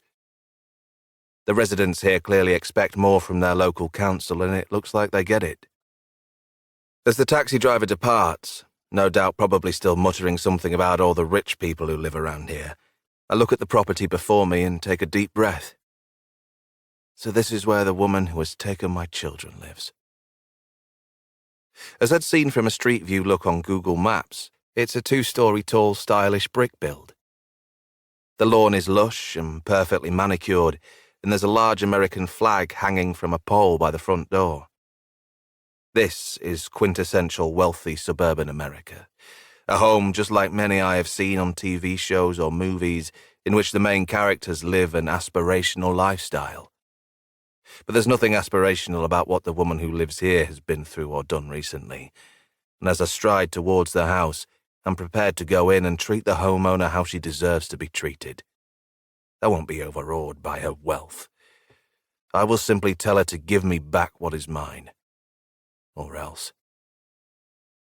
I hear the wind fluttering the large flag above my head as I reach the front door and lift my hand up to knock. But just before I can, the door opens, and when it does, I see a man with grey hair and a very smart blazer greeting me. For a second, I wonder if I've gone to the wrong house, but that fear is dispelled when I hear what the man says next. "Mr. Thompson, do come in, and if you wouldn't mind taking your shoes off, thank you."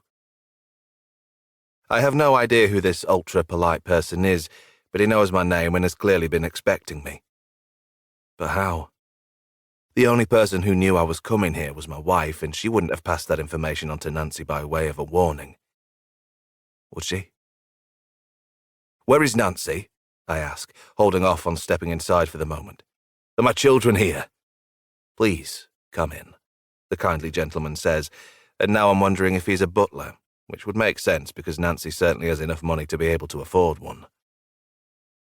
I realise I'm not going to learn much more from out here on the doorstep, so I step inside then, and after the butler has reminded me once again to take off my shoes, I do so before looking around the decadent hallway. An enormous staircase rises up in front of me, while the walls are adorned with old paintings. But it's the painting in the centre of all the others that my eyes linger on because I recognise who it is in it. It's a portrait of Conrad. Either he posed for it before he died, or his family had it commissioned after his death, because it looks very similar to how he looked at the age he passed away. "In here," the butler says to me, preventing me from staring at the sombre portrait any longer than I have to, and I see he's leading me into another room. As I follow him in, the first thing I see is a giant fireplace, and while no fire is currently burning, I imagine this is a great place to be in the depths of a frigid winter in this part of the world. But the second thing I see is the top of a head sitting in the chair in front of the fireplace, and now this room has suddenly lost its warm and cosy feeling. I don't need the person to turn around and look at me to know who it is. It's her. Nancy.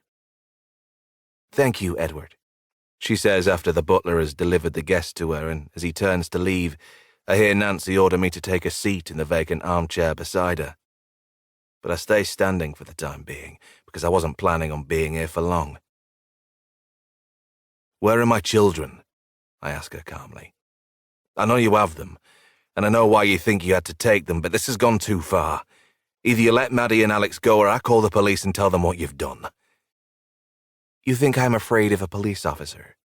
Nancy asks me, and while I still can't fully see her face, I wonder if she might be smirking as she speaks.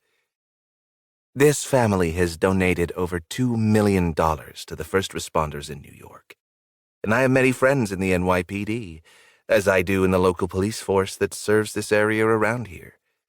So, go ahead, give them a call. I'm sure they'll be happy to come and see me and have a cup of tea. They'll be even happier when I tell them who you are and how you're the key to solving a hit-and-run case that has been open for 15 years.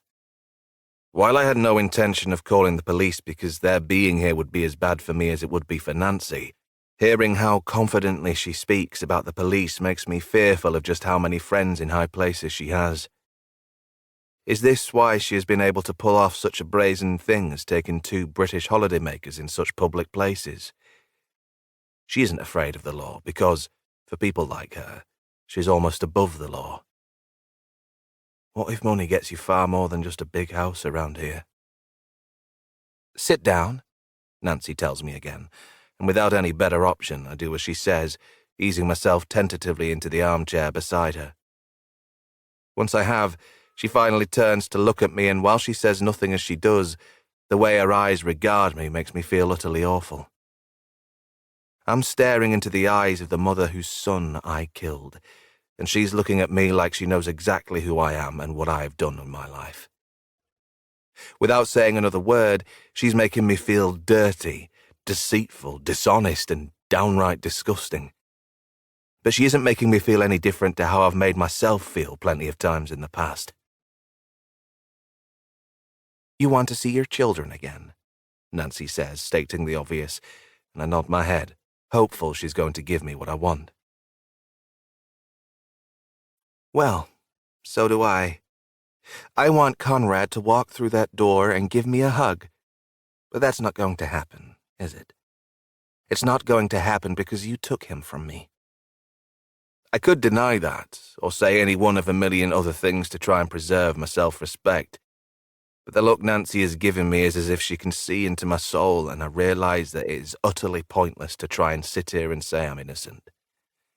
I know I'm not, and she knows it too, so it would just be a waste of time. I'm sorry, I say, and while my heart is racing because my body knows I'm confessing my deepest sin to somebody other than my wife for the first time ever, I forge on anyway. It was an accident. I'm so sorry. Nancy is not surprised by my admission, nor does she accept my apology, not that I expected her to. She doesn't even look sympathetic at how tormented I clearly am by what happened in the past. She just keeps staring at me and making me feel even smaller than I am. Tell me what happened, Nancy demands. And after having her assure me that I will see my children again if I do, I run through it all. But unlike with Lorna, when I gave her numerous excuses as to why I wasn't fully concentrating on the road that day when Conrad stepped out in front of my car, I just keep it simple. I don't try to excuse what I did by blaming it on any number of things that make it seem like I was just unlucky. I give it to Nancy straight because she deserves to hear the truth. I was just not concentrating, and because of that, a 13-year-old boy lost his life and is never coming home again. While it's not exactly a relief to sit here and get it all off my chest, I do hope that Nancy feels at least 1% better now than she did 5 minutes ago. If I've eased her pain, even in the slightest, then I suppose that is something. But now that I have tried my best to do that, I need her to want to return the favour. Where are Maddie and Alex? I ask her. Nancy wipes away a tear from her eye after hearing my account of Conrad's death before she calls out for Edward the butler. They're at a warehouse outside New York, she tells me just before Edward enters the room looking eager to be of service again. Once he's here, Nancy gives him an order. Get my car ready, she tells him. Jack and I are going for a drive. Chapter 26. Lorna. I'm being driven in a police car alongside the detective who came to tell me that there had been a reported sighting of Maddie and Alex at a warehouse outside the city, and as I look out of the window, I see the skyscrapers growing smaller in the distance. It looks like we are now passing through an impoverished part of New York, a place far away from the tourist attractions where the cameras flash, and into a place that definitely does not feature in any holiday brochures which might be trying to entice people from a foreign land to come here and experience a slice of the Big Apple. There are abandoned buildings on both sides of the street, many with broken windows or missing front doors, and as we move on into an industrial estate, I see warehouses that look to be in as much disrepair as the buildings we passed on the way to get here. While this is not a nice place to be, It does look like the perfect place to hide a couple of people who have been taken from their parents, because it's far enough away from where anybody might see. But somebody did see. Detective Freeman has told me a member of the public who was out here walking their dog made a 911 call to report seeing two people, one male and one female, who appeared to be aged in their early 20s or late teens, being bundled out of a car and pushed inside a warehouse before the door was closed behind them. Suspecting that was a little odd, the police were informed, and now we are on the way to investigate. Detective Freeman came to pick me up in case I can be useful in whatever situation we are about to enter into, because, as of yet, we don't know if there will be a need for negotiating to get the hostages released. We also don't know if we're already too late to save those hostages. But I guess we're just about to find out. "Park here. We don't want to get too close," Freeman says, and the officer at the wheel brings us to a stop beside one of the many dilapidated warehouses around here. I sit forward in my seat, wondering if the warehouse in question is just around the corner from here. That must be where the rest of the police officers are, presumably having cordoned off the area. But then again, they may not want to spook the people inside the warehouse, because if whoever has Maddie and Alex gets spooked, be it Nancy or a group of people she has employed, then this might not end well. But sitting here when I could be potentially so close to my children is unbearable, and I feel like I have to do something. That's why I ask the officer what the plan is. But I do not get a good answer. "Get out of the car," Freeman says, as the officer in the front turns and points his gun right at me. "What are you doing?" I ask him as I stare at the firearm. But the penny hasn't dropped yet. But it does when Detective Freeman tells me again that I am to get out of the car, and the fact he isn't admonishing his colleague for brandishing his weapon tells me this is all part of whatever their plan is. And their plan is clearly different to mine. "Wait," I say, but it's hard to get my own way with a gun on me, and it becomes even harder when the detective tells me he doesn't want to hurt me, but he will if I don't comply. That's why I have no choice but to follow his orders, and as I do, the officer and his gun match my movements, meaning there's not even the slimmest of chances for me to make a run for it now. "Why are you doing this? What's going on?" I ask the detective as he joins us outside the vehicle. But he just points to the way he wants me to start walking. "I thought you were helping me. Where are my kids?" I ask, panicking because surely this can't be happening. Why are these men not helping me find Maddie and Alex like they should be doing? Why does it seem like they're working with Nancy rather than against her? "Tell me where you are taking me," I cry. But when I stop walking, I feel the end of the gun burrowing into my back, and that forces me to carry on again. As we walk around a corner, I do not see several other police officers all waiting outside a warehouse to storm inside and rescue my children as I was hoping. Instead, there's nobody out here but the three of us. And as the detective leads us to a door at the front of one of the many disused buildings around here, I am starting to worry that nobody else is going to come here. "Are you going to kill me?" I ask, just before I enter the building. But again, the gun has a powerful way of making me keep moving, and I'm forced to go inside. When I do, the detective tells me to go and stand in the middle of this large and otherwise empty room we are in. "Why? What are you going to do to me?" I ask, as I realise my children are not here, and this has all been a trap. "Just go," the detective says with a heavy sigh, as if he isn't getting paid enough for putting up with me and my objections. But I've had enough of being manipulated by him and his colleague's gun, so I stand my ground and ask them again what is going to happen. And surprisingly, I get an answer this time. "We're going to wait here until your husband arrives," the detective tells me. "And then, this will all be over." Chapter 27. Lorna. I don't know exactly how long we waited, but eventually the detective was right, and my husband arrived to join me at this warehouse. But also, like me, he had been brought here under false pretenses, and as he entered the warehouse to see a police officer pointing a gun at me, he understandably panicked. But he soon shut up when the gun was turned on him, and as Nancy entered the warehouse behind him, she acted like this was all part of her plan, and it had gone just the way it should have done. "What's going on?" Jack asks, seeking the answer to a question that was just on the tip of my tongue when I saw Nancy enter. "Go over there and join your wife," Nancy tells him, and while Jack momentarily stalls and asks all the things I've asked, the gun makes him comply like it made me comply too. "Are you okay?" he asks as he reaches me, and I nod my head to let him know I haven't been hurt, at least not yet anyway.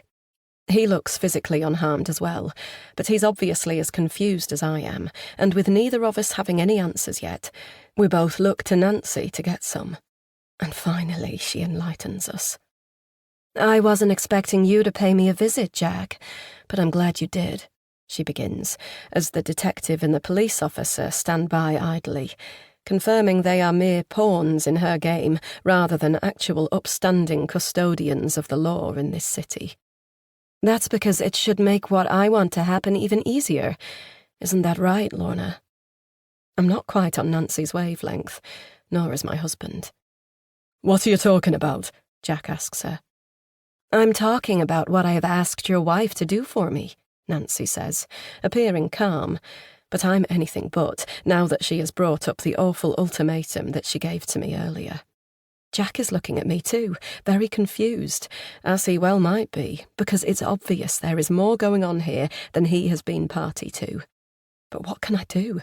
Tell him I am supposed to kill him to save the kids? "I have asked Lorna to kill you," Nancy says, completely shattering any hope I might have had about keeping that fact quiet. "What?" Jack looks mortified, and now he looks at me not out of love, but out of trepidation. "That's right," Nancy goes on, seemingly enjoying this.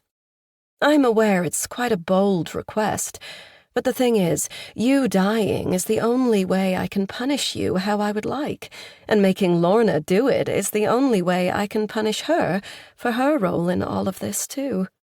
"You're crazy," Jack scoffs. "Why the hell would my wife kill me?" "Because she wants to see Maddie and Alex again," comes the simple response, and now Jack realises this might not be as crazy as he first thought. "Wait, Lorna, you're not entertaining this madness, are you?" he asks me nervously. "No, of course not," I say. But I did hesitate, and everyone in this big, cold and empty room noticed it. "I told Lorna what I wanted when we spoke earlier, and I expected her to carry out my wishes to save her children," Nancy says. "But when I was told that you were on your way to me by the people I had watching you in New York, I figured I might as well bring you together to save time. That's why I enlisted the help of a couple of my friends in the NYPD to bring you here, Lorna. And now that you have been reunited, this should all be over much quicker than I imagine it would have been if I'd left you two to it." Jack laughs, as if this is all one big joke, but sadly, for everyone involved, it is not. But while he's doing that, I am looking at the two friends in the NYPD that Nancy just referred to. It's confirmation, not that I needed it, that these two rogue cops are on her payroll, and shows how she really does have friends in high places who are willing to help her get her revenge. "Wait, I thought you said the police let you down over the investigation into Conrad's death," I ask her, referring to our earlier conversation when she told me the police didn't pay much attention to her suggesting Jack was the potential culprit of the unsolved hit-and-run. "I did," Nancy confirms. "That's why I realised it was far better to have friends in the force than not. What's the easiest way to make friends? Buy them." I shake my head, as I wonder just how many other people there are in New York and the surrounding areas who have been helping this wealthy woman today, too. But all that matters is that Jack and I are clearly no match for the kind of power she wields. I guess that explains how Nancy is so confident that she is going to get away with all this. The kidnapping, bringing me to this warehouse at gunpoint, and the potential of Jack's body having to be disposed of. They are all serious crimes, But why should the person who has carried them all out be worried about facing the law when the police are already on her side? The only ones here who have anything to worry about are me and Jack. "We are going to leave you with a gun," Nancy says. "And it will have to be used if Maddie and Alex are to be saved. Lorna, either you shoot your husband or you shoot yourself, Jack. Either way, I want you dead," she says, pointing a finger in the direction of my husband. "And I want you, Lorna, to suffer for this by becoming a widow like I am," she says, moving her finger in my direction now. "We will wait outside while you do what you have to do, and I will only return with the information on the whereabouts of Maddie and Alex if two things happen. One, we hear a gunshot, and two, we know Jack is dead." With that, Nancy, the detective, and the police officer head for the door. But just before they walk out, the detective reveals a gun, and he wipes it down with a cloth before placing it on the concrete floor. It's obvious that it is supposed to be the gun I am to use to kill Jack, but while my husband protests, I just stare at it until the three of them have left the warehouse. And now, only two of us remain in here. It's just me and Jack, husband and wife. But two have to become one. Chapter 28. Jack. I'm waiting for the part where my wife tells me that she's not even contemplating what Nancy has told her to do, and will console me and say we'll get through this together instead. But that's not happening. Lorna is not saying a word. All she's doing is staring at that gun. Neither one of us has gone anywhere near it since it was left here for us by that unscrupulous detective. But according to Nancy, this will only end when that gun is used to end my life. But unfortunately for her, I cannot see a world in which she gets what she wants because I'm not dying here today. Am I? Lorna, what is going on? She phoned you and told you to kill me. Why didn't you tell me? I was going to tell you, but you weren't at the hotel. You'd gone to see Nancy. We spoke on the phone. You could have mentioned it. I know, I'm sorry, Lorna says, her eyes still on the gun. This is stupid. We just need to walk out of here together, I say, and I take my wife's hand and plan to lead her to the door in the hope that the pair of us can walk straight past that gun on the way out. Or maybe I'll pick it up and use it to fight my way out of here should I meet any resistance from those outside. But no sooner have I touched Lorna's hand than she pulls it away from me. And that does not give me confidence that she's on my side here as much as I thought she would be. Hey, what's wrong? You know what's wrong, she replies quietly. Maddie and Alex won't be safe unless we do what Nancy wants. I laugh then because I simply can't help it. But Lorna isn't laughing. Wait, you're not seriously saying I have to die, are you? It's the only way she'll let them go. How do you know that? I cry. She could be lying. You might be arrested for my murder and then the kids will have no one even if she does let them go. No, she wouldn't do that. How do you know? I just do. Oh my God.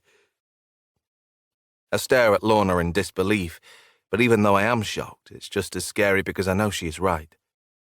If this is the only way to ensure Maddie and Alex's survival, then what choice do we have? And what choice would a good parent have? Most parents would sacrifice themselves to save their children, but how often is that put to the test? People say and think it, but it's usually while safe in the knowledge that such a thing is unlikely to ever happen, and they never be put to the test in that way. Just like them, I've always thought I'd be willing to die for my kids. But I never actually thought I'd literally have to do so. It's a good job we're in a cavernous warehouse because I need a lot of space to think. And I step away from Lorna then and begin pacing around, racking my brains for any way in which this doesn't have to be the end of everything.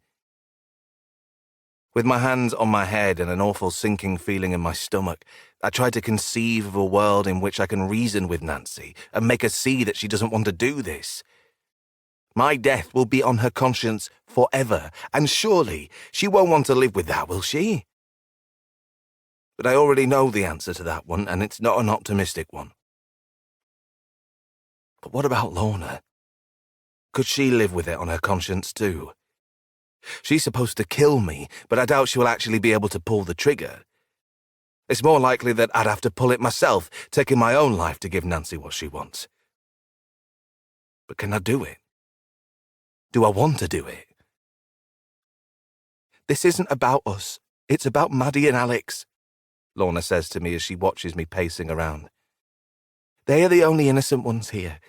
They didn't kill Conrad, and they didn't cover it up. We did. We're guilty, and that's why we have to be punished, but not them. They don't deserve this. I just want them to be safe. In what world is me dying not punishing the kids? I ask. They'll lose their father. That shuts Lorna up for a minute, so I double down on this line of persuasion. We're a family. We stick together. I don't want to lose them, and I'm sure they don't want to lose me either. So there has to be another way. No, stop it! You don't get to do this, not again! I stop pacing when I hear Lorna's outburst. What do you mean? I ask her nervously. I mean you talking me into doing something I don't want to do, like you did with Conrad. Can't you see? You were never willing to take responsibility for your actions, and because of that, everyone else in your family has to suffer. Am I not suffering too? I cry. I'm missing Maddie and Alex, and I'm apparently supposed to die in here today, so in what way am I not suffering? Are you stupid? You deserve to suffer. You killed that boy. I didn't do it, neither did Maddie and Alex. So why are we the ones who have to pay? Take some responsibility for leaving that boy by the roadside. By the sounds of it, Lorna has just released 15 years of pent-up frustration. But that's not the scariest part. That would be the realization I've just come to. It's the realization that, for the first time ever in our marriage, my wife is no longer on my side. You're actually entertaining the idea of killing me? I ask, utterly aghast. Yes, no, I don't know, Lorna cries, clearly confused. Which one is it? I have a right to know. Just shut up. Please stop talking. I need to think. No, this has gone too far now, I say, and I walk towards the gun, ready to pick it up. What are you doing? Lorna asks me, but I'm not sure myself, so I don't answer her. But as I pick the gun up, holding it as tentatively as a person who has never held a gun before would do, I suddenly lose all the fight in me. Instead of wanting to debate this with my wife now, I feel the helplessness of my situation wash over me, and Lorna is not the only one with tears in her eyes. Jack, Lorna says when she sees the change in me, but I just shake my head because I don't want us to argue anymore. You're right, I say, hating myself as much as I've ever done before because I only now can see how truly selfish I've been in my life. What I made you do back then wasn't fair. Keeping it secret for me. That was wrong. I should never have put you in that position. And what is happening to Maddie and Alex now isn't fair either. The gun is shaking in my trembling hand now. Jack. No, let me finish, I say.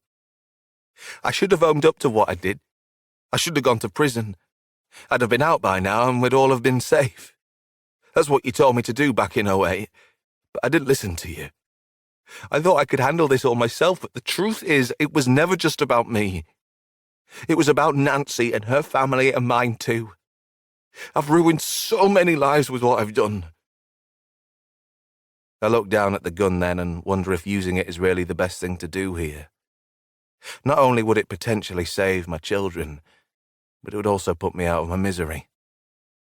I wouldn't have to wake up every morning and have Conrad Williamson's dead body be the first thought on my mind. Just like I wouldn't have to look in the mirror every day and see the face of a killer and a liar looking back at me. This might be what Nancy wants, but could it end up being what I want too? A way out. A chance to truly avoid prison. a chance to avoid many more years of guilt. Just pull the trigger, Jack, and it'll all be over. And with that, it'll be over for everyone else too. Jack, Lorna says for a third time, before she reaches me and takes hold of my arm, the one with the gun at the end of it, and presumably it's to give me pause for thought so she can say what's on her mind. But she doesn't try and talk me out of it. She just tells me how much she loves me, and that only makes this feel even more real as I grip the gun. Then I do what I should have done a long time ago. I accept responsibility for my actions. I love you so much, I say to Lorna. The kids too. Let them know how much I love them, okay? Lorna is crying too much to answer me, but I've said almost everything that I needed to, and that only leaves me with one more thing to say. Turn away. I don't want you to see this. Lorna shakes her head as if she is now the one who is against this idea of me dying, but I know it's just going to take her a few more seconds before she is ready. If it's the only way to get them back, then this has to happen, I say, and Lorna nods her head before slowly backing away, still stifling sobs as she goes. I wait until she has turned around and got a safe distance away from me before I put the gun to my head and take several deep breaths, sucking in the last parts of oxygen I'll ever get. Then I close my hands, and while I feel my hands still shaking, everything else in my world goes still. My thoughts are clear for the first time in a long time. Just do it. Pull the trigger. Save Maddie and Alex and allow my family to go home safe and well. More deep breaths. More shaking. Be a good dad. Be a good husband. Pay for what you did to Conrad and his family. Even more deep breaths. More urges from my frightened mind to just pull this damn trigger. Then I lower the gun and let out an anguished cry. I can't do it. Lorna senses something is wrong because she looks back at me then, and when she does, she finds me with my hands on my knees, almost hyperventilating. I'm sorry, I say as she walks back over to me and puts her hand on my shoulder. It's okay, she says, but I know it's just words, not facts. Because if Nancy doesn't get what she wants, then it can't be okay. But then Lorna speaks again. Give me the gun. I look up at her and see that my wife's tears have stopped now, and a very calm expression has come over her face. While I'm floundering, she is having a moment of clarity. Where I have failed, she plans to succeed. Lorna, you don't have to do this. I can do it. I try, not wanting this on my wife's conscience. But she's clearly seen that I'm unable to do what is necessary, and she easily takes the gun from me, removing it from my weak grip before taking a few steps back to create a little distance between us. I stare at her with frightened eyes, but no better than to make this even harder for her than it already is by trying to beg for my life. So I stay quiet and prepare for the end to come. An end that I should have been man enough to bring about myself but could not. But despite seeming more confident, Lorna is unable to pull the trigger either, and when she lowers the gun like I just did a moment ago, I guess Maddie and Alex can't count on their parents saving them as much as they might have hoped. Lorna, it's okay, That's all I can get out, before the gun is raised again, and this time, my wife pulls the trigger. Chapter 29. Lorna. The door to the warehouse opens, but I don't look up to see who is coming inside. I just keep staring at the dead body in front of me, the body of my husband. I'll take that, the man beside me says, and as Detective Freeman relieves me of the gun, Nancy stands over Jack and looks down on him, no doubt to check that he is really dead. But the detective checks for a pulse just to make sure, and once he confirms what I already knew, Nancy turns away from him and looks at me. "Thank you," is all she has to say. "Where are Maddie and Alex?" I ask her, making it clear exactly why I just did such a heinous thing. "A deal is a deal. I'll take you to your children now, and you can all go home," Nancy says. "What about my husband?" I ask, unsure of what happens with him and afraid that he might just be left here on the floor of this warehouse for an awfully long time. "He'll be taken away," Nancy says, nodding towards the detective and the police officer, who are surely adept enough to know how to dispose of a body without it being found. But while that's hardly comforting, something else troubles me too. "How am I supposed to get away with this?" I ask. "People will know Jack is missing. They'll ask me what happened. What am I supposed to tell them?" "You tell them the truth about what he did," Nancy replies calmly. "You tell him that he confessed to you that he was the one who killed Conrad Williamson, and that with his guilt having become too much while he was back in New York, he disappeared. That's as much as you know." "And you think people will buy that?" "I don't care. That's what you will tell them." "But then the police might be looking at you if I say Jack killed your son." "Don't worry about me. I'll be fine there," Nancy says. And I have to believe that, considering she already has 2 members of law enforcement helping her pull off this deadly scheme. But while she doesn't seem to be worried about how she might fare if faced with any questions from the police, I can't say the same for myself. "What if they make me a suspect in Jack's disappearance?" I ask. "What if they question me and think I'm lying?" "Then you better make sure you are convincing," Nancy says coolly. "Your children are going to need you, and you won't be much use to them if you're locked up in a New York prison, will you?" My children. My heart breaks for Maddie and Alex as I stare at their father's body and think about how they will never see him again, nor can they ever know the full story of what happened in his last few moments. They can't know that he was murdered, or that I was the one who pulled the trigger, because that would destroy them. But what's the alternative? Tell them that their father just walked away and ended his life? He abandoned them. Would they believe that? If so, surely that will destroy them in a different way. "Time to go," Nancy tells me, before I have more time to think about the dreadful situation I'm in. Even with Jack dead and my kids seemingly saved, I know this isn't over. But the only way I can get my feet moving to the door is to tell myself to take one thing at a time. And I also have to ensure that Jack did not die in vain. He lost his life to save our children, so they have to be the priority now. And thankfully, Nancy is honouring her word, so at least I don't have to worry about them coming to harm anymore. But leaving the warehouse is not easy, because it means leaving Jack too. And I feel sick when I glance back and see the detective and the police officer already beginning the preparations for the removal of his body. I imagine they will be putting him in the trunk of their car before taking him away to a predetermined site where he will be buried. A site where they will expect him to remain undiscovered for a very long time.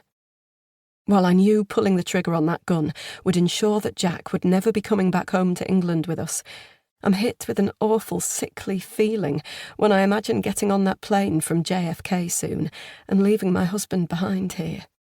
New York is so far from where we live, but this is to be Jack's final resting place. He won't have a proper grave near our house, one I can visit on a regular basis with a bunch of flowers and a few words to say, hoping he might be able to hear me even though he's gone. He's across an entire ocean, and what's more, I won't even know exactly which part of New York he is buried in. I'll just be left with a very vague idea of what I imagine his final resting place to be. And that's all I'll have to think about on that long flight home, as well as on all the long, lonely nights when I'm lying in bed by myself in the years to come. The only way I think I can bear this is to tell myself that he died heroically for Maddie and Alex, The only way I can handle the guilt of killing him is also to remind myself of just what was at stake if I didn't do it. Now it's done. Maddie and Alex have their chance at a future Jack already lived. They can get married and have children. They can build careers and buy a home. And they can know what it feels like to be willing to do anything for the sake of their family, even if it means doing something terrible to save them.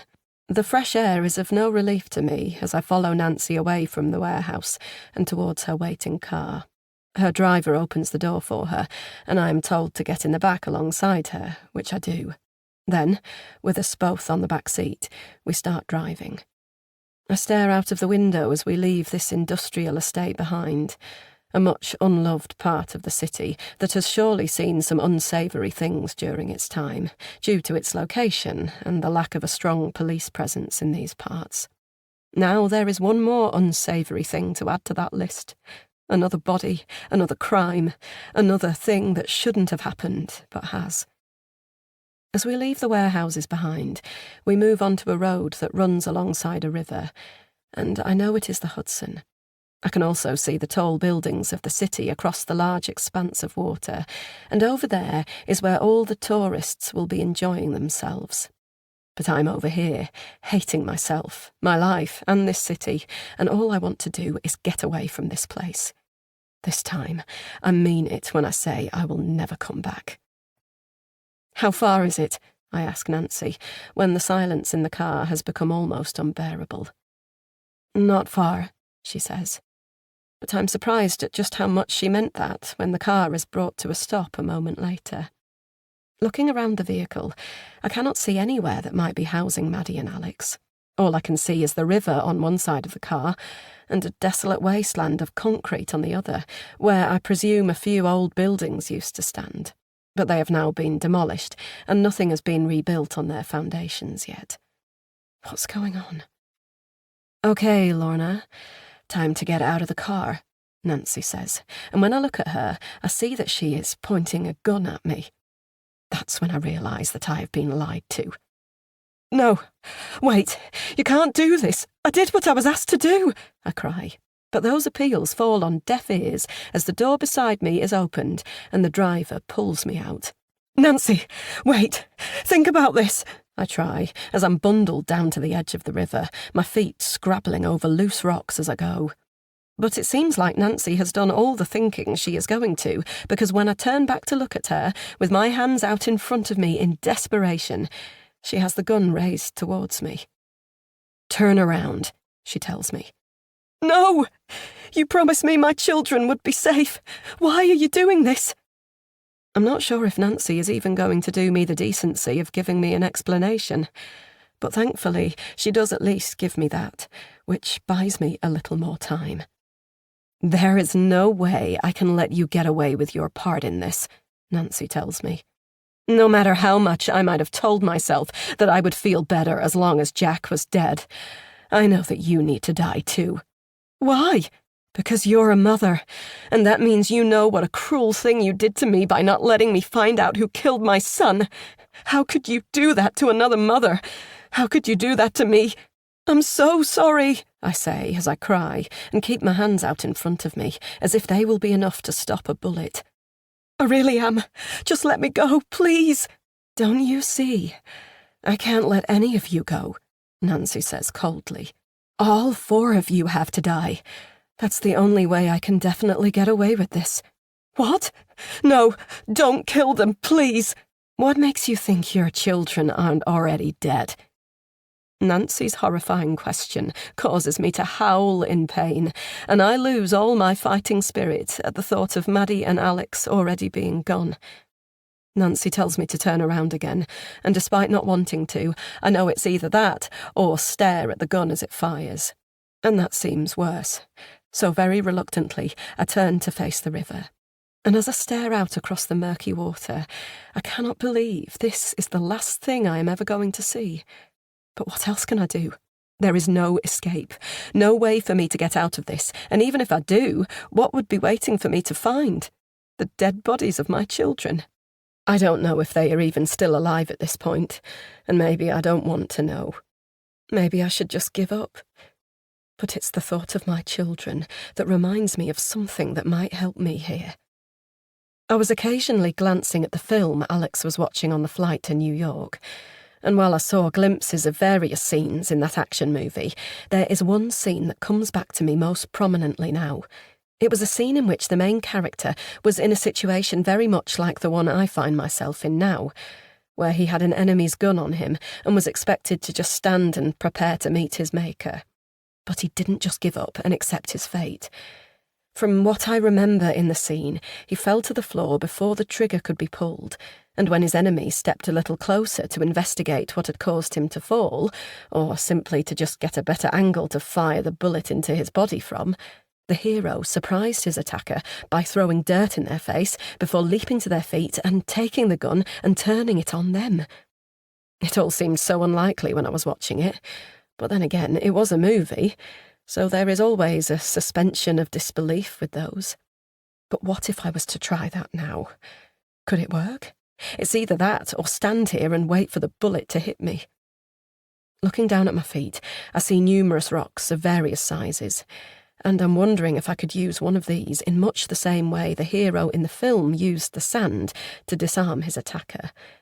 It's time to find out. Before Nancy can discharge her weapon, I allow myself to just flop to the floor, looking limp and lifeless, and hopefully confusing my attacker. It seems to do the trick, because Nancy hasn't fired yet, and when she asks me what I am doing, I make sure to remain still until I hear her walking a little closer. When I feel like there is less of a gap between us, I pick up a rock and roll over quickly before launching it in Nancy's direction. And while my throw misses her, the rock whizzing past her head does enough to temporarily distract her. Leaping to my feet, I rush at her and shoulder barge her to the ground, all the anger of her lying to me being released in one whirl of energy, and the gun falls from her hand. Before anybody else can grab it, I pick it up and pull the trigger on a gun for a second time today. After I have, Nancy is no longer with us. But there is still the matter of the man who drove us here, though he doesn't look anywhere near as confident in the presence of a firearm as his former boss did, nor like the detective or police officer who were with us earlier did either. He just looks terrified and begs me not to shoot. But I'm not going to do that. Not yet, anyway. That's because he might possess a valuable piece of information I need. "Are my children dead?" I ask him, well aware that if the answer is a bad one, then I might as well shoot this man and then turn the gun on myself because I won't want to live anyway. The next word out of this man's mouth will affect his future and mine. So what is it to be? Yes or no? Chapter 30. Maddie. "Come on!" I cry, as I give the heavy door in front of me another kick. But just like all the other times I've tried, it doesn't seem to have any impact. This door, the one thing between me, my brother, and our freedom, is not budging, no matter how many times I kick it, or shoulder barge it, or pray for it to be opened from the other side by somebody else. I don't know how long it's been since anybody last came through it, but it feels like an awfully long time. And despite Alex trying to reassure me that things will be okay, I'm beginning to panic that they won't be. If this door doesn't open again, then we will starve to death in here. "Let me have another go," Alex says, and I step aside to allow my brother to have another opportunity at kicking down this door himself. But just like me, he makes very little progress, and after several more futile attempts, he gives up too. That's when we move on to Plan B, which involves shouting as loud as we can in the vain hope that somebody out there will hear us and be able to help. But even if whoever is listening is not on our side, it would at least be a relief to know that they were still out there, and maybe they'll come in to see us, if only to tell us to be quiet or else. But our cries go unanswered, making me even more fearful that we have been left in here for good now. "It's useless," I say, unable to play the role of the brave elder sibling any longer. I've given up, and to make that perfectly clear, I slump down against the wall and start to cry. "Hey, come on, sis, it's not over yet," Alex says as he sits down beside me, and it's only his handcuffs that prevent him from putting a comforting arm around my shoulder. I know he would if he could, just like I would try and hug him if I had the chance. But our restraints mean that all we can do is sit shoulder to shoulder on the floor of this damn room and contemplate what appears to be our very grim fate. It's that fact which makes me struggle to stem the flow of my tears, and it would take a lot for my brother to say something powerful enough to get me to stop sobbing and alter my outlook. But he somehow manages it. "I'm in love with a guy called James," Alex says, and I stop crying immediately. "What?" "He's in my acting class in Manchester." I really don't know what to say to that. It certainly wasn't what I was expecting to hear my brother come out with as we sat here and tried to figure out a way to survive. "He's not the first guy I've liked in that way. David in my maths class was, but he's not even the first David I've liked. That would be David Beckham." I realise now what my brother is trying to tell me, but the fact he is revealing his sexuality to me at a time like this is a troubling one. I'm not troubled by what he's saying, but more that he must think he is really going to die here if he is willing to reveal something he has obviously wrestled with keeping a secret for so long. That's why I try to break the somber nature of his big announcement by trying to keep it light. "Hey, hands off! I saw David Beckham first," I tell him, and he laughs, which is nice to see. Then I let him know that what he has just said was not something he needed to have spent any time worrying about telling me or anyone else. "Hey, bro, it doesn't matter if you like guys or girls. I'm still your big sister, and I'll love you whatever," I say. "Mum and Dad too." I'm speaking the truth, but the look on Alex's face tells me he clearly has spent a lot of time doubting that. "You really think Dad would be okay with it?" he asks me. "Are you kidding? He doesn't care about anything like that. He just wants you to be happy." Alex still looks a little unsure, but I nod my head to show him it is true. "Why are you telling me now?" I ask him. "Just in case we don't get out of here." "We are getting out of here." "Okay, well, if we do, please don't tell anybody what I just said, especially James." "Fine, but I can't promise I won't tell David Beckham if I see him." Alex laughs again. "But seriously, bro, just be who you want to be, and don't worry what anyone else thinks." "I guess." Alex goes on to tell me how he has spent a long time not only worrying about his sexuality, but also his career goals. "Acting is hard. What if I never make it?" he asks me. "And what if you do?" I fire back. "And by the way, bro, you're just about to turn 18, not 80, so you've got plenty of time to figure things out." "Yeah, I guess I'm not as ancient as you are yet," Alex says cheekily, and now it's my turn to laugh. Our conversation, as well as our sibling humour, has led to both of us temporarily forgetting about our predicament.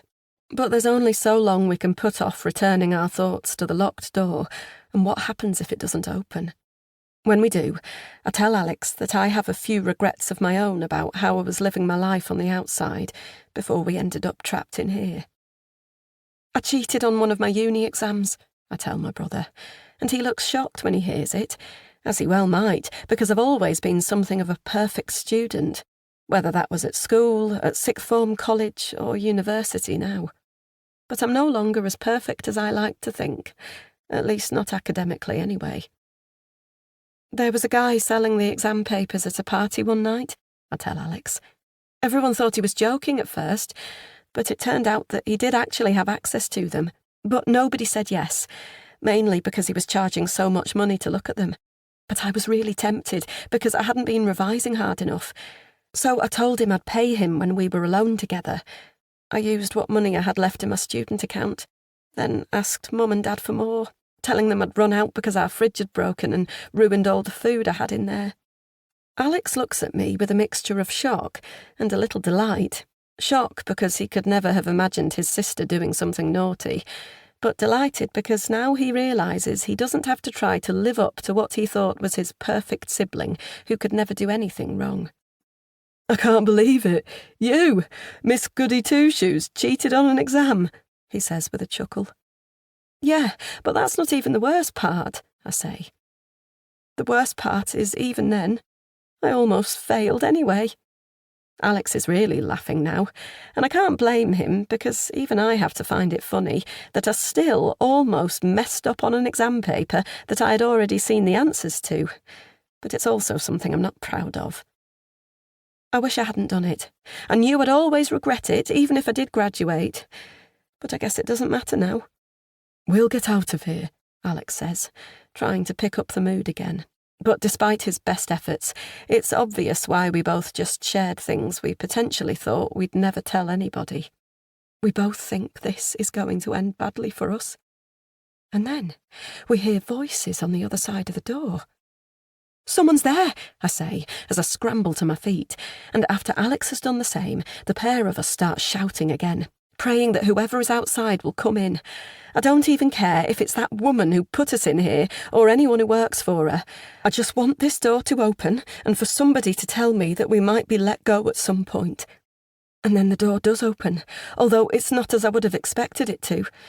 Instead of it being unlocked, it is kicked down by a burly police officer. And there is another one just like him right behind him. They enter and see us standing in the middle of the room. But just before I can thank them for saving us, I see another person enter the room. It's Mum. "Are you okay?" she asks us as she rushes to us both and checks us for any visible injuries. But we both reassure her that we are fine before asking her the same thing.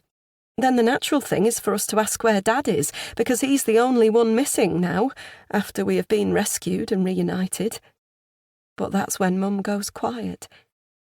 It's also when the look on her face lets us know this is where the good news ends. Chapter 31. Lorna.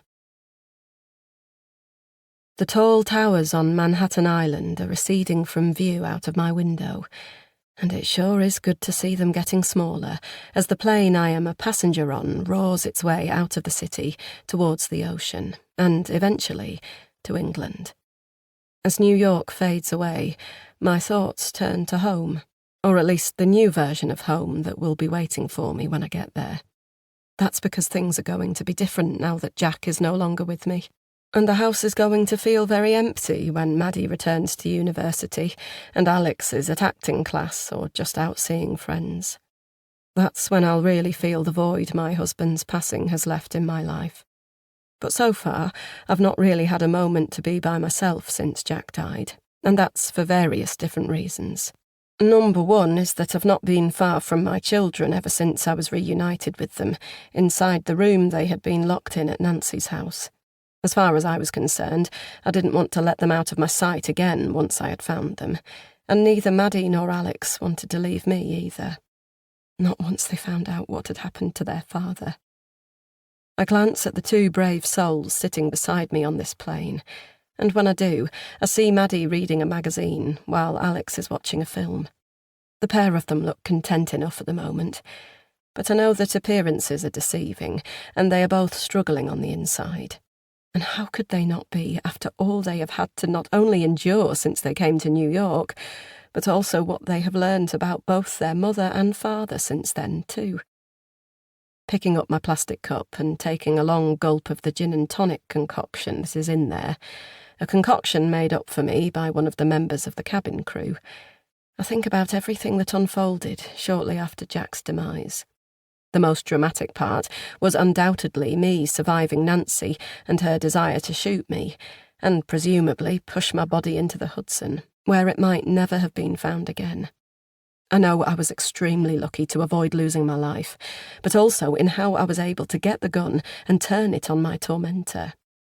But as for killing her, I have no regrets there, because not only did she force me to kill my husband, but she broke her promise to me that I was to be taken back to my children if I did as she wished.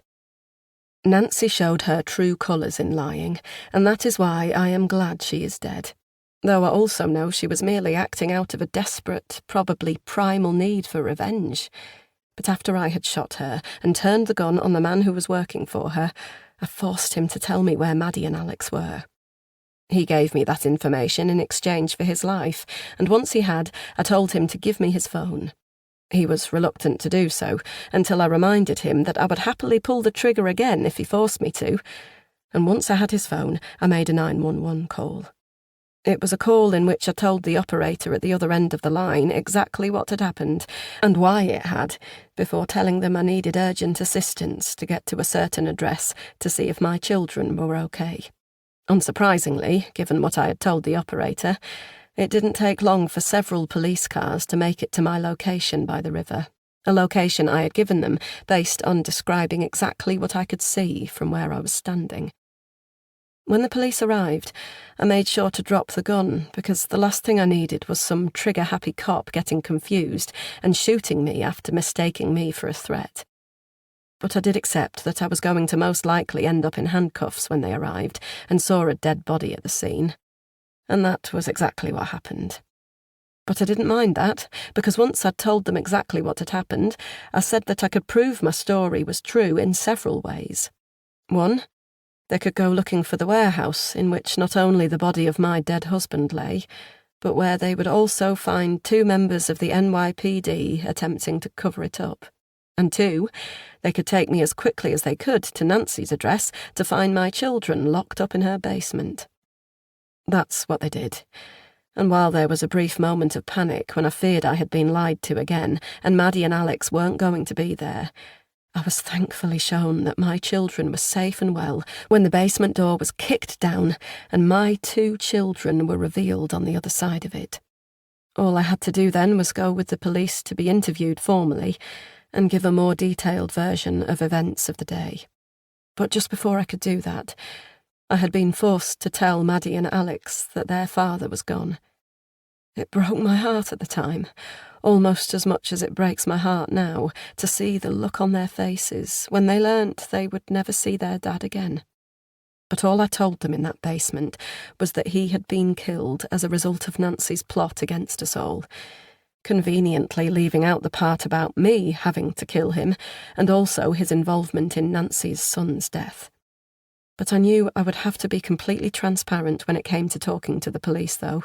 Even then, I had to make sure the officers and detectives I would be talking to could be trusted a whole lot more than the last ones I had been involved with. Thankfully, not everybody in the NYPD was under the spell of Nancy Williamson, and as I sat in an interview room across the table from a couple of interrogators, I started from the beginning and told them everything. Well, almost everything. There was one small part that I left out of the story. I left out the part in which I knew about what Jack did to Conrad back in 2008. Aware that admitting I had kept such a secret about a hit-and-run case would likely result in a prison sentence for me, I kept that quiet. Instead, I altered the story somewhat to give me a better chance of being allowed to leave so I could return to England with my children. I told the police that after our children were kidnapped, I received a call from Nancy Williamson in which she told me what my husband had done to her son 15 years ago.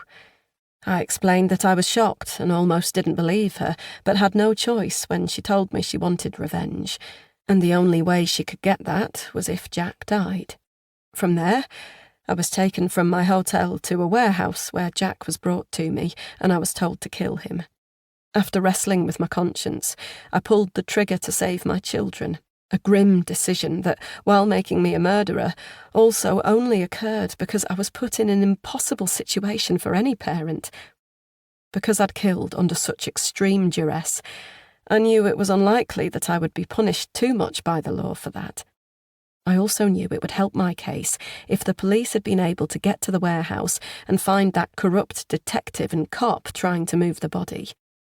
And that was exactly what happened. Thanks to the information I had given them, they were able to arrest those 2 shady figures in their force, and any police organisation worth its salt is always going to be grateful to anybody who can help remove a few rotten apples that hide amongst the good ones. I also explained that Nancy had been about to shoot me before I got the better of her, and alongside Maddie and Alex being found locked up in a room at her house, it was obvious that she had been the conspirator of a very dangerous and deadly plot, and I had merely been doing whatever I could to save my life and the lives of my 2 children. That helped absolve me of everything I had done to get us through the ordeal. So I sit here now as a woman who has killed 2 people, yet is free to carry on living without charge.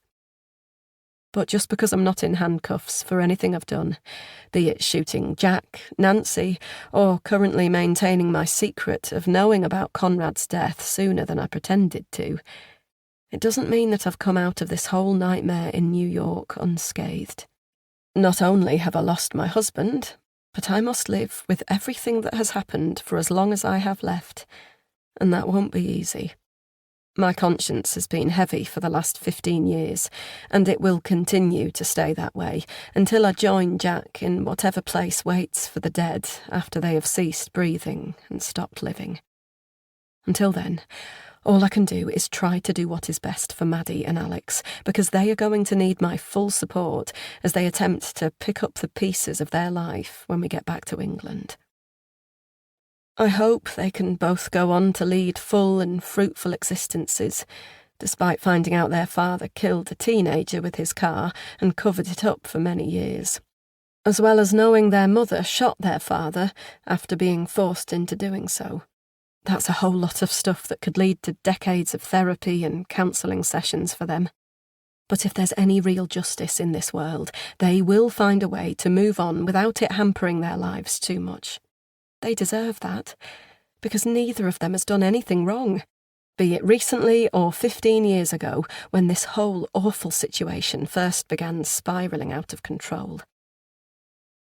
I make a little small talk with Maddie and Alex throughout the flight, asking them how their film or magazine is, as well as commenting on the food we get served to stave off our appetites during the journey. But it's still very early days, and it's clearly going to take a lot more time before the 3 of us are conversing in the same manner in which we have become accustomed to. Before then, there is the small matter of Jack's funeral to arrange and attend. His body is going to be repatriated once the coroner has done his work and the police are satisfied with my version of events. That will be a tough occasion to get through, as well as being an occasion that is very likely to draw the attention of several journalists, both British and American, who will be keen for more things to write about when it comes to me, my family, and the wealthy Williamsons, who have kept newsreaders on both sides of the Atlantic busy with all their reports on the juicy story. I'm sure there will be plenty of members of the media waiting for us when we land at the airport. And after almost 8 long hours, in which I've spent even more wrestling with everything that has happened, I look out of the plane window and see the green fields of England. We're almost home.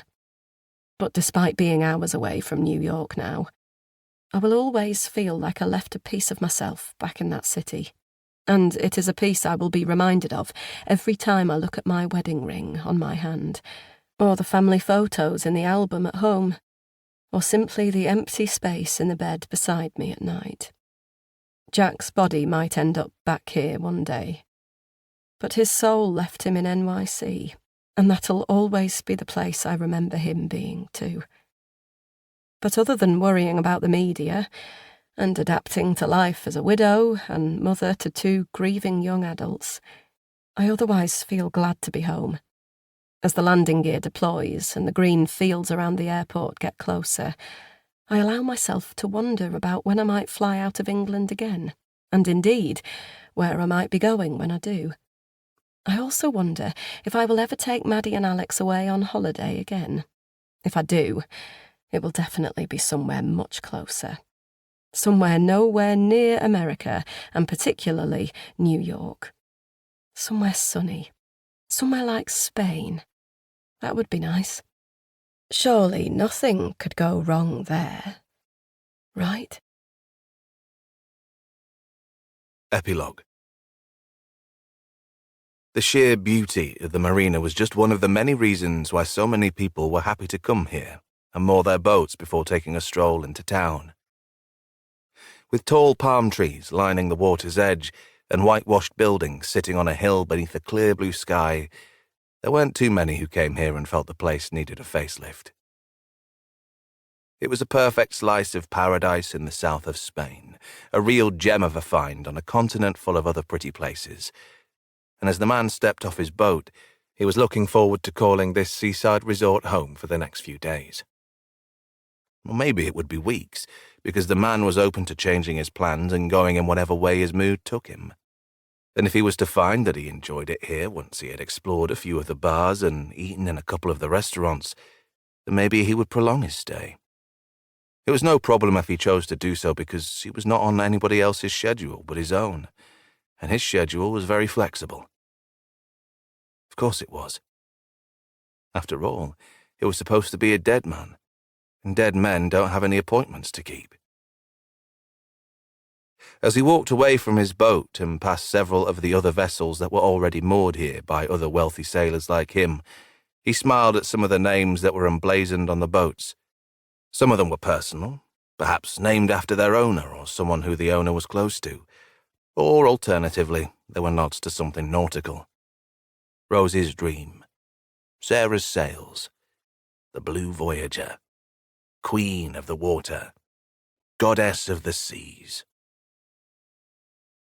The man liked some names and disliked others just as easily, but he wasn't too concerned about what people might think of the name he had chosen for his particular boat because, like everyone else, he had chosen the name that he wanted. The name in question was of the more personal kind, referencing something, or rather someone, who the owner had been extremely close to. The man's boat was called Teenage Dreams, and on the face of it, it could have simply been considered an aging man's longing reflection on the optimism of youth and how a teenager is full of dreams and aspirations in a world that is just waiting for them to grow older into. But that was not why this man had named his boat in such a way. He had chosen the name because it was a reference to his son, who had tragically lost his life as a teenager and, as such, all the dreams that had died along with him. The searing sunlight was momentarily blocked out as the man passed beneath the wide canopy of a luscious palm tree, but he was soon back under the full glare of the fireball in the sky as he moved on, walking up a set of steps before heading for the street where so many other people already seemed to have gathered. His eyes flitted between people sitting at sun-kissed tables with tall glasses of beer and plates of seafood before them, to those milling around in some of the small shops, perusing the items and taking a brief respite from the hot weather before carrying on along their way.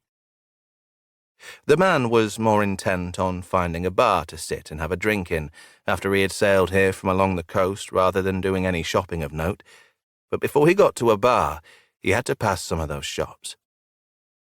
When he did, he saw something that caused him to stop dead in his tracks. For the first time in a long time, the man's heart was beating fast and his stress levels began to rise as he stepped nearer to the shop to get a better look at the front cover of the newspaper he had just caught a glimpse of. When he did, he got confirmation that the two faces on the front of the newspaper were those belonging to a pair he knew very well. A pair he had not expected to ever see again.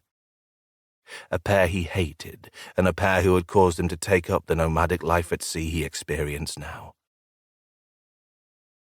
Picking up the newspaper, the man stared for a moment at the faces of Jack and Lorna Thompson before reading the headline beneath their photo.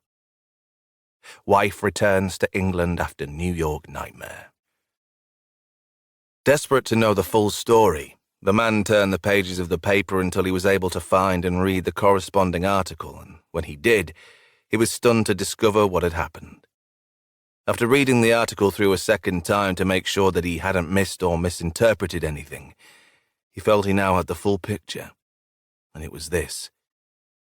His ex-wife was dead after a spectacular revenge plot had failed. The man who had killed his son was also dead.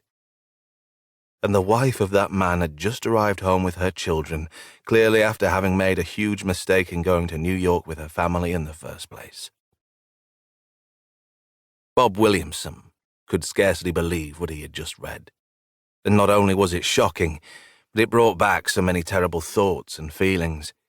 Things he had tried to bury deep down inside him when he had made the decision to fake his own death at sea and start a new life in Europe under a new name, well away from the reminders of his troubled past. After having tried and failed to kill Jack and his family by starting a house fire in England, Bob felt he was out of control and was on a fast track to not only his own destruction, but the destruction of everyone else around him. Unable to live with what had happened to his son, and also the knowledge that the man who killed him had got away with it, Bob had gone out on his boat to escape his old life and start again. He paid for a man in another boat to pick him up, and after leaving a suicide note on the deck of his vessel, he was gone, making it appear to the Coast Guards who would eventually find his abandoned boat that he had willingly gone overboard and sunk to the dark depths of the sea. After making it to Europe shortly after, Bob used the money he had squirreled away in secret accounts to fund what he had done ever since, which was mainly sailing between various harbours in the southern Mediterranean, and maintaining a very low profile as just another man in his 60s who enjoyed the quiet life at sea. Nobody he had met in the years since knew he was really the wealthy businessman from New York who had taken his own life years ago, and nobody who had known him back then had any idea he was still alive and well and living halfway across the planet. His intention had been to spend the rest of his days living out his quite peaceful existence in the prettier parts of Europe, a way of life that ensured he wasn't dwelling on the tragedies of the past and, instead, was able to find some solace beneath the sunny skies. But then again, he had not expected to see his family name mentioned in the newspapers today, nor read about what his ex-wife had tried to do, or that the man who killed poor Conrad and drove away from the scene had finally got his comeuppance. It seemed Nancy had succeeded where Bob had failed, at least as much in that she had rid the world of that criminal who had taken their son at 13. But she had lost her own life in the process, and while Bob had stopped loving that woman a long time ago, he still felt anger now because he knew she had died trying to get some measure of vengeance for the boy they had birthed together. But that wasn't the only reason he felt the old feelings of anger returning to him as he stood there beside the newspaper stand while happy tourists pottered around him, chuckling loudly and looking forward to another warm afternoon. He felt anger because as he stared at the photo of Lorna Thompson making her way through Heathrow Airport beside her own children, he believed something he had believed for a long time. She had to have known what her husband did in 2008. Despite what this newspaper was reporting and that she had told the police she had no idea Jack had been a killer, Bob simply didn't believe it. He felt it was impossible for Jack to have kept such a secret from his wife for so long, and he still believed Lorna had known about Conrad, which was why she had moved back to England so quickly with her man 15 years ago. Just leave it. Forget about it, Bob. You're beyond all this now. Those were just a few of the things the man said internally to himself as he continued to glare at the photo of Lorna in the newspaper, whilst also thinking about how Nancy had joined Conrad in the afterlife after tangling with that damn family from England. That was when he knew he was at a crossroads.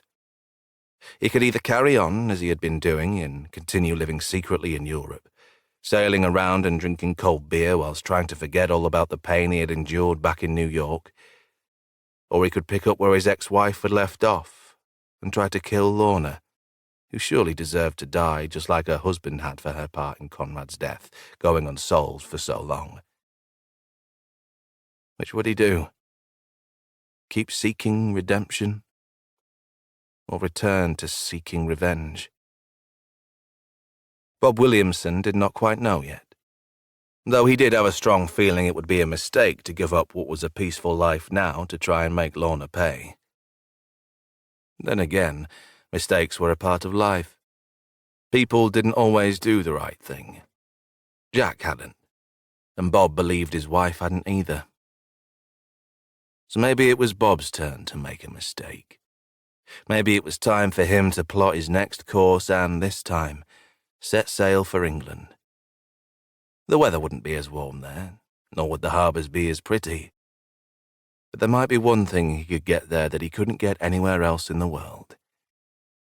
Final closure for Conrad. If he did that, Lorna's nightmare would not be over.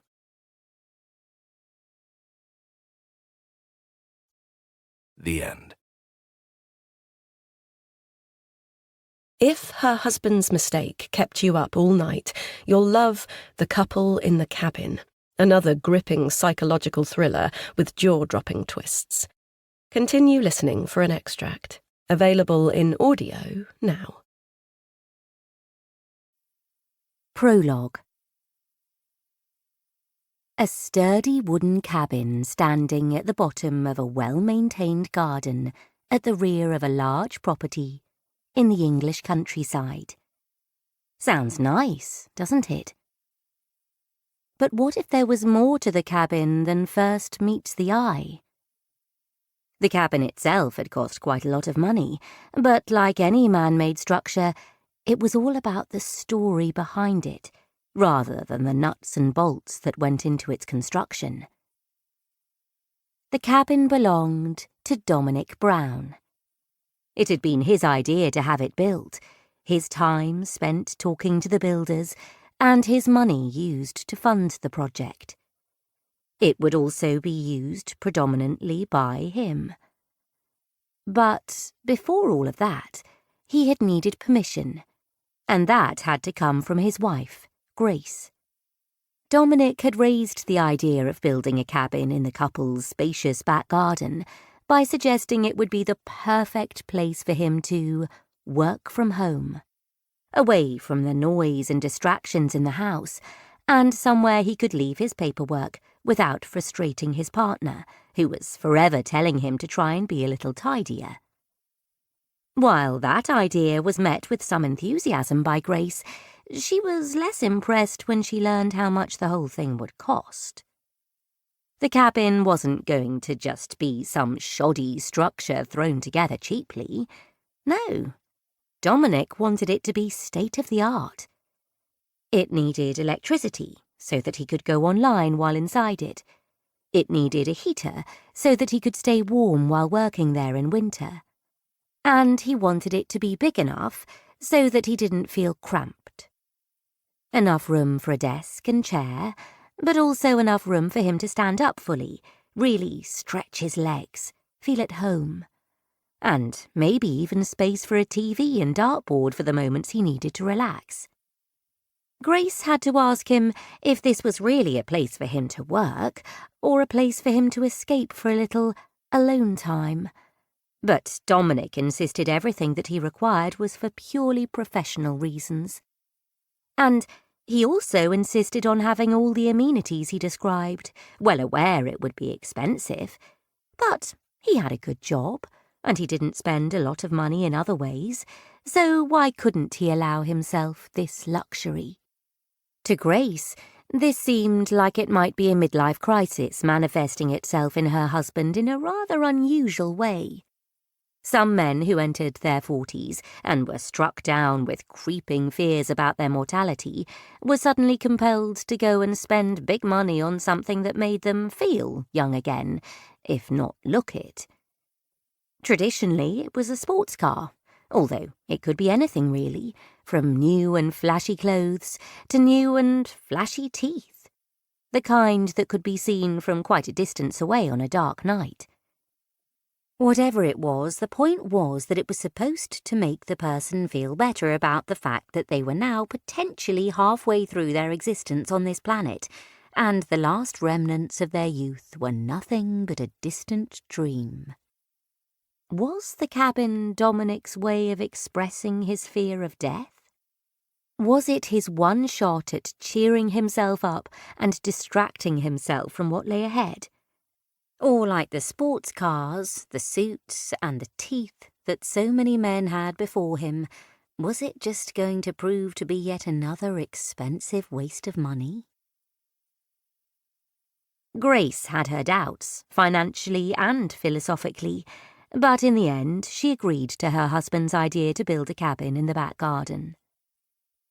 With that seal of approval issued, she had left him to deal with all the issues around planning permission, which was a legal requirement. She also left him to notify the next-door neighbours that there would be some disruption for a short while when the building work started, which was not required by law, but was more a gesture of goodwill. Fortunately for Dominic, and perhaps unfortunately for Grace, the neighbours had no objection, and the couple next door, Frank and Maggie, even thought it was a good idea, and wondered if they should do the same themselves in their own garden. That was the thing with this area. The houses were big, the land was plentiful, and the residents often had more money than sense. Dominic was like a child on Christmas morning when his cabin was eventually finished, and he quickly set to work filling it with all the things he had dreamt about. The only thing he regretted was not having space for a small fridge in which he could have stored a few beers, but that wasn't the end of the world. It was only a short walk through the garden back to the main house whenever he got thirsty. With his new office established, Dominic worked out of it 4 days a week, only having to leave it on occasion when he was required to go to his real office in town and liaise with his colleagues face-to-face instead of through his laptop screen. But he also found time to go in the cabin on the weekends, making some excuse about some paperwork that needed completing. But really, he just liked to go inside, close the door, turn on the TV, and have a little peace. He was a couple of decades away from retirement yet, just like his wife was, but this cabin was definitely somewhere he felt he would spend even more time once he did leave the world of employment behind. Little did he know just how much time he would be spending in the cabin after things went so horribly wrong for him in the near future. But go wrong they did. The cabin that was once so pristine and perfect, and the pride and joy of its owner, eventually became the symbol of everything that was wrong between Grace and Dominic. On the day the police came, all of that important paperwork that Dominic used to store so neatly in trays and folders was strewn around the cabin, discarded, and, in some cases, destroyed. A broken wine bottle lay on the desk, its sharp edges a hazard to anyone who went near them, not to mention the several shards of glass on the wooden floor that were a danger to tread on. And there was even blood in there. The red dots scattered across the white paper on the floor, possibly from a cut caused by the glass, but potentially from something else. Something worse. The cabin looked like a war zone. Something truly terrible had happened in there, and it was up to the police to figure it all out. Sure, the cabin at the bottom of the garden might have been a good idea at one time, but in the end, it became nothing more than a crime scene. And worse than that, it became the place where Grace and Dominic really learnt the truth about one another.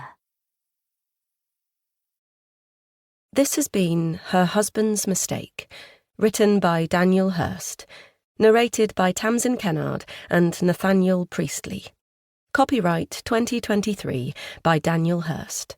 Production copyright 2023 by Bookouture, an imprint of Storyfire Limited. The moral right of the author has been asserted. Audible hopes you have enjoyed this program.